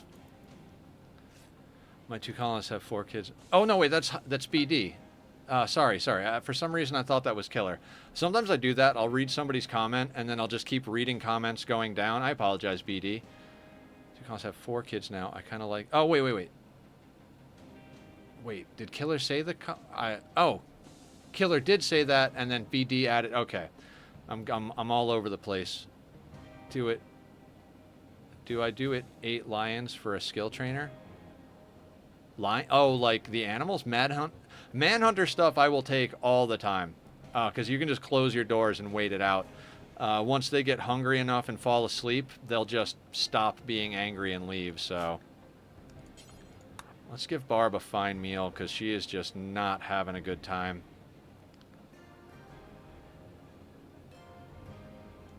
Alright, I guess we're just going to unlock the doors and put them on work so that they can at least go outside and wander around when they need to a little bit, just outside the walls. Are there are lions in this game? I've really got to branch out on my maps. Now that I'm doing sea ice, I feel like I can branch out quite a bit more.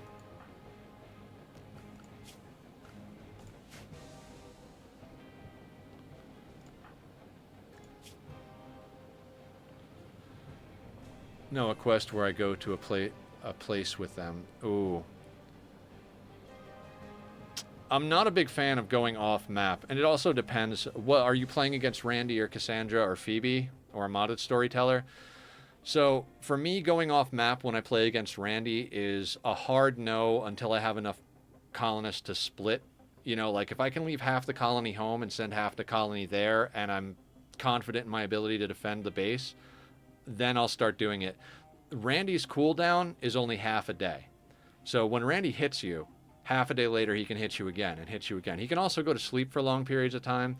But if you're playing against someone, if you're playing against Cass or Phoebe, then those answers are very dependent on where their cooldown cycle's at. Cass will hit you once every 11 days. And after the first attack, she then has up to 4.6 days to hit you a second time. So if you get attacked by Cass and 5 days later you haven't been attacked, that means she's on cooldown. And since her cooldown is 11 days, once you hit that 5 days past the raid, you now know that you have 6 days of a window where no major events are going to happen to you. So if you've got a quest to go off map, yeah, Cassandra kills you on purpose, Randy kills you by accident. Exactly. That is the line, right? So that's the thing, is like, if you you can game Cass's AI a little bit. Funny story. We were doing our anomaly playthrough against Randy, right? And I died 3 times. The third run, I was so confident we were going to do well. We just kind of fell behind in weapons, and Revenant kind of ended it for us. But the 4th attempt, I accidentally put it on Cass just because I went through the menu too fast. And I kept being like, why is this so hard? Like, Randy hasn't gone to sleep once, And then they put out the notes about how you could now change anomaly settings in-game and stuff. And I was like, oh, I got to check that out. And I go to open the menu on stream, and I'm like, wait a second, we've been playing against Cass. No wonder we keep getting hit on a regular basis. Every time we would get the walls repaired, we'd get hit again. And then we'd repair the walls, then we get hit again. And I was like, oh, that makes sense. So I swapped it back over to Randy. So first half of the anomaly run for the 4th attempt, which is the one we took all the way. Sorry if that's spoilers if anybody's watching it. I should probably say that ahead of time. But basically, yeah, not knowing I was playing against Cass made her harder. Randy says, oops, I gave you 4 drop pod raids within 4 days. Yeah, exactly. And Cass is like, well, here's the raid you know is coming, and by the way, here's a second one. BAP. Also, I find Randy, when you're playing against Randy, I feel like it's probably not true because it's random, but I do feel like Randy hits you a lot with like diseases and stuff. You'll still get diseases and whatnot with Cass, but I feel like it's not nearly as prevalent as it is with Randy. Alright, it's time to chop this guy up.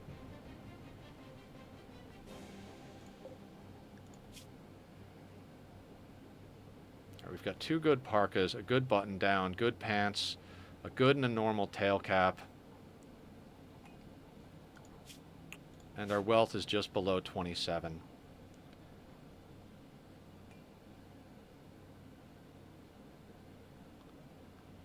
Do I need detox kidney or nuclear stomach?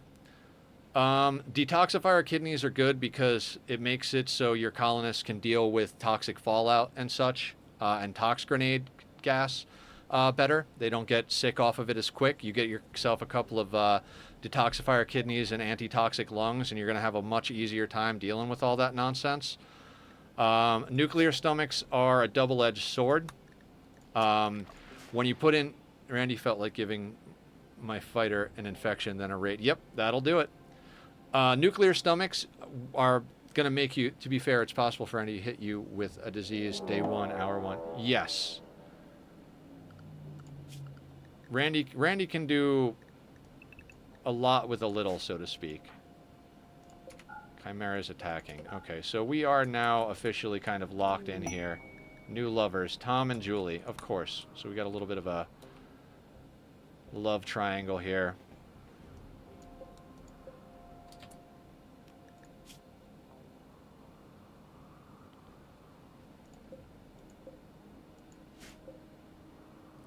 You were saying about stomach? Double-edged. Oh, okay. So when you put in a nuclear stomach, it's going to cause cancer and basically it gives you all of those things. So if you have a nuclear stomach, you want it to be in someone like a vampire who has non-senescence. Vampires can't get cancer or any of those problems. So I always put nuclear stomachs in my vampires. The other thing to take into account is if you put any type of bionic stomach in and you're using EMPs, anybody who gets EMP'd with any type of bionic reprocessor, sterilizing nuclear stomach immediately starts vomiting. Same thing with brain wiring. If you put any installs into the brain and they wind up taking a hit from an EMP pulse, knock them unconscious instantly. You can use that to your advantage if you have pawns that like do crazy mood break stuff and you don't want to have to arrest them or punch them to death. You can install some sort of brain wiring and then just hit them with EMPs. I've done it in the Cancer Eater that gets buffs. Yeah. If you've got a way to manage the possible downsides, damn, bro, you have a lot of knowledge. Thank you. I get obsessed with things that I like, so. So depending on how much gene splicing you're willing to do, you might want to get into nuclear stomachs. I like nuclear stomachs on ghouls because ghouls have unnatural healing, so they can't get cancer or anything like that either. Sorry, I don't mean to pause and talk, but I'm really considering whether or not I want to pop out and take a couple of shots at these Chimera.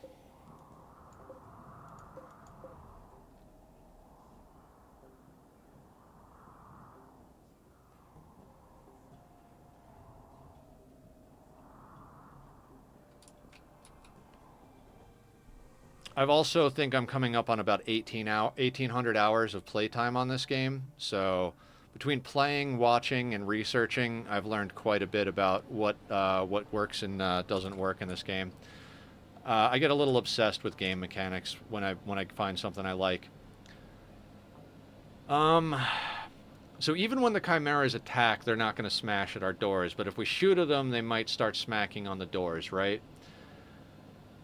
We've got a lot of food inside.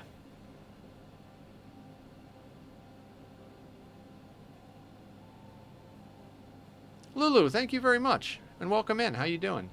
Yeah, I like to learn. My brain, it's the ADHD, right? If it's something I enjoy, I become obsessed with it and just soak up knowledge. If it's something I'm not interested in, you know, like taxes or something, then it's like my brain just won't retain the information no matter what I do. All right, I'm just gonna leave the doors closed. We got a lot of food. How are you doing today? Eating Taco Bell? All right, all right. Taco Bell can be good. I make my own version of their double-decker tacos, which I don't think they do anymore. So, you know, I make them nice, but it is a lot of work. One of my favorite meals to do, though.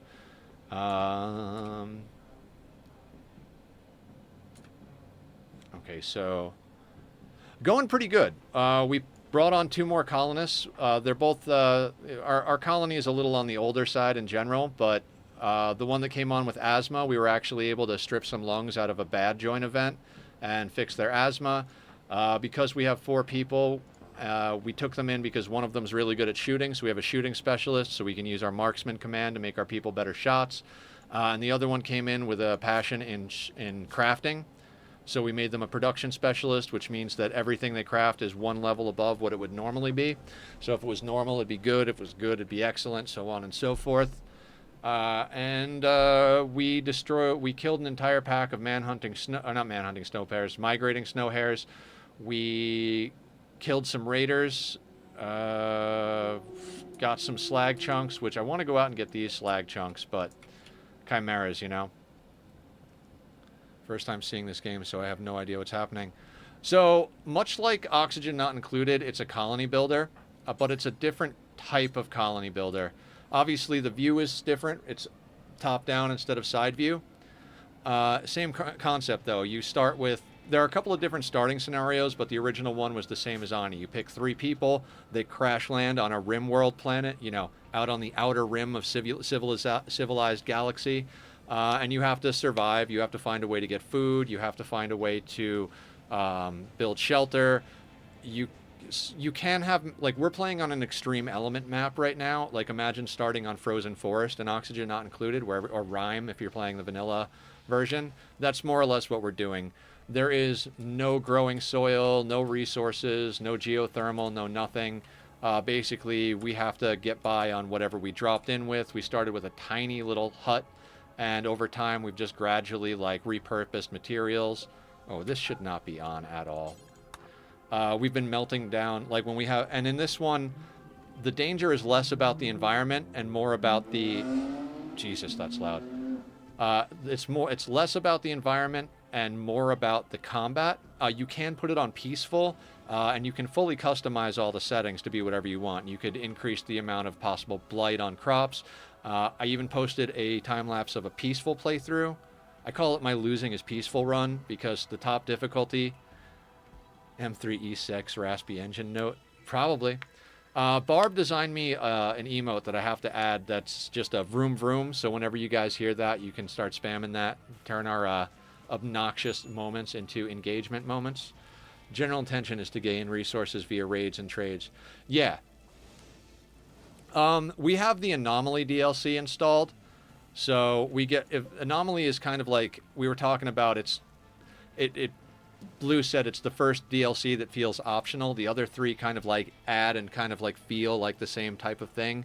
Anomaly adds in like Lovecraftian horror type stuff. We have chimeras and revenants and sight stealers and blood rain and tentacle beasts. We got one of our people, we had an unnatural healer grow back her toe, and she lost an arm that became a flesh tentacle because of it. So the game can get pretty crazy. There's also a ton of mods. There have been a lot of mods with the anomalies type stuff. There's even a zombie apocalypse mod, the zombie mod. So you can kind of make the game whatever you want. But the goal, more or less, is to get off planet. You can build a ship and then launch the ship and get off planet. You can make friends with the royals, and if you make good enough friends with them and get through the end game raids protecting their Stellark, they'll take you off world in one of their shuttles. There's an ending where you build bases up to a certain amount of wealth and sell them to get maps to something called the Arco Nexus, where once you activate it, it like, you transcend reality to a world of pure energy, blah, blah, blah. And then Anomaly added a new ending where you fight the end. Basically, all the end games except Arco Nexus require you to fight like a consistent like attack. Like when you trigger the ship for 15 days, you get pretty much non-stop attacks. So you basically spend the whole game getting ready for that. But a little bit more in depth as far as the non-combat side of things, much like in The Sims and stuff. You know how when you see dupes talking in Oxygen Not Included, you just see like finger guns or like the little notes. In Rimworld, you can actually see what they're talking about if you go into the menu. There's a mod to actually show what they're talking about in voice bubbles. So Tom commented about swimming to Julie. Tom made a comment about pine trees to Barb. Killer gabbed about using shivs with Tom. And so you can see their interactions. You can also see their relationship to each other. So like Julie and Killer are lovers. We gave Killer a vasectomy and then put them in the same bed because they can have children if you have the biotech DLC. Children are a nightmare to deal with if you're in an extreme challenge situation like this. So, okay, our power is getting kind of low. A pikeman got in your base. At least it was a pikeman. You can melee lock them and punch them to death most of the times. It's their freaking sniper rifle that really does the damage. All right, we got to turn some things off here.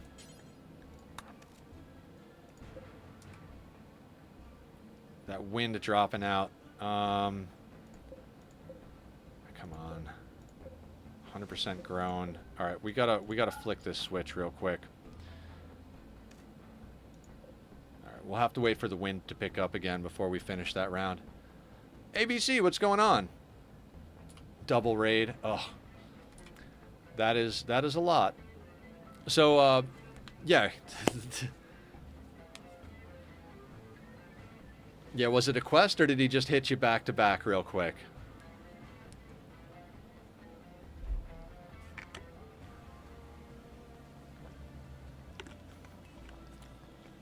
Yeah, so continuing on, Back to back. Bastard. What kind of raids? Human raids? Mech raids? Oh, you talked about a pikeman getting in. Was the first raid... Was the other raid a mech raid, or did you get, like, humans and mechs or something like that?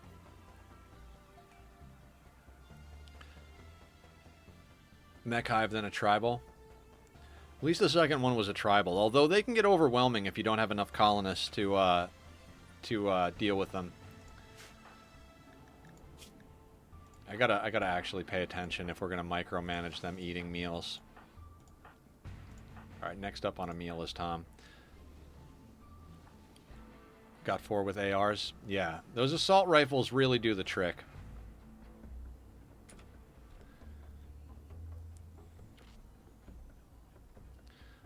So yeah, Lou, the developers build this as a story generator. So your colonists will get married, they'll break up, they'll get diseases from old age. You can have people get the plague, not just like food poisoning or zombie spores, like an oxygen not included. There's not as much as far as like automation and stuff like that. Basically, like there's farms and then you can hunt animals. So it's not like you can set up like we're doing in Ani with the Slickster ranches and petroleum boiler and such, but it has its own charms in that regard. And so you kind of just, you can play it for the story, you can play it for the combat. On stream, I do a lot of challenge stuff. Yes, so Biotech added custom races. So when you go in here, you see this where it says baseliner. If you click on it, the baseliners only show like their hair and skin tone. But there are also things like the Itakin are kind of like a dog-human race. Dirt moles are good at mining, but they're slowpokes. And so the OP race they added was the sanguiphages, which are basically vampires. They drink hemogen that you extract from people, or they feed on people like vampires. They have what are called the archite genes. Archite genes, you can do gene splicing in this. You can both create custom races when you start playing with.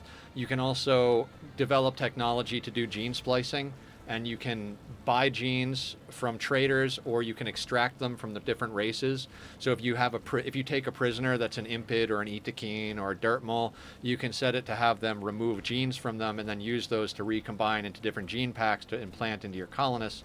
And there are positive and negative traits. The negative ones, the things that make your colonists worse at something, make them more efficient with eating metabolism. So, you know, a lot of people will go in and be like, oh, well, this pawn is really good at cooking, but they're terrible at plants. So they'll give them the good cooking gene, but the terrible plants gene, and it balances out a little bit.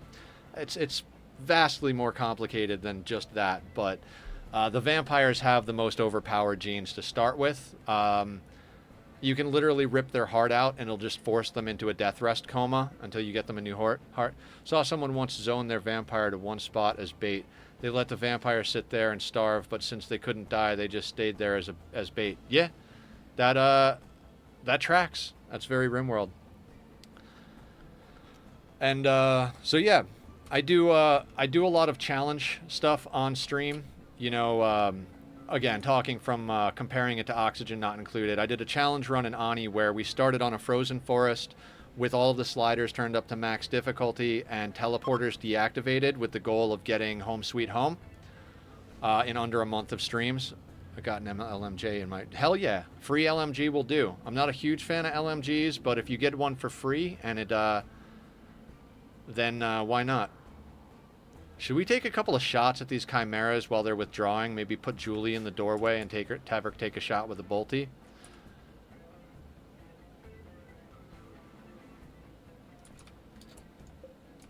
I think we do that.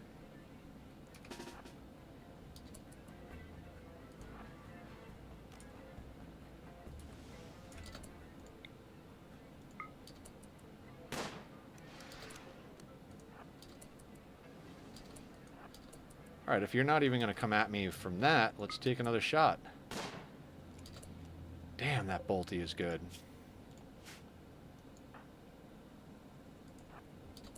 I don't think we press our luck, though.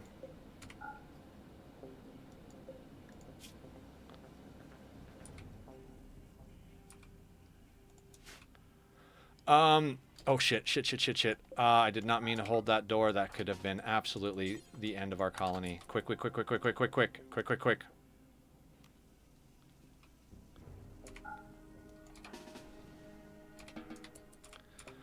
Shooting does affect, do you need shooting skill that much to risk it? No, but, you know, if I could get them bleeding, why not, you know? They don't seem to attack, so... Julie's got a 9, Barb's at an 8, Tom's at a 14, Killer's at a 4. I guess Killer needs the shooting experience more than anybody else, but... Yes, this is on Randy. Well, let me double check, because, you know... Yes, we are on Randy. Yeah, it is free raid defense, true. Although chimeras will stop attacking things to withdraw in the middle of a fight. Like when they go attack, when they get on attack mode, they'll attack whatever's there. But when they're not on attack mode, like when they go to withdraw, they could be in the middle of fighting a raid and they go to withdraw and they just stop attacking. And I'm not sure if the raiders stay aggroed at that point.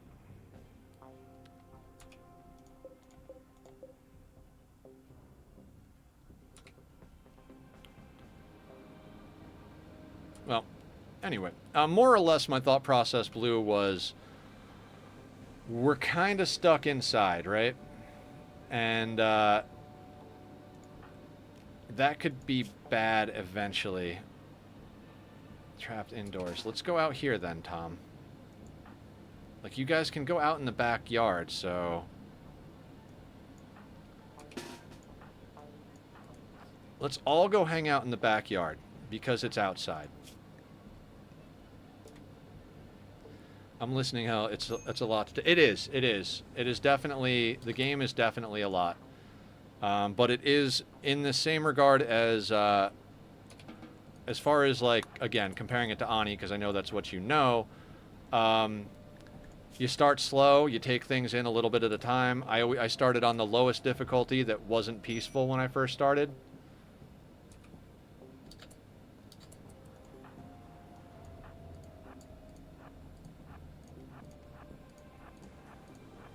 And just over time, you learn a little bit at a time. You know, there's maps that don't have seasons, so you can just go there and have growing full time. As I said, you can play on peaceful until you get comfortable enough with... Okay, so Tom is good on the outdoors. Killer needs to eat a meal. Julie needs to eat a meal.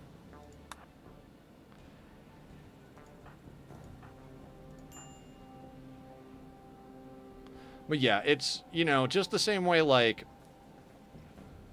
making a petroleum boiler in Ani and running it into an industrial sauna with layered gases so you can use heat, and checking overheat temperatures, and building a rocket ship that can sustain as a base, you know, type of thing. Like, everything happens, you know, everything is a lot if you try to do it all at once, but if you start out in the beginning, it's not as crazy.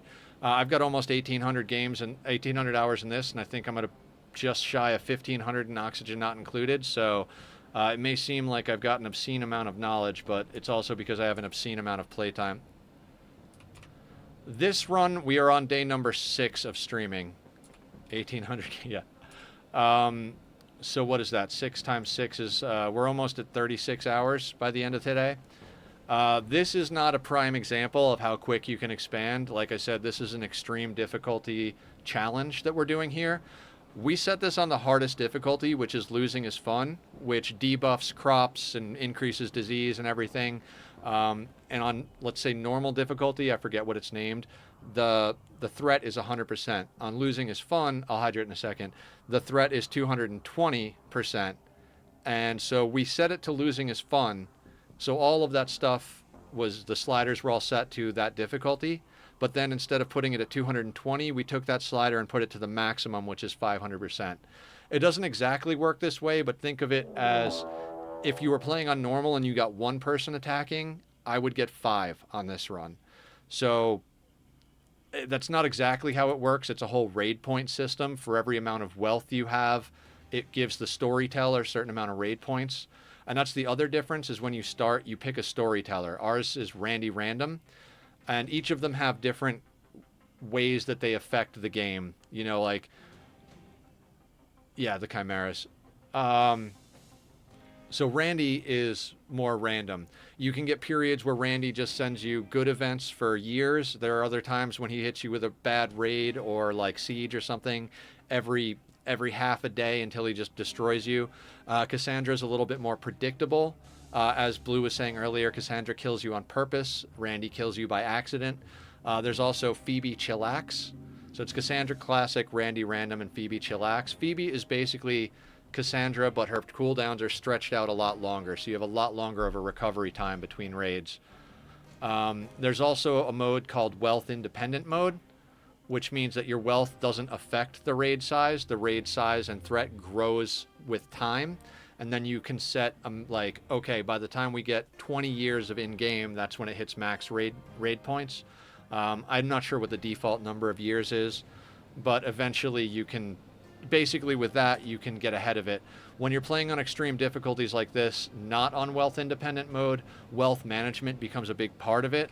So you'll oftentimes see me go in here and be like, how much wealth do we have? We're at 26,966 wealth on this map with 4 colonists and everything we've built.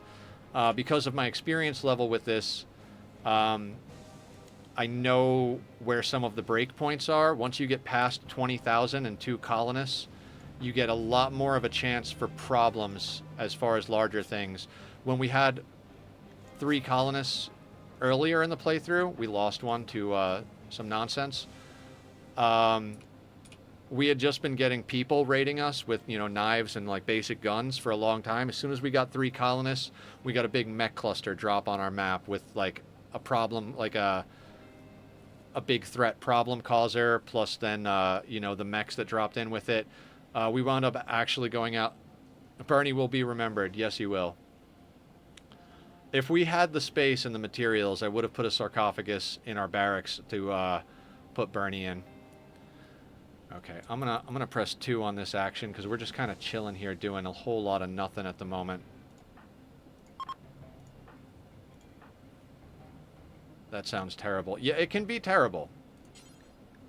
The game can be very unforgiving, but like I said, just like Ani, there are sliders. But there's a lot more sliders, so you can really customize your experience. And for people who don't like combat, peaceful can be quite fun. I've been watching your 100 cycle challenge on Ani on YouTube. You certainly like to challenge yourself. I do.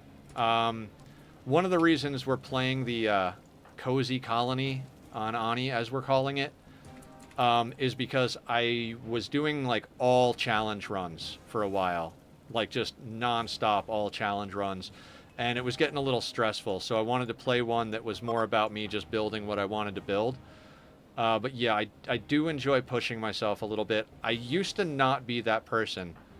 I don't know what changed. It happened, I guess, when I started doing Rimworld and Ani, I guess. There was just something about doing some challenges. For the longest time, I was playing Minecraft because I was like, I'm tired of challenging stuff. I'm tired of playing League of Legends and having to get sweaty just to make any little bit of progress and stuff like that. And after a while, I started branching out again and doing other stuff.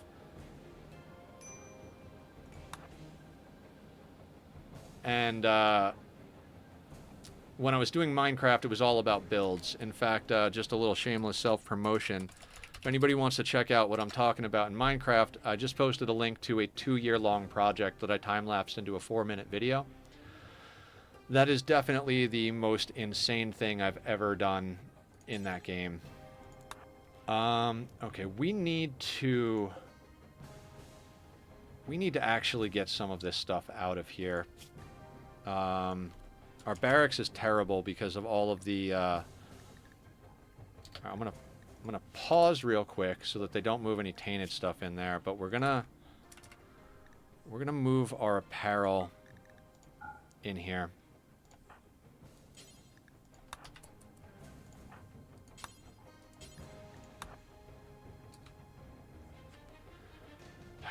what can we do with the pemmican? I don't want to put the pemmican outside. I don't want to make another shelf.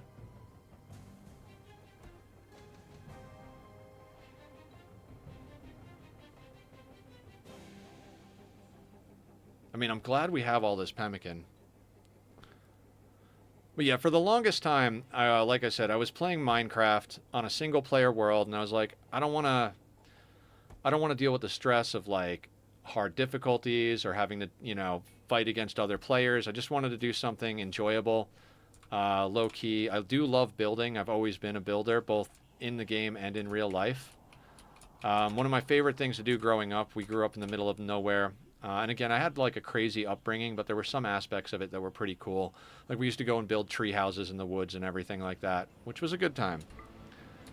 And I always loved building stuff. Was always trying to build stuff growing up. So I got into Minecraft for the building stuff. Again, the 2-year videos up there. I actually have another project that I started that's way bigger than that project. And I got most of the way through clearing the area to get it going. And that's when I kind of got distracted with other stuff. But we are playing Minecraft tomorrow, coincidentally.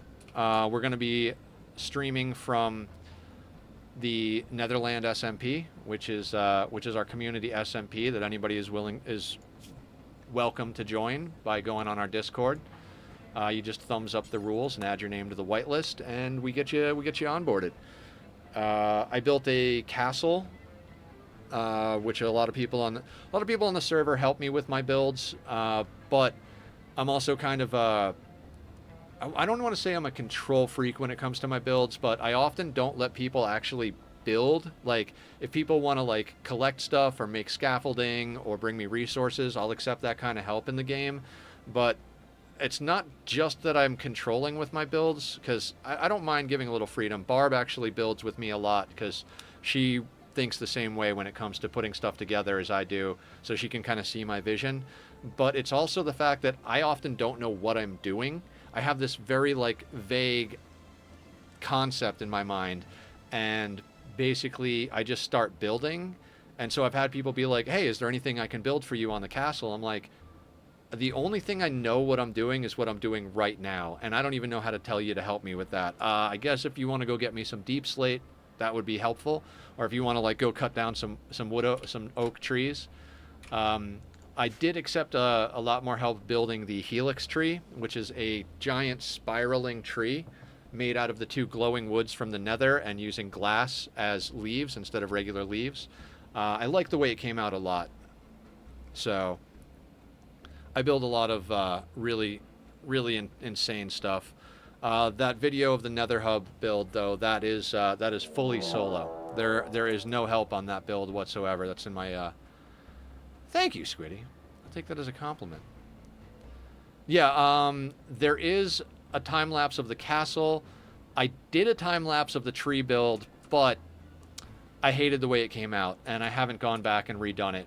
Maybe I'll try and get that done here soon. Every time I say I'll do that this weekend, I don't do it, because Sunday's my only day that I don't stream, so a lot of times on Sundays I just wind up spacing out. I always tell myself, like, yeah, when on Sunday I'm going to go hang out in everybody else's streams, and I'm going to, like, get a bunch of work done. And then Sunday comes around, and I wind up just, like, spacing out, watching YouTube videos or playing cheesy games that are, like, very low stress, just as a little break from the whole thing. So, yeah. But again, anybody who plays Minecraft is welcome to come join us. I'll be co-streaming with Squiddy there tomorrow, doing the Metro Tunnel graffiti event that we're going to be working on. Squiddy decided to live a little bit further away from spawn in the beginning. There are now people that live way further away, but he wanted to be able to come to spawn real quick. And this, I think you got started before we all had Elytra.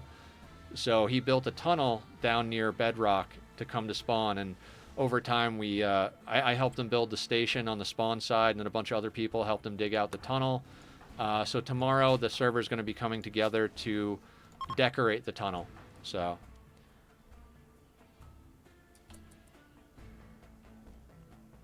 how many people are on the SMP? Geez, Squiddy, how many people are we up to now? I mean, I guess it depends on your definition of how many people are on the server, because I think we have a lot of people on the whitelist, but also we have some people who are active. There are 48 people whitelisted. There you go. Um, and Jesus, my brain is starting to crap out. Some of them play every once in a while. Some of them are on there almost every day. I know Sean has been very active building his mansion. Squiddy was streaming from it earlier today. Him and myself will be streaming tomorrow from the server. Fennec is always on. A few other people too. It is Java, just to put that out there. The only time I mess with Bedrock is, I don't know if you guys remember Consolecraft, who was here earlier, just raided in. He raided and run real quick. I do occasionally play on Bedrock server, their Bedrock server with them. They just reset it. I should really get on there and do that. Maybe I'll do a stream from the Bedrock server. I really want to do more on the Hollow Knight playthrough though. All right, let's I'm not even sure what we're doing right now. Let's get this thing turned on. Seems like we got a little wind. I'm going to go play some Ani. I'm going to keep the stream up, though. Have a good rest of stream. Thank you, Lulu. Thank you for hanging out. Thank you for lurking. Much appreciated. We'll be getting back into Ani next week. We're most likely, whatever day they put out the early release for the new DLC, we will most likely be spending that day messing with it. We'll probably start a new playthrough, but I don't know how far we'll take it, because when things are unstable, I tend to, or like not fully released, I tend to not want to devote, not want to commit to that run. Plus, I'm really loving the current playthrough we're working on. It's really coming together nicely. So when it does actually officially release, and it's not an early access DLC, we'll probably be starting a new world, which is bittersweet because I really wanted to go in the current one for quite some time. Enjoy your Ani session. We'll keep the stream entertaining for you while you play. Love that bot. I gotta, as soon as I can get some spare capital, I'll start paying the $9 a month to get rid of the cooldowns. Building is the ultimate endgame in Minecraft. It is. Like we always talk about, you should play games however it makes you happy. But I think some people get into Minecraft and they want to win. It's very ingrained in our society that you want to win. You want to get to the end. You want to complete something. But as Squiddy and I often talk about, happiness comes from getting obsessed with the journey, with the process of doing it. If you're always looking for the win, then every time you get to the finish line, you're looking for a new finish line. And it becomes this situation where you can never actually achieve happiness. Happiness is a choice, not a destination. Exactly. That's the mantra that got me through so many of my younger years. I had to remind myself of that continually. So in Minecraft, you can speedrun Minecraft if you're really good at it. And like, what's the top speedrun on the current thing? I don't even know. I'm guessing somewhere between 3 and 20 minutes. I know people can do any version of it in like 20 minutes, depending on the version you're playing. Sometimes it's super fast. But beating the end dragon and getting to a credit screen is not necessarily, if that's what you want to do, is get faster and faster. Thank you, ABC. I appreciate that. We do have a hub on the server. It's kind of in its earlier stages. It's a similar design in that it's a circle and it has access on all sides. It's considerably smaller. Barb, myself, and Killer worked on it. That was a very joint project. We all kind of did a little bit of everything. And, I think I threw the basic idea out there, but they did a bunch of the building, contributed their stuff. There's also some builds I did. Squiddy and I did a co-stream where we built a clock tower. I think there were a couple of other things we did on the server too together, but we've done so much stuff. But yeah, it's a good time. My goal is usually building. I've really got to get on my single player world and update it. I'm working on a project, and I hesitate to use the word working because, as I said, it's been quite some time since I actually logged hours in there. But the size of that nether hub, the new project in that world, and new is in quotation marks there, is double the width, double the diameter. So to put that in perspective, if you were to calculate the area, the three-dimensional area of that nether hub project, that's about 2.2 million blocks of space. The Project Darkwater location, which is the name of the new project, is something like 5 point something million. So my goal every Minecraft session is just make a really cool house, to be honest. Yeah, yeah, and that's what I was trying to get at. For me, it's all about the building. I wanted to defeat the end dragon the 20 times so that I could get all of the gates open, because I do eventually plan to do a build there. I have more imagination than I have time on this planet. I've got an entire journal where I document my dreams and the stories that I tell to myself when I'm like just chilling and laying in bed. I call it the unbroken dream. There's a lot of like, not as many characters as much as like history and lore and planes of existence, and so I draw from that a lot of times. The Project Darkwater build, I'm almost done with using TNT to bomb out the rest of it. It is around an ocean monument for my Guardian farm, right? And what I'm doing is I'm clearing out that huge diameter. I drained all of the water in that diameter, and we're digging all the way down to bedrock. Again, I haven't worked on it in a while, so I do have all of the recordings backed up on a drive, so that when I get back into it, I can finish the time lapse. But I actually should get back into that, because if I put like a good week or two of nonstop work into it, I could probably finish the prep work and start building. And I think building is going to go substantially faster. Although I have grand plans not only for the main build, but 3 subsequent and ancillary builds around it that are basically different cities surrounding the main monument. The reason I call it Project Darkwater is I kind of borrowed. So it's not specifically borrowed from the Pirates of Darkwater, which was a cartoon from the 90s, but I always liked the imagery of evil represented as like black tendrily goo, kind of like Venom's suit in Spider-Man. So the origin of the Darkwater, as it's called in my Minecraft world, is the mass destruction of the Guardians. Basically, to explain, so the Guardian Temple is a thing in the world, for those who don't know, and the Guardians drop resources, 801 uranium. Time to make some maces. And so the lore in my world goes, and there are books that explain this hidden throughout the world, actually. Not all of it, but some of it. And other pieces of lore as well, that, you know, the Guardians would take down sailors. People would go out to that area and get, and things would, ships would get sunk. It was a very big mystery. And then obviously the curiosity of people led us to go and explore that. And when we did, we found the Guardians were responsible, but that they were also resource, so they basically industrialized the death of the Guardians for the sake of harvesting their resources. And, you know, the spirit of the Guardians rose up and corrupted the world around the farm and released Darkwater, which was basically the incarnation of the pain of the Guardians. And so I'm going to be covering the bottom in all the black blocks and making tendrils crawling up the wall and reaching up. And in the center, there'll be a column with a fish tank where the Guardian farm actually is.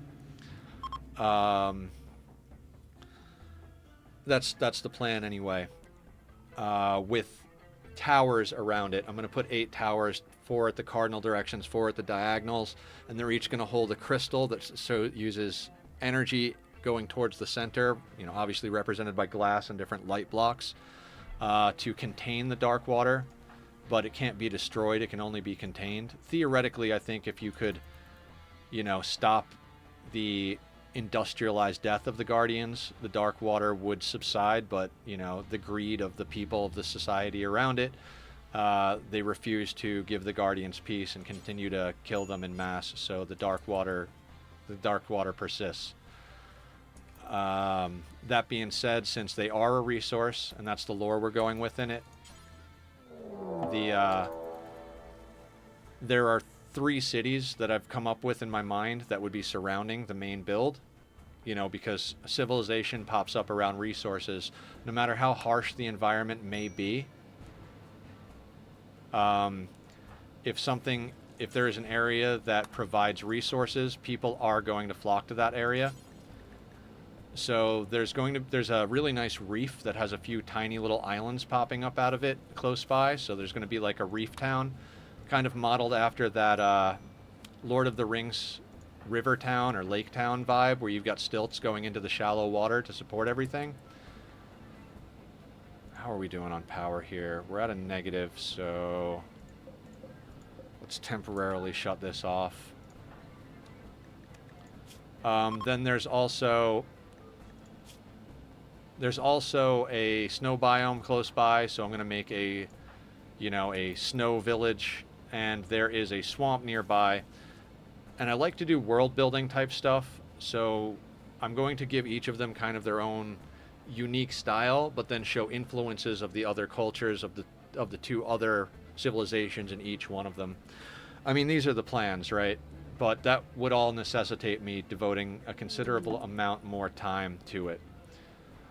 Wanderer joins. With the chimeras.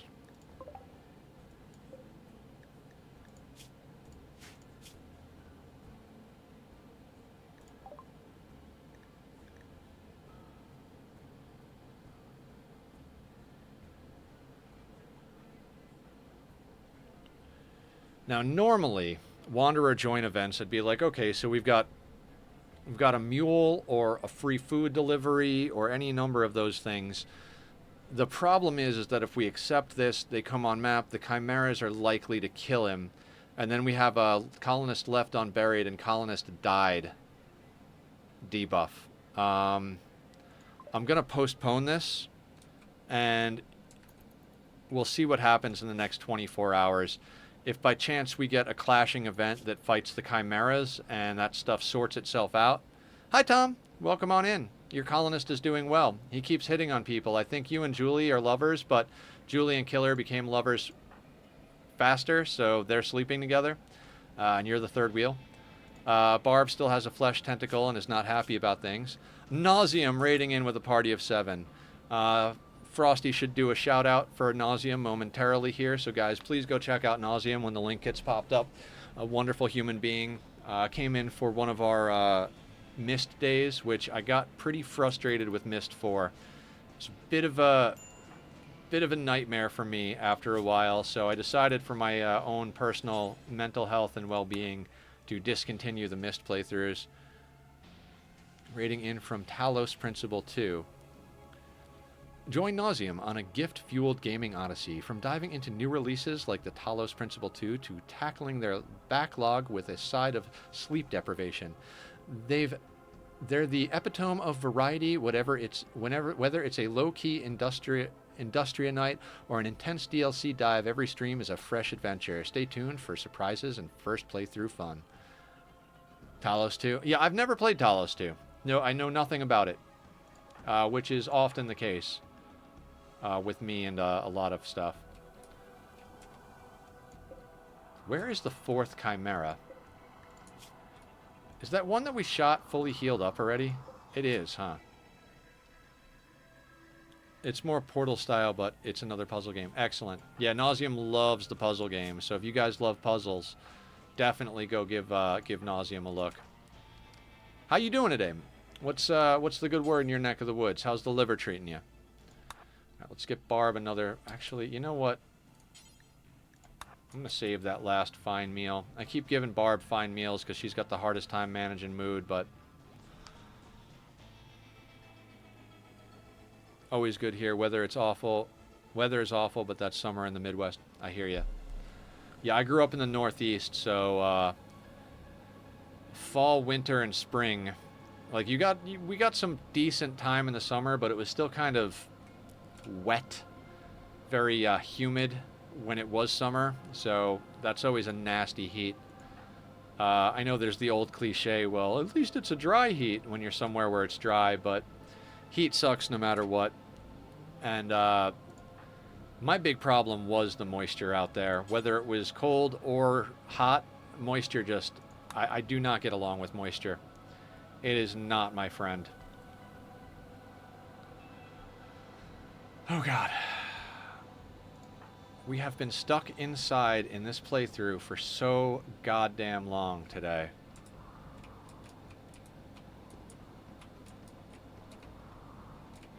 "15 hours on that Wanderer." Winters are dry here, but the summers are hot. Are not interesting. Yeah, like I said, Northeast. Never really hung out in the Midwest. Stopped in Vegas on my way out to LA, but it's not really. I don't think that's the Midwest. Where else did I stop? I kind of just skipped over the Midwest. We stayed in Chicago a little while just to get some good food. I think we went to an amusement park out there. And then the next place we went to after that, we basically just drove straight until we got to Denver, where we went to the Coors Brewery. And then dropped down to Vegas, came to LA, went up to NorCal for a little while. Then I came back down to LA, and I've been living here ever since. That was quite some time ago.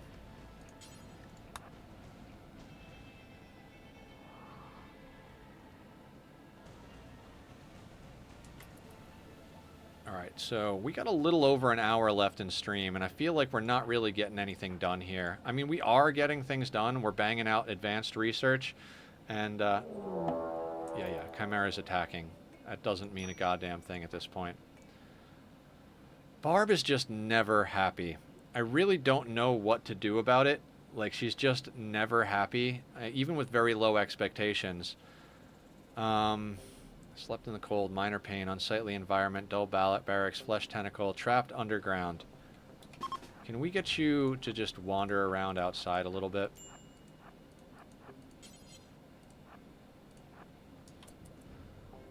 Trapped indoors. Let's just wander her around the outside a little bit. We have to take our colonists for a walk every once in a while because they get upset. There you go. Now you're not upset about being inside. Quite comfortable, disturbed sleep, slept in the cold, trapped underground. So let's get Julie running around outside a little bit.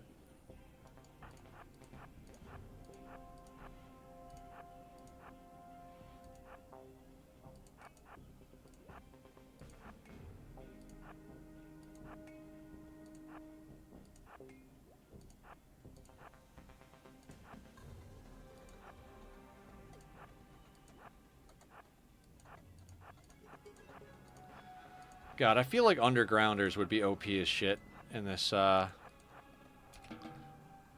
of run. Everybody's inside almost all the time. I mean, I know once they get outside, that'd become an issue, but we're gonna get Tom outside for some exercise as well. Killer as well. Trapped underground. You're sleeping. Let's just bring you outside a little bit here. Dirt moles would be pretty cool, though, too, for this run. Yeah, other than the slowpoke part, I gotta say, I don't think I would pick dirt moles for this playthrough because kiting and moving quickly are such an essential part of how we've dealt with everything on this map, and that genetic slowpoke thing is just not gonna cut it, in my opinion, on this type of map.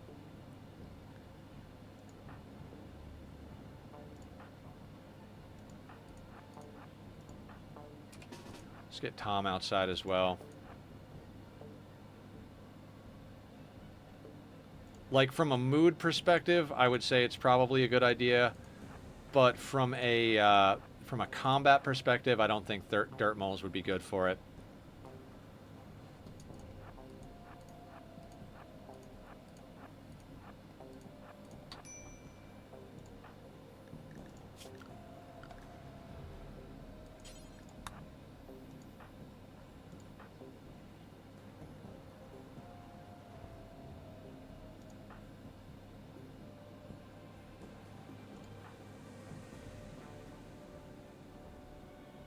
Alright, you're done with your trapped indoors. Tom has still got to do a little bit of running around.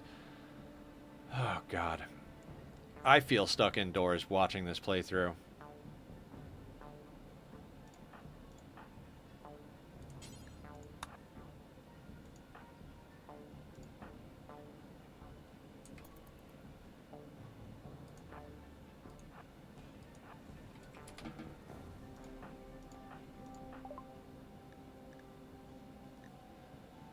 Okay. Do we risk the Wanderer join with the Chimeras outside? Rejecting them will give us a slight mood debuff, but a dead colonist left unburied is going to give us more. I'm going to reject it.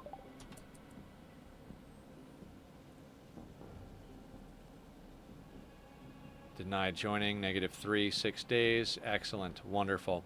More mood problems. I don't think the Chimeras are ever going to go away. As Blue said, though, it is kind of like free raid defense. But, not that it matters, right? Like, what would we be doing differently? Maybe we would go and haul in some of these steel slag chunks. There's 7 of them times 15, so...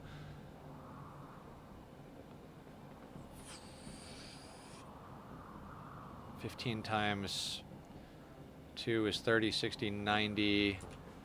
So that would be enough to make one more hydroponics basin. Almost makes it worth getting rid of the chimeras. But with 4 basins and the meat we've had, we've been doing okay. Although we are hitting that winter spot where...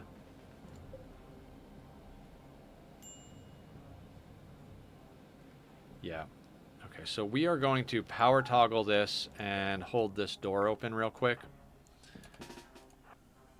We are looking at Pain is Virtue meme too, Tom. Yeah, all of our colonists seem to be coming in with scars. So, Killer here came in with a old gunshot on the leg. Julie has a bite scar on the torso.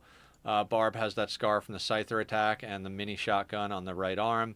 Tom is the only one that doesn't have a scar, but he's got a shattered nose, which doesn't actually add pain. It just makes him really ugly. So, you know, things and stuff and things. We tried to make some really good progress today. I think we've made really good progress. It's just that we've been stuck indoors for so long. We've got 6 days until our rituals are available. Where the hell did those Chimera go? And it's going to take 7 more reform points before we can actually reform our ideology again. Okay.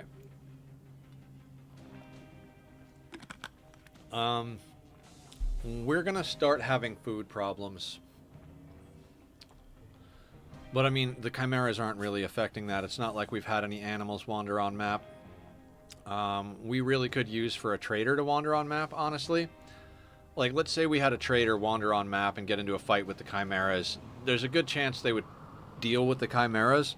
But then in addition to that, a few of them would probably get knocked down or killed, which would mean that we would be able to pick up their items and guns and trade the stuff we didn't want right back to them and take the stuff we did want for ourselves. So I think optimal situation right now is to have a trader come on map, but I don't know if chimeras attacking a trader would actually cause a reputation hit for us. The other factions coming on map will often blame you for things that go wrong, but I don't have, as far as like me being an encyclopedia of knowledge, that is one thing I'm not 100% sure of, and that's what events attacking allies causes them to lose rep with you. I know, like, if they come on map and there's like a maddened grizzly bear or something, you know, like we had a animal insanity event, they won't get mad at us if the grizzly attacks them. They'll just kill it. If we try to help them kill it and accidentally shoot them, we'll lose rep. And I think there's some other stuff too. So yeah, I'm not 100% sure what stuff actually causes problems. God, is there anything I can actually do here? Oh, we've got 90 human leather. We could have Killer make something. It's about all we can do. I mean, we've got a backup good parka. I guess we'll continue our look through the gear and see what's wearing down. We've got a parka for Tom once his gets a little bit more tattered. Barb is down to 41% on her toque, so we could probably put her into a tail cap. That would probably actually help her mood-wise. Might prove to be an issue with heat and cold. Yeah, I think we just have him make another parka, because Tom's gonna grab that good one when his goes out of style. And the only other one we got on deck is a poor one. So yeah, let's have Killer make another parka. I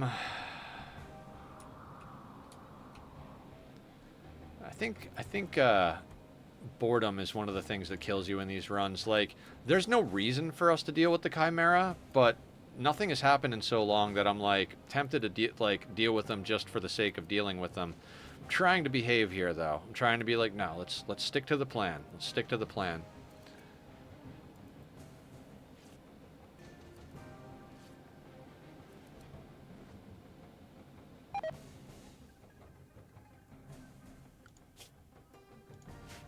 On the plus side, we are eating some of our wealth, and a lot of the tattered stuff is tattered and tainted stuff is actually, you know, deteriorating. So that's good for us. Not the tainted stuff adds a lot to the equation, but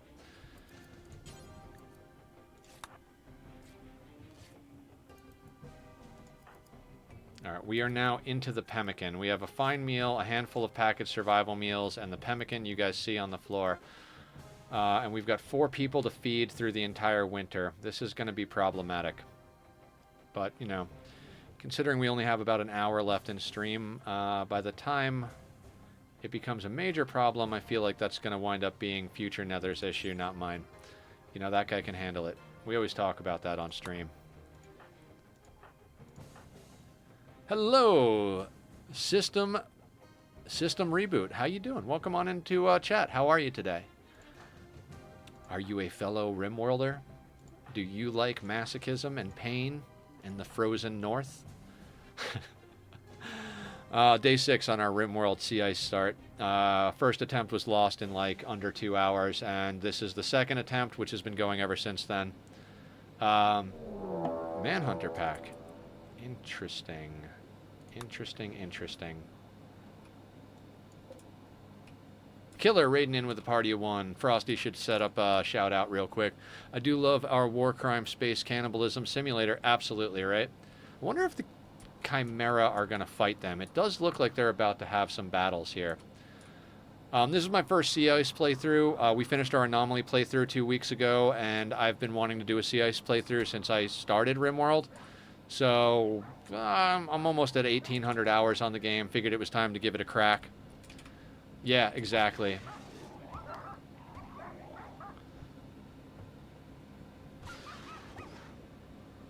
I mean, depending on how many of them have Scaria and how much of a problem these... I don't think they're going to beat the Chimera, but although that Arctic Wolf... Yeah, the Chimera are going to beat the shit out of them, and most of them are going to rot.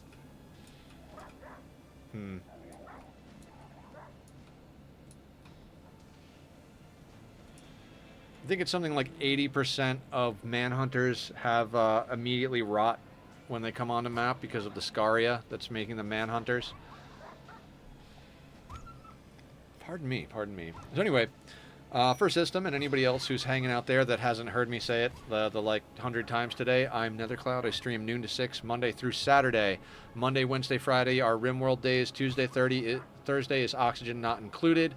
And Saturday is kind of a wild card day. We'll do anything on Saturdays ranging from classic puzzles, like we were doing Myst for a little while. Platformers, we just started a playthrough of Hollow Knight. Thank you for the follow. Much appreciated. Really, really helps. This is all I do. I've had a lot of surgeries and trips to the hospital over the last 6 years, so this has been the only thing that I can generally maintain consistently. So every little bit of following and subbing and cheering helps, so welcome on in.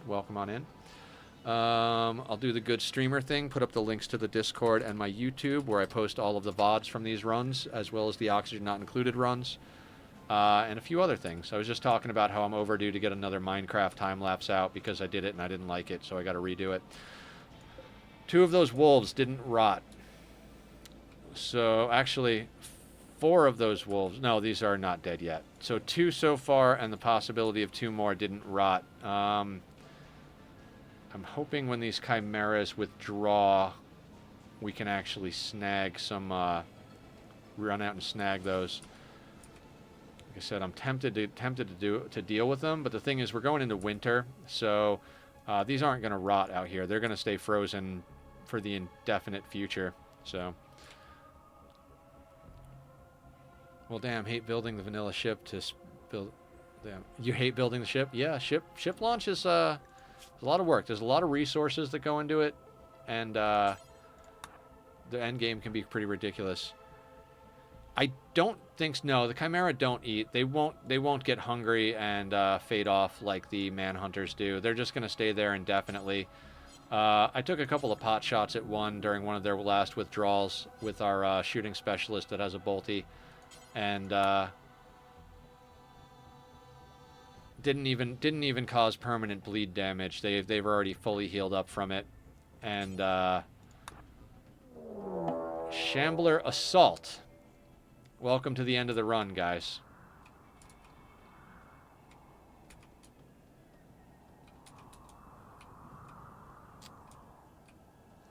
Oh, shit.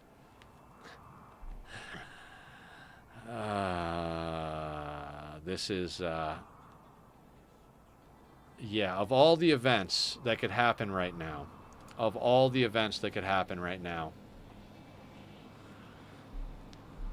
for anybody who doesn't know why we're saying, oh shit, it's basically breachers.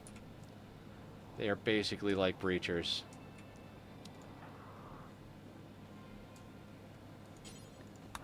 And we have the Chimeras on map. Should have dealt with them. Shit.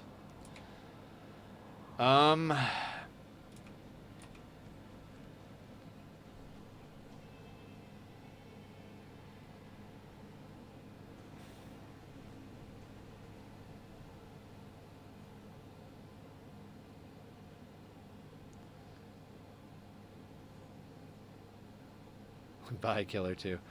Maybe I don't know if Shamblers and Chimera are natural enemies. All right, let's just hang tight for a hot second with this on pause and let me consider my options. We are out of shock lances and insanity lances. We have a low shield, which isn't going to help in this situation. We don't have any Psycasters. We don't have any super weapons as far as Doomsdays or anything. God damn it. All right. So we've got 3 over here. 7 hours. 10 hours. 9 hours. We have 2 up here. 3 up here. 4 hours. 8 hours. 10 hours. 8 hours. 8 hours. 6 hours. Given the size of the map and the extreme cold, we might, and I mean very much might, get lucky and have a few of them drop before they get to us.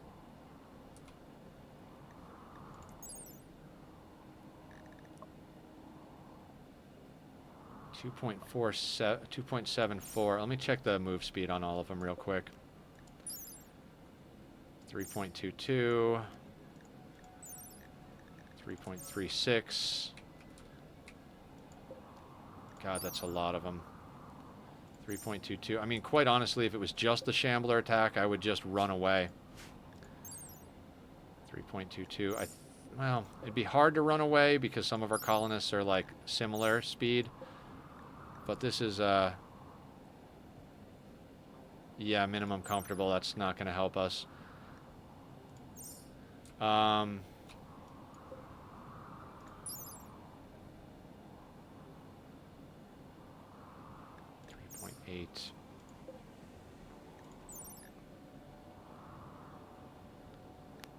All right, we're really in a tight spot here. All right, let's let them consume the pemmican. I'm going to have Barb grab a Mind Numb Serum, and then we'll see what we can do. Hopefully the Chimeras and the Shamblers fight it out, but the Shamblers are going to try and come through our walls and doors, so... I'm going to on-F those real quick. Everybody got food? Okay.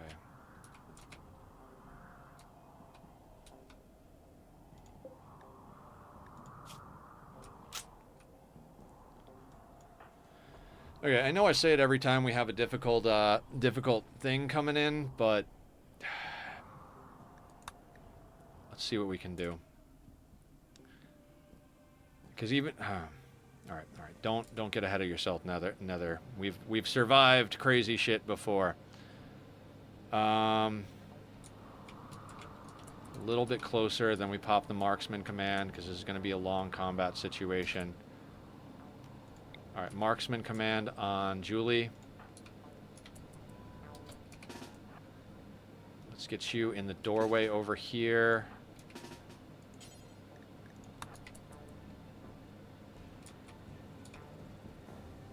Julie's a really good shot, so it's entirely possible that we can pop one of these guys real quick, but those chimeras are right there, so...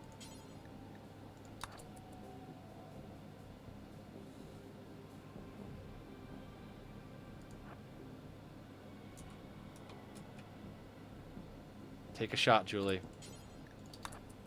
No?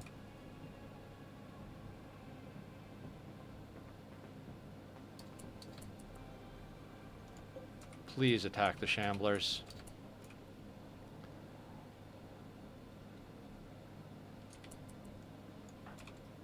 Looks like they're going at it. Nope. Nope. Son of a bitch.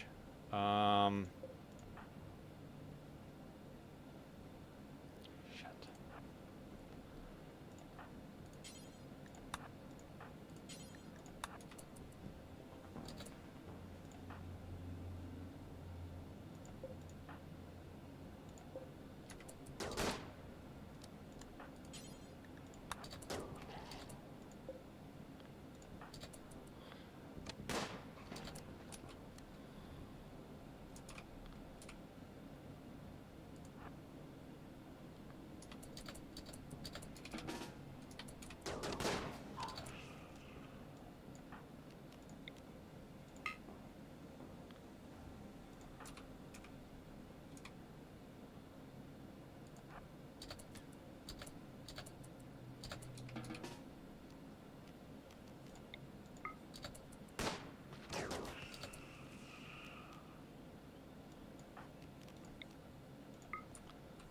Where are the other ones? Coming from the top, coming from the bottom. I don't have answers for this.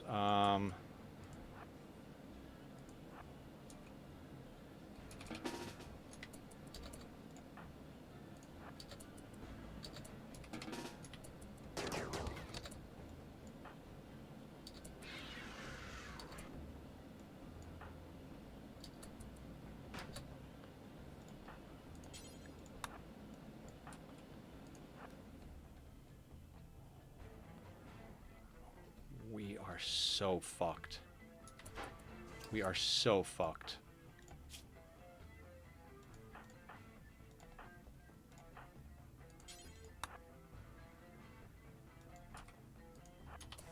We are so fucked, guys. Like, I legitimately, I don't think we survive this.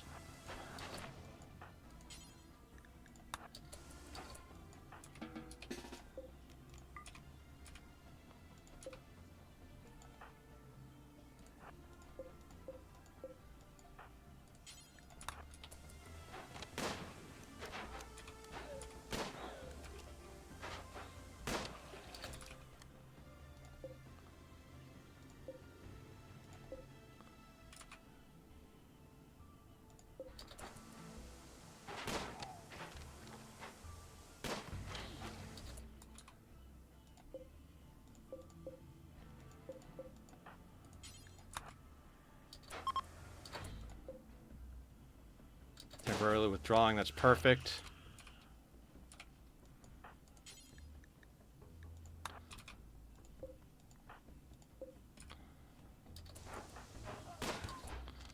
So something to know about shamblers, they won't come through an open door.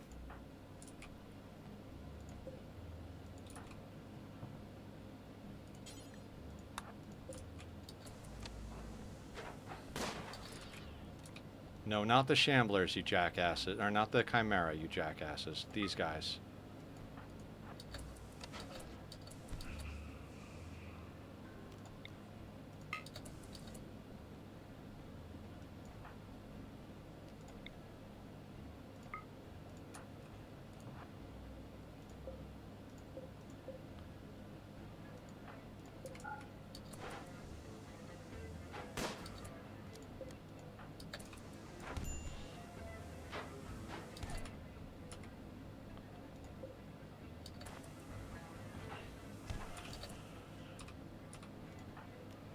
That one is moving. Good.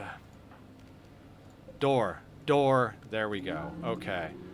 Julie, health. Bleeding, no immediate danger.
Chimeras are down there.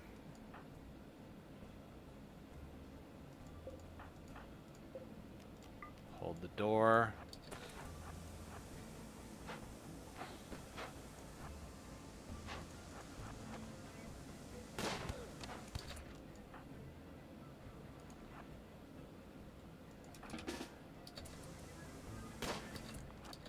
Go in, go in, go in.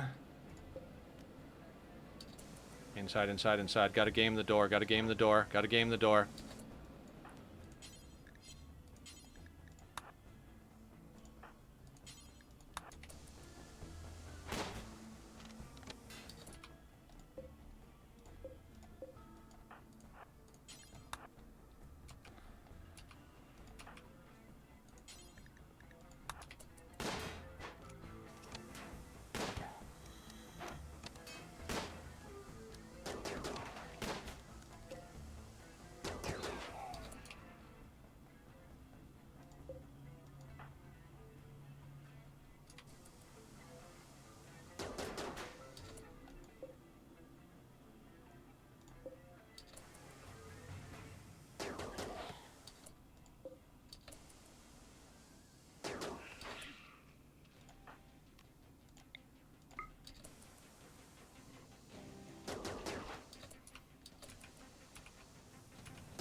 We got on you on time, 3 hours, so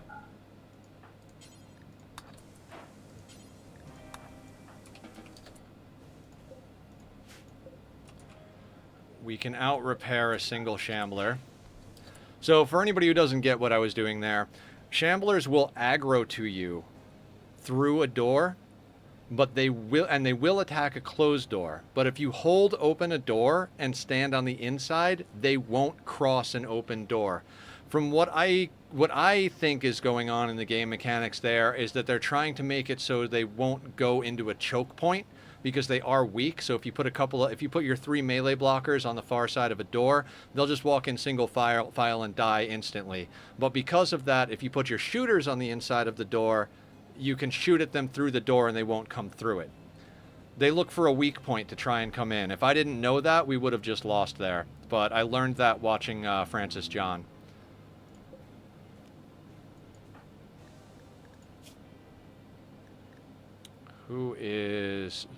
Barb is our best builder, so we need her to stay up there for repairing that wall, because we're just going to repair through that. Julie over here, no immediate danger. Going to rest. I think Tom is our second best doctor. So let's get Tom over here to tend to Julie.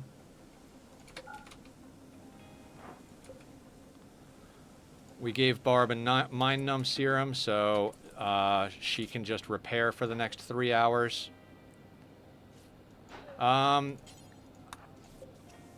We got to repair through this guy for the next 3 hours because I don't want to deal with the wait. Are you still alive? You're not crawling.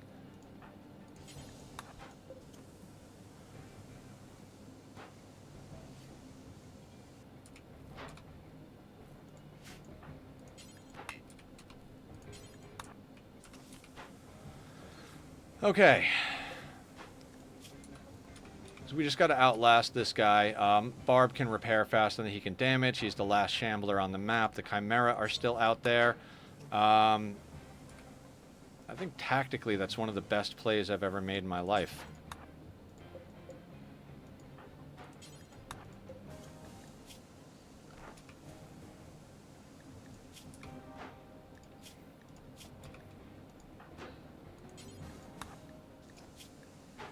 Oh yeah, Barb is set. She's got the Mind Numb Serum going, and even if she didn't, she's got a pretty solid amount of things here.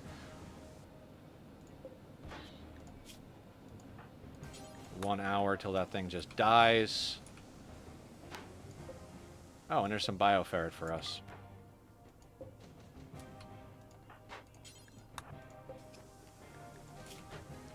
Posted my base in Rimworld channel. Excellent. Can't wait to check it out.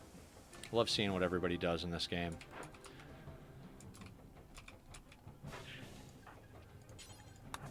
So, the Chimeras are also far enough away. Hang on a second.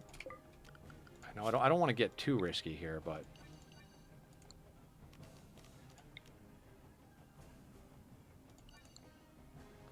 Oh my god. Okay, let's go in here. I think we can snag these wolves real quick. Animal corpses, don't allow rotten. We'll never do hauling.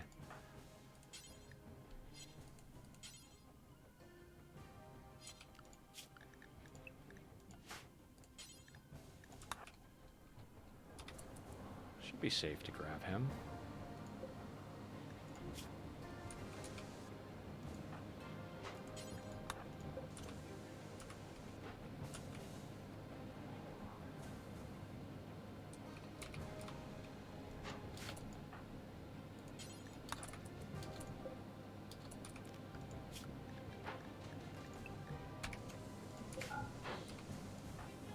And the Shamblers are downed.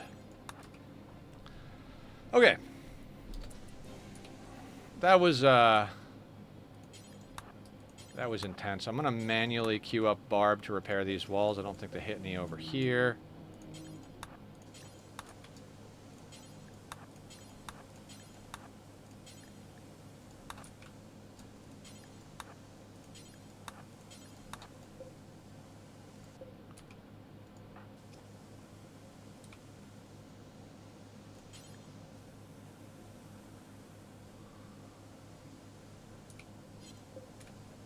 That was definitely intense, and if we had had that happen with less pawns, maybe there would have been less Shamblers, but I don't think that we would have had the,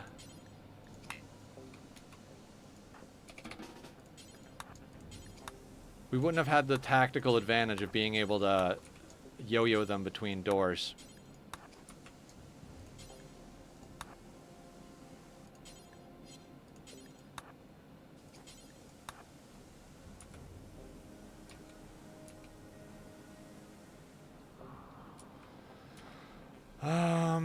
And we got that wolf in here, so we'll be able to chop that up for some extra food. Chimeras are kind of far away, so...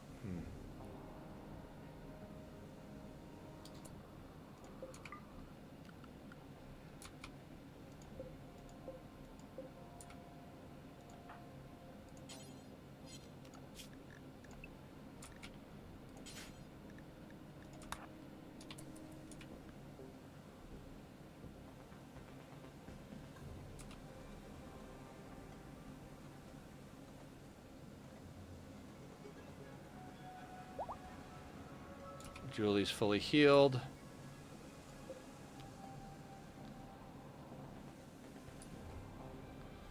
Those went bad up there. Forbid the door behind Tom. And there we go.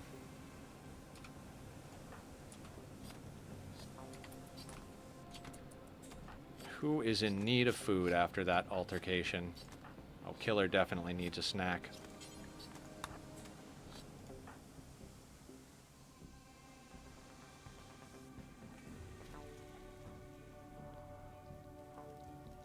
Wow, that was good.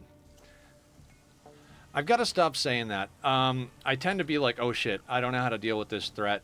Game's going to end right here. And I've said that so many times and not had it happen. I need to just not panic and just be like, all right, we got to deal with this threat. You know? Don't have too much fun without Laz and I, but we're heading out to the store. Oh yeah. We'll try to avoid crazy threats while you're gone. We'll tell Randy that he's got to take it easy because you're not here.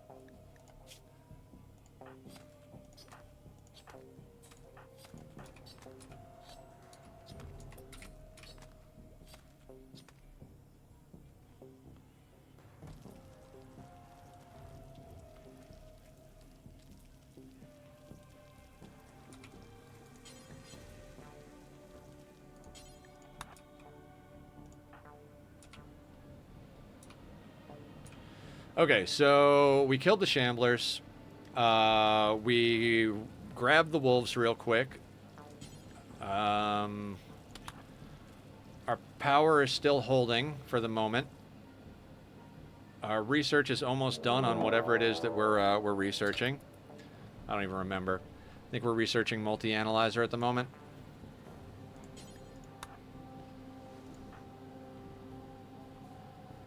It's been a good day. I mean, doubling our pawn count, doubling our hydroponics basins, getting everybody in good clothes, and defeating a group of Shamblers while we had a Chimera event on map. I'd say today was a day you consider a good day on the Rim. Now, what is very curious to me is it has been a long time since we've gotten any type of snow. Yes, the snow's not going to clean up the blood that's under our roof out here, which I have there so that when they go outside in the work zone, they're not in the rain if they need to go out there.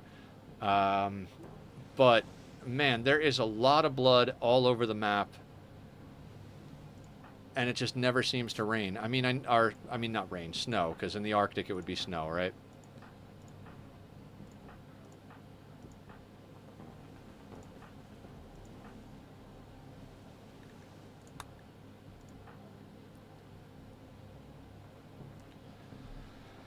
Well, there it is. Shooting specialist with a bolt action is awesome. And that nerve spiker does work. I might give Killer the other nerve spiker, but the one that Julie has, or the one that Barb has, is a masterwork, so it's substantially better than the normal one we have over there. Oh, there's some snow. I was just like, it never seems to snow, and bam, there's the snow. Winter has begun.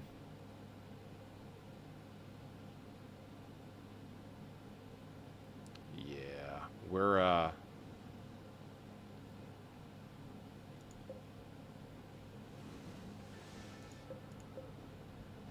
we might be able to get this piece of rice grown before we, totally get fucked on power, but the likelihood on that is very minimal.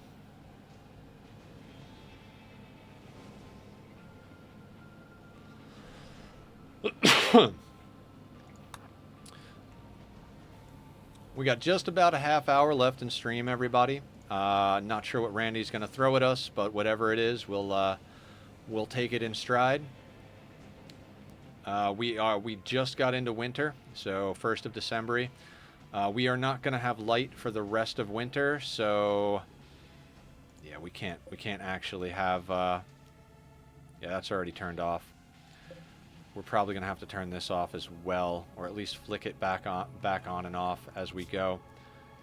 But that was a good threat to get through. I feel very proud of the way I handled that.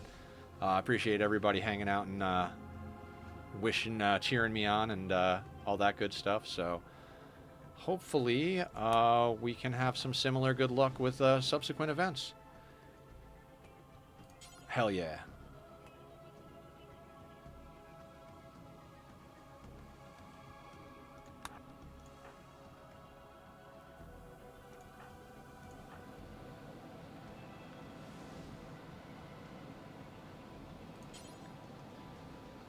God, I'm just imagining the day that we have a proper base, like large rooms, plenty of hydroponics, not like stressed about. Yes, we did. My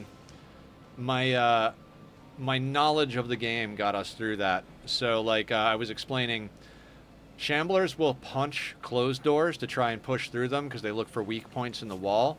But if you open the same door and stand on the far side of it, their AI glitches out and they won't come through it. And I think it's because the developers programmed the Shamblers to not go into choke points so that they wouldn't be too easy to kill. Because if you stand 3 melee blockers and have them come in one at a time, you could easily deal with Shamblers. They don't really have too much of a... Oh, God. Well, let's flip that off. Battery just took a hit. So we basically used that knowledge to game it. We would open the door, hold it for a second, and when the chimeras would get close, we'd close it back up. We would repair behind ourselves. So slowly but surely we ground it out, and then the very last one. Oh, kitty quake. Kitty incoming. Come here, bub. Nap time's over. Stream's another half hour, sir. Stream is another half hour. How handsome are you, though? Who's such a baby? There's the baby. How you doing, Bubs? You want shoulder time? Oh, you want shoulder time. This is Tachyon for all of our new viewers. He is my little boy. He's about 3 years old. Right, bud? You're about 3 years old? Is it 2 or 3? I think it's 3. We got him when somebody abandoned him in a box in the alleyway. The people who live out in the guest house were like, "Hey, Nether, can you help us find a home for this kitty we found abandoned?" And I was like, "Well, let me meet the little fella. I'll do my best." I met him. I was like, "Oh, you don't have to look. He's home. Just hang on to him for a couple of minutes. I'm going to run to the corner and get food and litter." And he's been with me ever since. He's a snuggly butt. He's a snuggly butt. Yes, he is. He will come over and just lay on my legs while I sleep. Even if I move around, he'll stay right there. He knows that I won't hurt him. And then in the mornings, he comes up and lays with me because he likes to be Little Spoon. And he likes snuggles and pets and head scratches. You like the head scratches, Bubba? Who's a sweetheart? Who's a good boy? That's my baby. Mwah. I love this boy. He is such a good boy. Hi, sir. Would you like some treats? I know you want love, but can I give you treats for a half hour?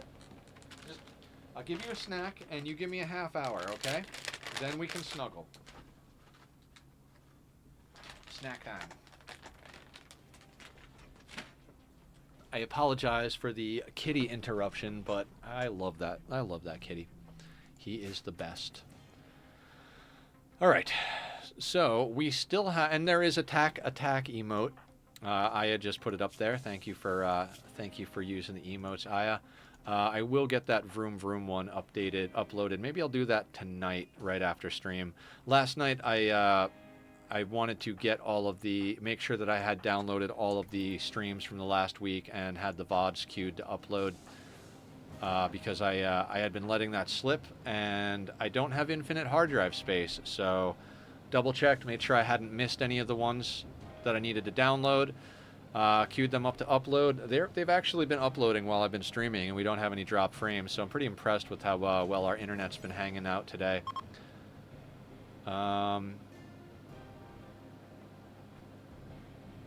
yeah, that is the story. All right, how much wolf? 52. Today has just been like, what do we need to put on people? Right? We've got the parka for Tom. We've got 2 good parkas on deck. Your button down is at 61. We've got a replacement for your button down. 85, 65, 66, 65 on that parka. So we've got a replacement parka on deck for Barb over here. Her sash is probably the next thing that's got a problem. She's going to need pants and a shirt. We've got a good shirt, good pants. Flash storm, wonderful. 82% on that sash. 95 on that. Yeah, I think actually we're going to make sashes. How much are these? I think they're 25, so we can make 2. Might as well make 2. We're not going to wind up with more wolf skin, I don't think. Or wolf fur. I love the lightning animation they have in this game. It looks really good. Don't particularly like the idea of my colonists getting struck by lightning, but hey.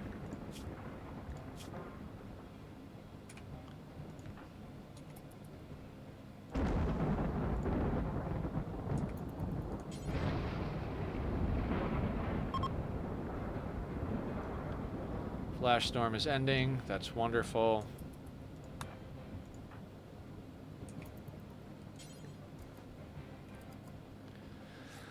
Yeah, this is a very slow and methodical style run. Sea Ice is a very different animal than your standard issue Rimworld run. By this time on a normal run, we'd probably be up to 15, 20 pawns, and we would probably have a whole barracks. Everybody would have marriages on.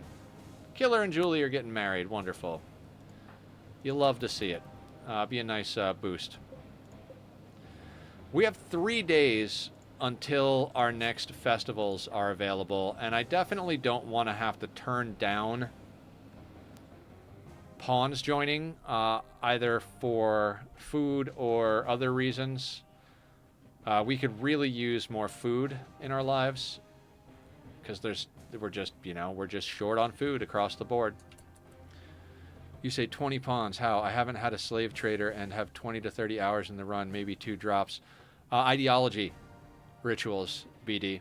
If you set all 6 of your rituals to 50% chance of recruit and run them every time you have it, and then reform your ideology and replace them so you can run 2 sets of them back to back every time you reform, you get plenty. Plus, the more you pick up shock lances, and then if you have good pawns come in on a raid, shock lance them, put them in prison. I mean, as long as they don't get brain damage, of course, and then bam, you have them. Getting pawns has never been, and it also depends on how picky you are. I used to be a lot more picky about my pawns and tend to be on the first like 3 to 5. And then the more pawns we get in the colony, the less picky I become. Nether encyclopedia. Yeah. Like if you look at our ideology here, we have dance parties and there's a 50% chance of a random recruit joining. They will be your ideology as well. Not to mention the fact that with Anomaly, you almost always in the first few like days or so, within the first like, I don't know how long, but like it's pretty common for the creep events where you get those auto joins. They are a little risky, but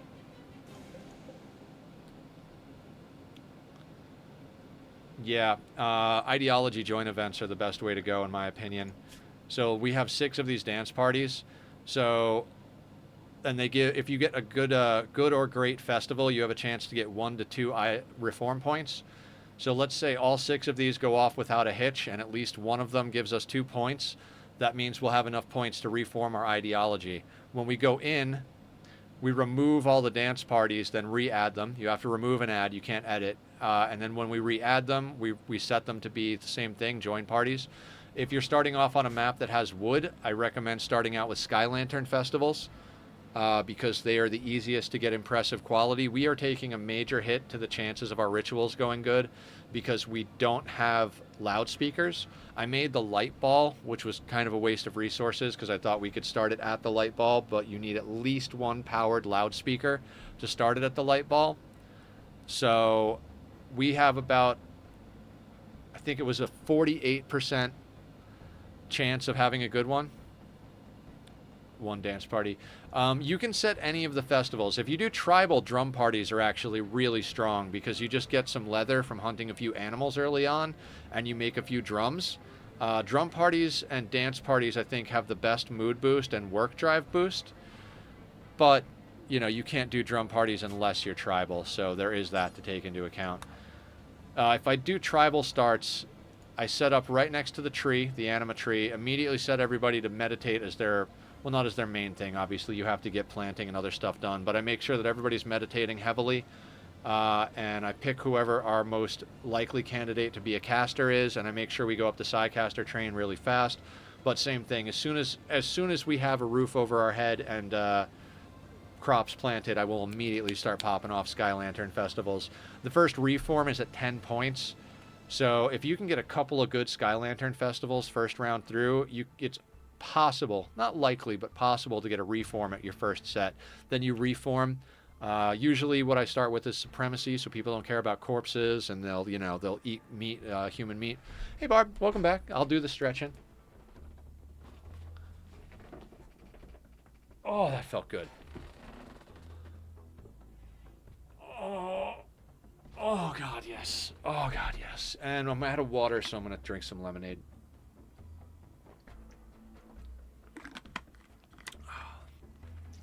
So yeah. Those are the best way to get pawns, in my opinion. Also, if you are really hard up for pawns, and you do have shock lances and some decent... I took a shower and played some Magic, but I've been here. Oh, awesome. Showers are the best.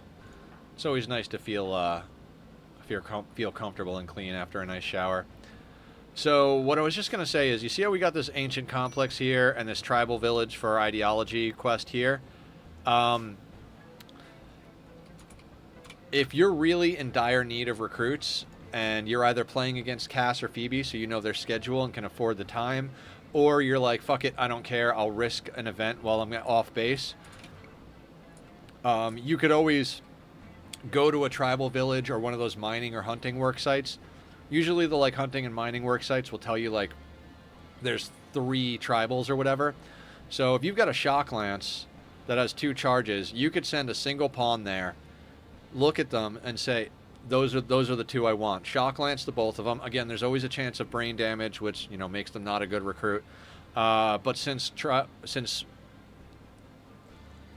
human enemies break once you've taken out 50% of their forces, if you shock lance 2 of them, the other one's just going to run. I don't think so. I don't think I'm going to go late. I'm already feeling pretty tired. I almost want to end early tired, but we're going to go to at least time. Good. I'm glad you learned. If you have any questions, ask. And if you have anything that you want to share, please share, because even at 1,800 hours, I'm learning new stuff.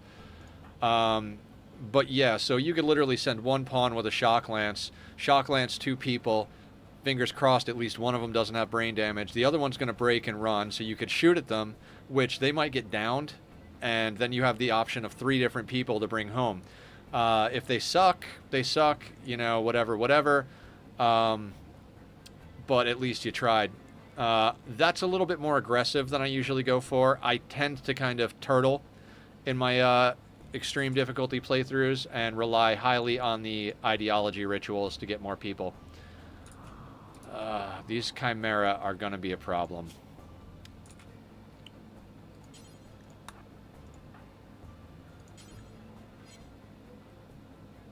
I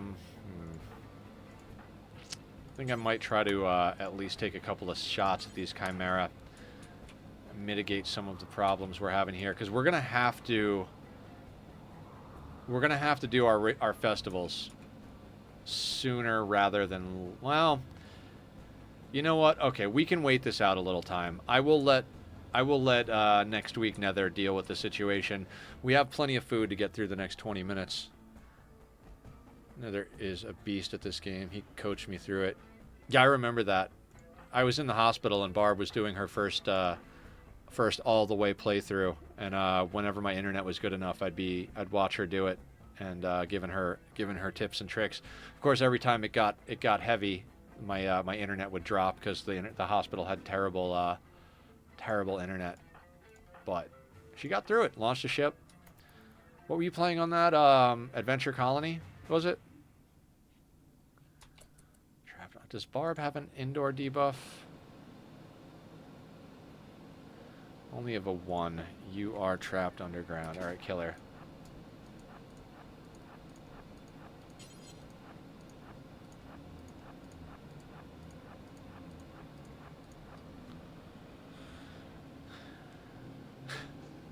Yeah, isn't he? It's really fun. Thank you, BD. Thank you, Barb. I appreciate it. I try. Try very hard. I like to be good at the things I do. Sometimes it bites me in the ass because I get frustrated. Like, I was playing Civ the other night for like, whatever playthrough it was, and I was just like, I don't understand. It's so goddamn slow. This is boring as shit. And then after talking to Killer and him explaining some of the mechanics, like, yeah, but if you the more production you capture for your city, the faster all of your production goes. Last night when we were playing, I feel like I got a really good good city going in that Civ 6 playthrough. Just because my main focus was capture every piece of land and build every inner city structure that gives you production points. And now stuff comes out. I need to understand games. If I like a game enough to play it, then I'm gonna just figure out how to be good at it. I'm not a naturally good gamer. What I am is a really good researcher. I know how to take the time to find the things I need to find.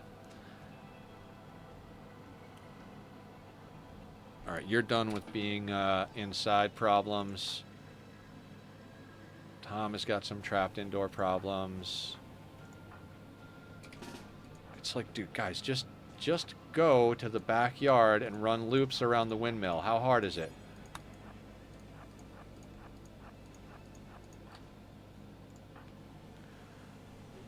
Yeah, you did a lot though. Like you can't put it all on me. You really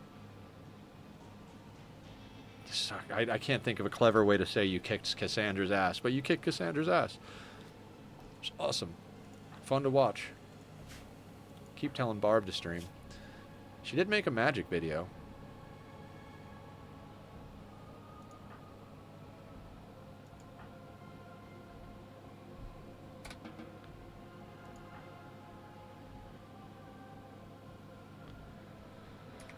Oh my god. Go inside, Tom. I'm guessing they won't go outside on their own because it's cold out there. Oh, thank you. No, you're the best. I'm just a couple of hamsters in a trench coat trying to make life livable.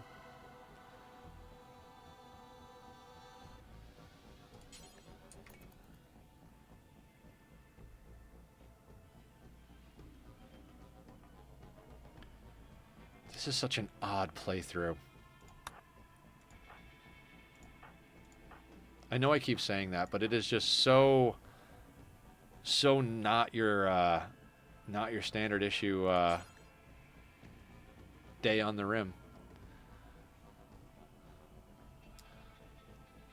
Yeah, and if anybody else needs help, like I'm usually available to hang out in Discord chat, although sometimes I don't wind up going in there because I just get tired and space out on stuff. But if anybody wants to hang out and play Rimworld and chat and like ask me questions, I'd be happy to like.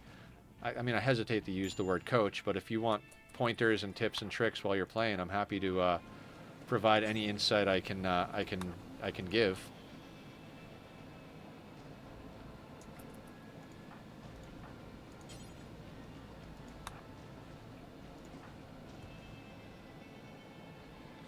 I want to do the 3 maps challenge. Only thing is, wealth takes long. What's the quickest way? Drugs. Drugs. Hands down.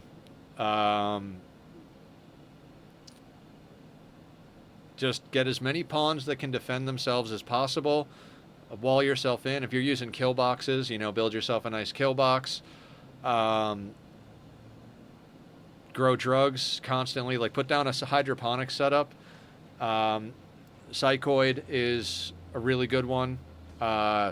If you can get yourself a bunch of Neutroamine, the best bang for your buck is to process Psychoid into Flake. Obviously, then you have Flake around, so make sure nobody goes on a drug binge and, you know, overdoses on Flake. But if you, like I said, if you have enough neutromine to get the job done, um, that is the best way to do it. I rarely do flake because what I use a lot of drugs for mood management. So what I wind up producing is tons of psychite tea, beer, and smoke leaf joints. I'll show you my drug policy. So what you do for drug policy is you set this on scheduled, right? It's the Arconexus, Barb. Sorry, I immediately figured that out, but unless I'm wrong, BD. So what you can do for drugs is they can drink 1 beer a day and never get addicted. If they have more than one a day, you risk addiction. So you can set beer every day, and I took this from Francis John. You set beer every day if their mood is at 35% or below. You set the next one is at 30%. These are the break points too. So if they're at 30% mood, every other day they can drink a tea, won't get addicted. Same thing with joints. If they smoke one every other day, they can't get addicted. We put that at 25%. So they'll go to beer first. If they can't drink beer or their mood is just that absolute shit, they'll go to the tea and then they'll go to the joints. The reason and I do put penoxycyllin every 5 days just in case we come up on some. That way people take it when it does come in. The reason we put joints last is because they have a substantial hit to consciousness, which affects building, shooting, accuracy, everything. So you want them only to smoke joints if you absolutely have to.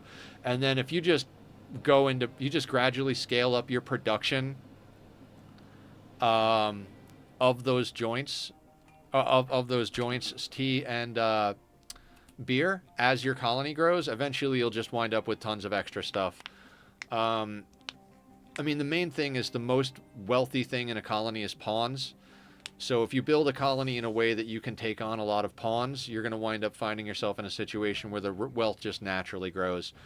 Also, invest in stuff, Adam likes to say, get wealth that defends itself. I like to say, convert general wealth to tactical wealth.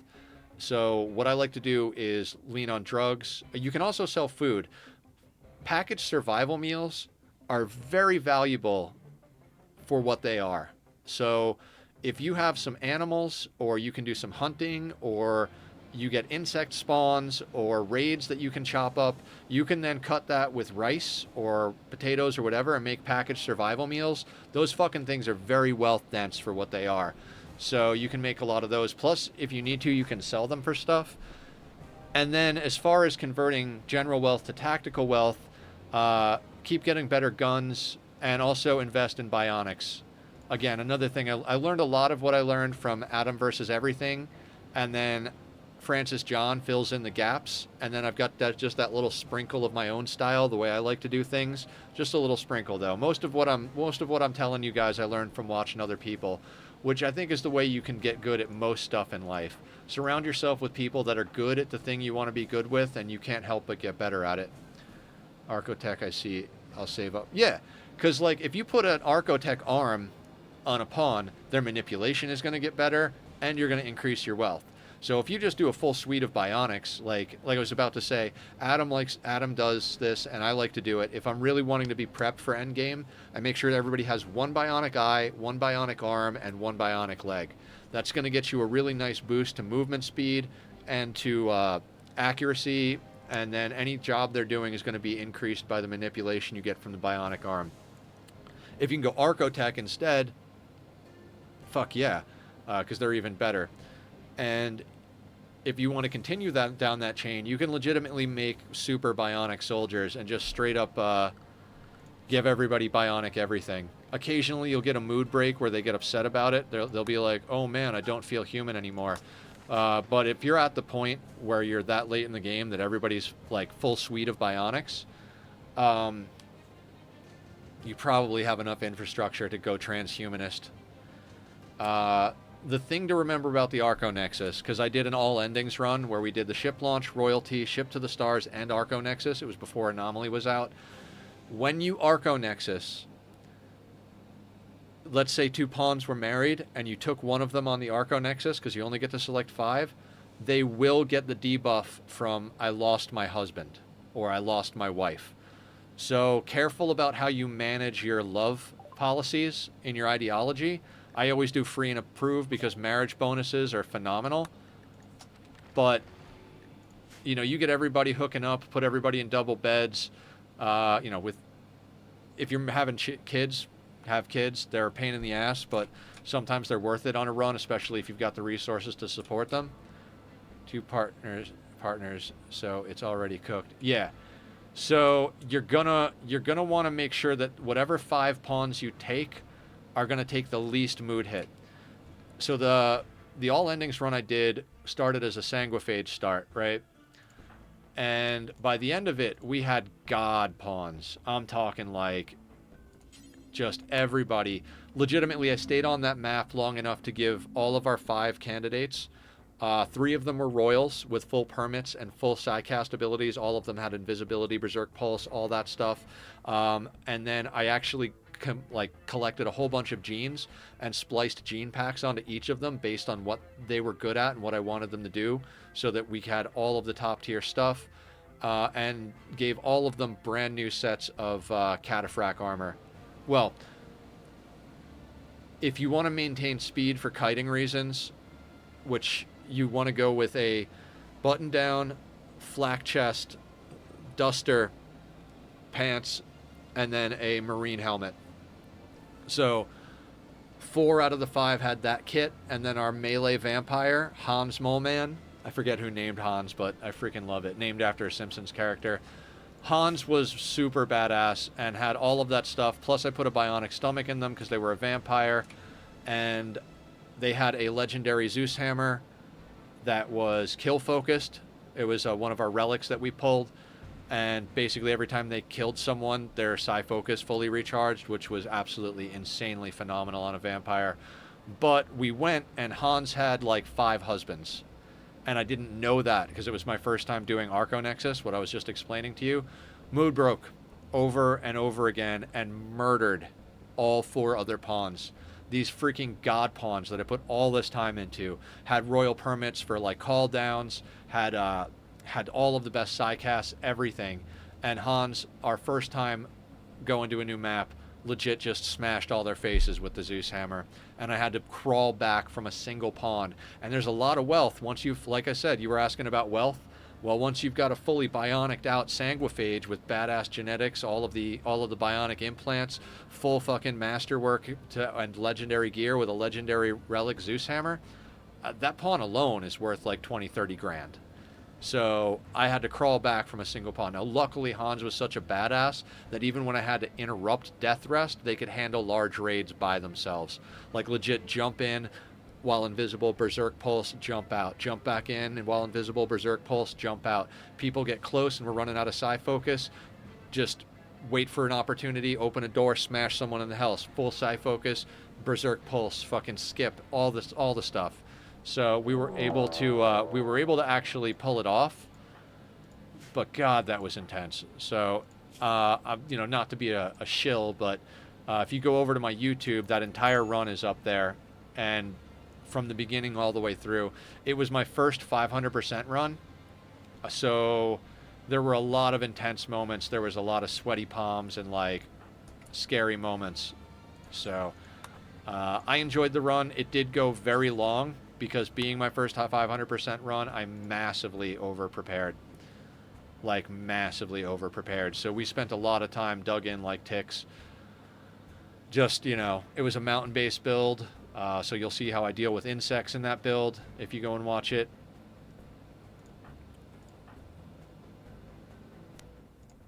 It'll also show how I do the ideology. It'll show, like, all the stuff about the gene stuff. You know, I miss mountain bases. The thing is, once you switch over to no traps and no kill boxes, mountain bases are actually bad. And I'll explain why. So, because of course I will, because that's what I do. So, let's say this base is our base, and whatever, you know, the bigger your colony gets, the bigger you need to get because of the size of the raids, right? And let's say we're dealing with a normal raid, but we've got good firepower, good pawns, and we've got doors, you know, a couple of doors on all 4 sides, right? When a raid comes on map, and you're not like funneling them to a kill box, they pick a random piece of like wall or door or whatever to attack. They just, you know, they decide on a piece of your property and they go to attack it, right? So if you've got 10 pawns coming on map to attack you, they're each going to pick 10 random wall segments. So what happens is they spread out around the walls. And then, you know, you're like, oh, okay, there's not a lot on this side. So we open this door, pop all of our pawns out, shoot one of them, and then pop back in and close the door behind us. And so what you wind up doing is instead of playing 4 against 10, you do 4 against 1 10 times. And again, stealing that from Adam versus everything. But if you're in a mountain base, they don't aggro to natural tiles. So in a mountain base, you've often got a choke point, which makes it perfect for Killbox style builds. But since you have that choke point, that's the only place they're going to come to attack. So if you're in an end game base, you're at raid crap, and you have 200 tribals come on map, they're not going to spread around your whole mountain. They're going to come to the 10 or 20 tiles that you have facing the outside, and all of them will be there. You're not going to have any opportunity to pop out and shoot them. So ever since I've tried doing no traps and no kill boxes, I generally opt for open field stuff. If I was going to do a mountain base and do no traps and no kill boxes, I'm honestly not sure how I would do that. I think I'd have to build the entire thing with a lot of fallback points. If you're looking for someone to learn about Rimworld from, I'd highly recommend Mortal Smurf, who is one of the minds behind some. Yes, Smurf and Adam do all of the testing. I don't think I've actually watched Smurf stuff. Does Smurf do YouTube or I know Smurf streams, but I'm never online watching streams when either Smurf or Adam are streaming. I do watch Adam's videos and his VODs a lot, though.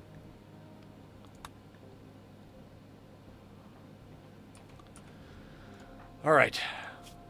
Does anybody need a snack before we call stream for the day? Killer does. If you're ending soon and have no one to raid, he's streaming right now. No shit. I'm gonna end stream. Let's maybe raid over to Smurf.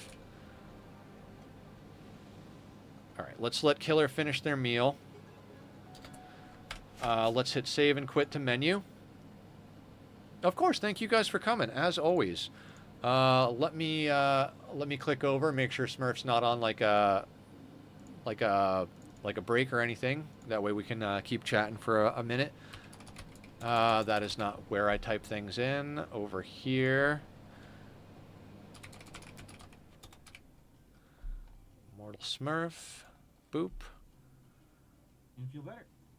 Very nice. All right, sweet. They're going, and it looks like they're on a new run, or at least down to a single pawn either way. So let's raid over and make a new friend. Oh, that's not how you do that, Nether. You can't post the whole freaking string. You got to post just the name after the word raid. Anyway, we're gonna raid over. Say hi to Smurf. I'm not actually follow him, so I'm gonna go over and follow him. Say hi. Thank him for all of his knowledge that he's bestowed upon the community. And yeah, if you guys see me in Discord later, come say hi. I'm going to eat some dinner, and then I will probably be on playing either Civ or Palia or something. Everybody take care and be well. See you tomorrow or next week, whatever the case may be. Take care.